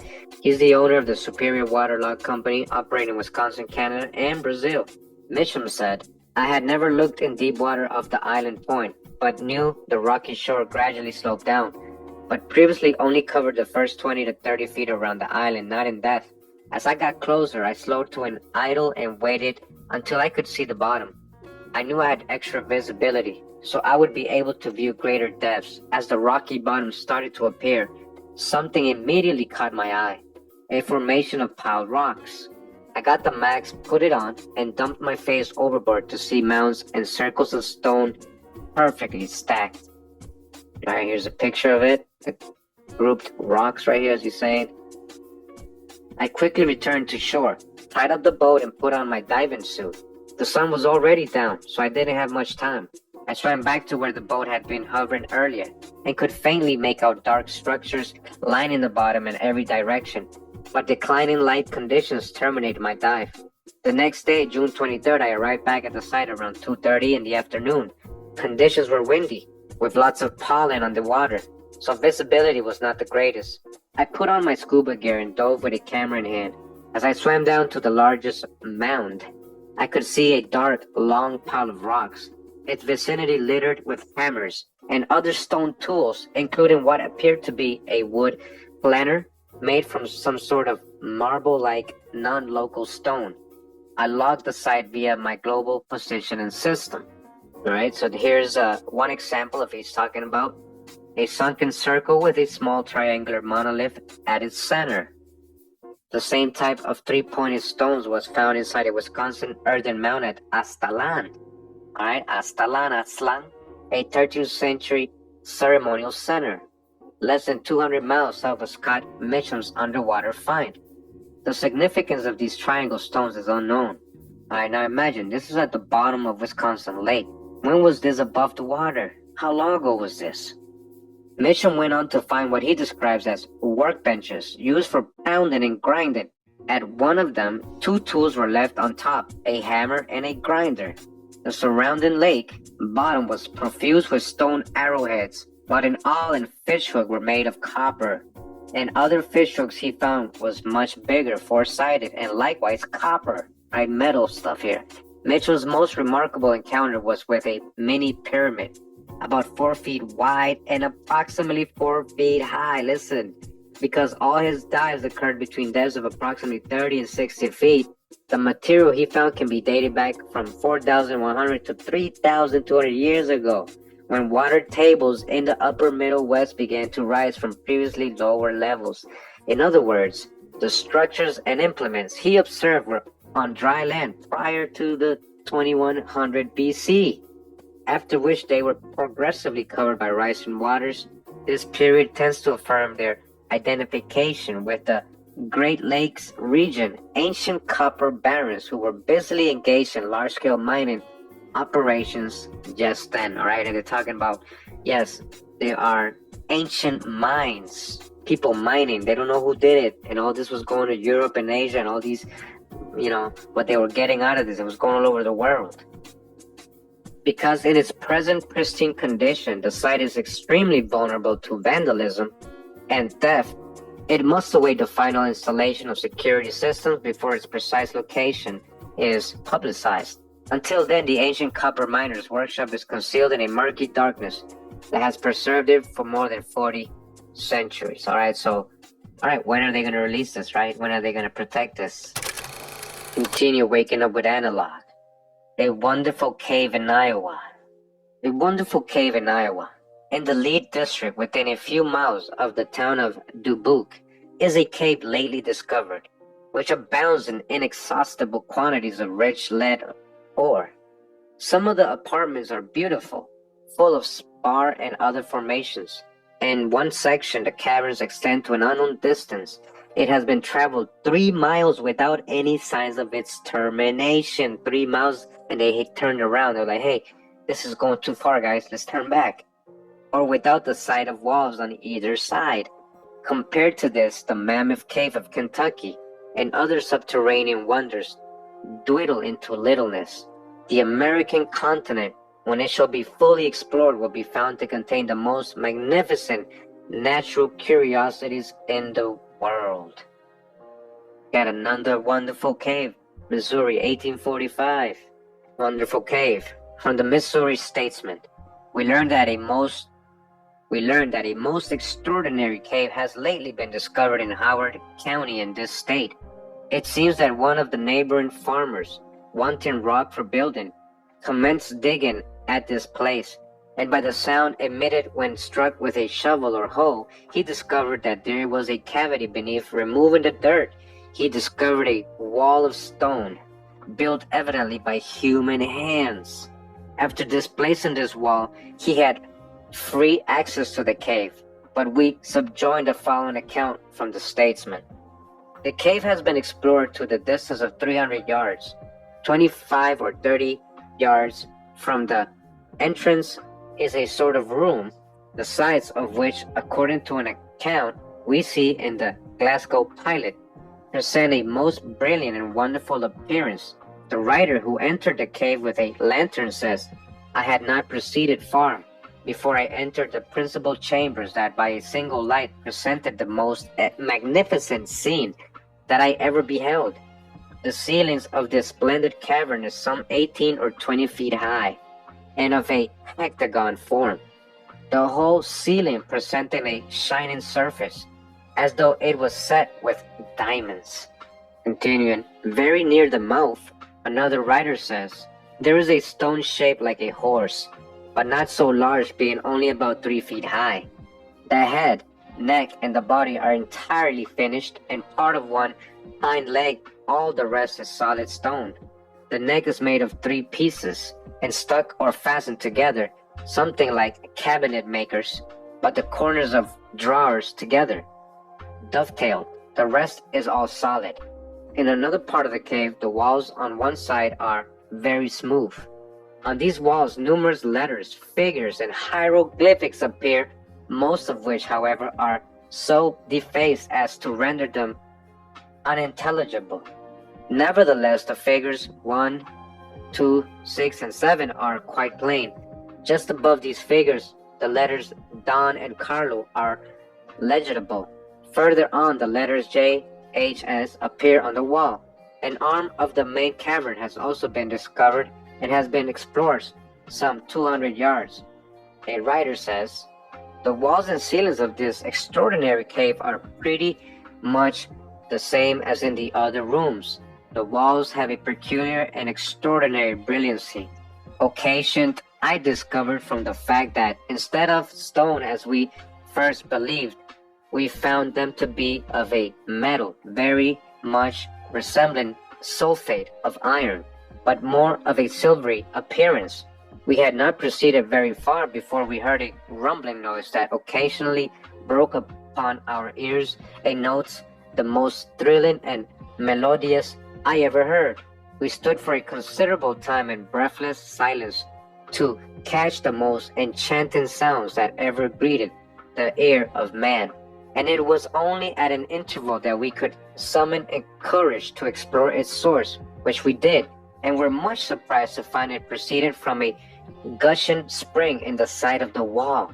The sounds we heard we found to be produced by the fill of the water, and varied by the current of air before alluded to, which we then found to be very strong.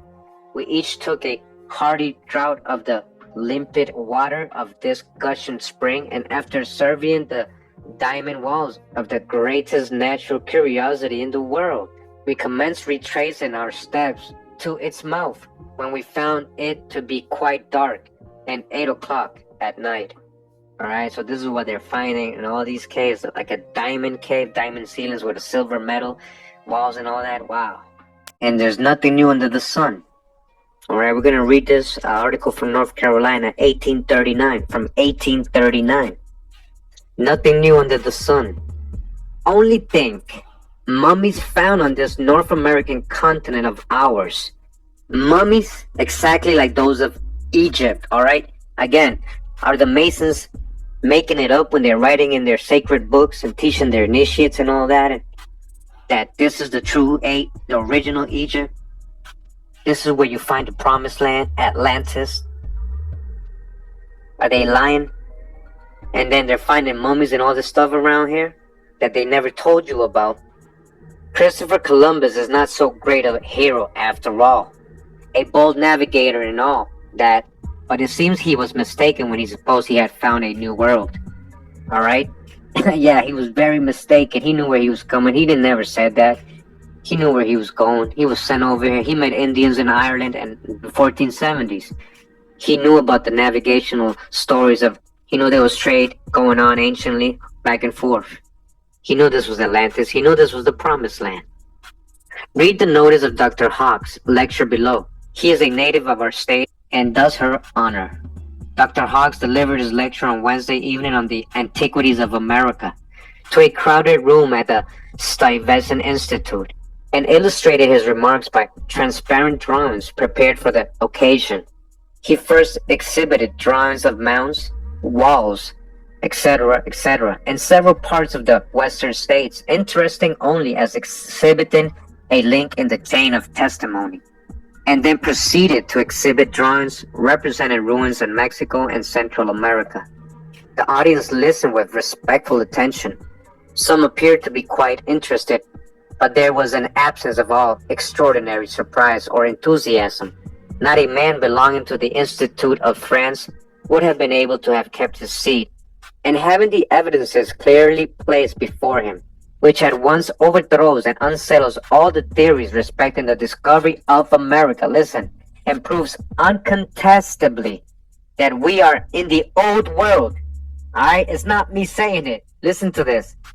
I can't make this up. Yo, waking up with Angela, we cannot make this up.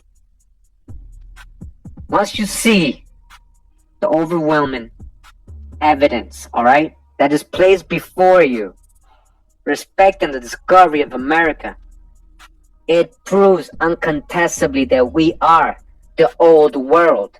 I've been telling you, shout out to Drop Nation. And not in a country discovered but a few centuries ago.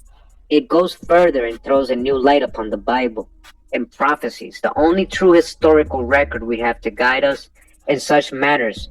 It was impossible to look at the pyramids and the drawings of ruins in Central America, recently made by Mr. Waldeck, together with the glyph, the myriads of stone tortoises, the figures of Isis and Osiris, the palm leaf, the serpents, the heavy stone work, and the various basal relievos, without being satisfied that these were the works and labors of the very same architects who originally built Thebes and Memphis. Alright, Memphis is right here in Tennessee.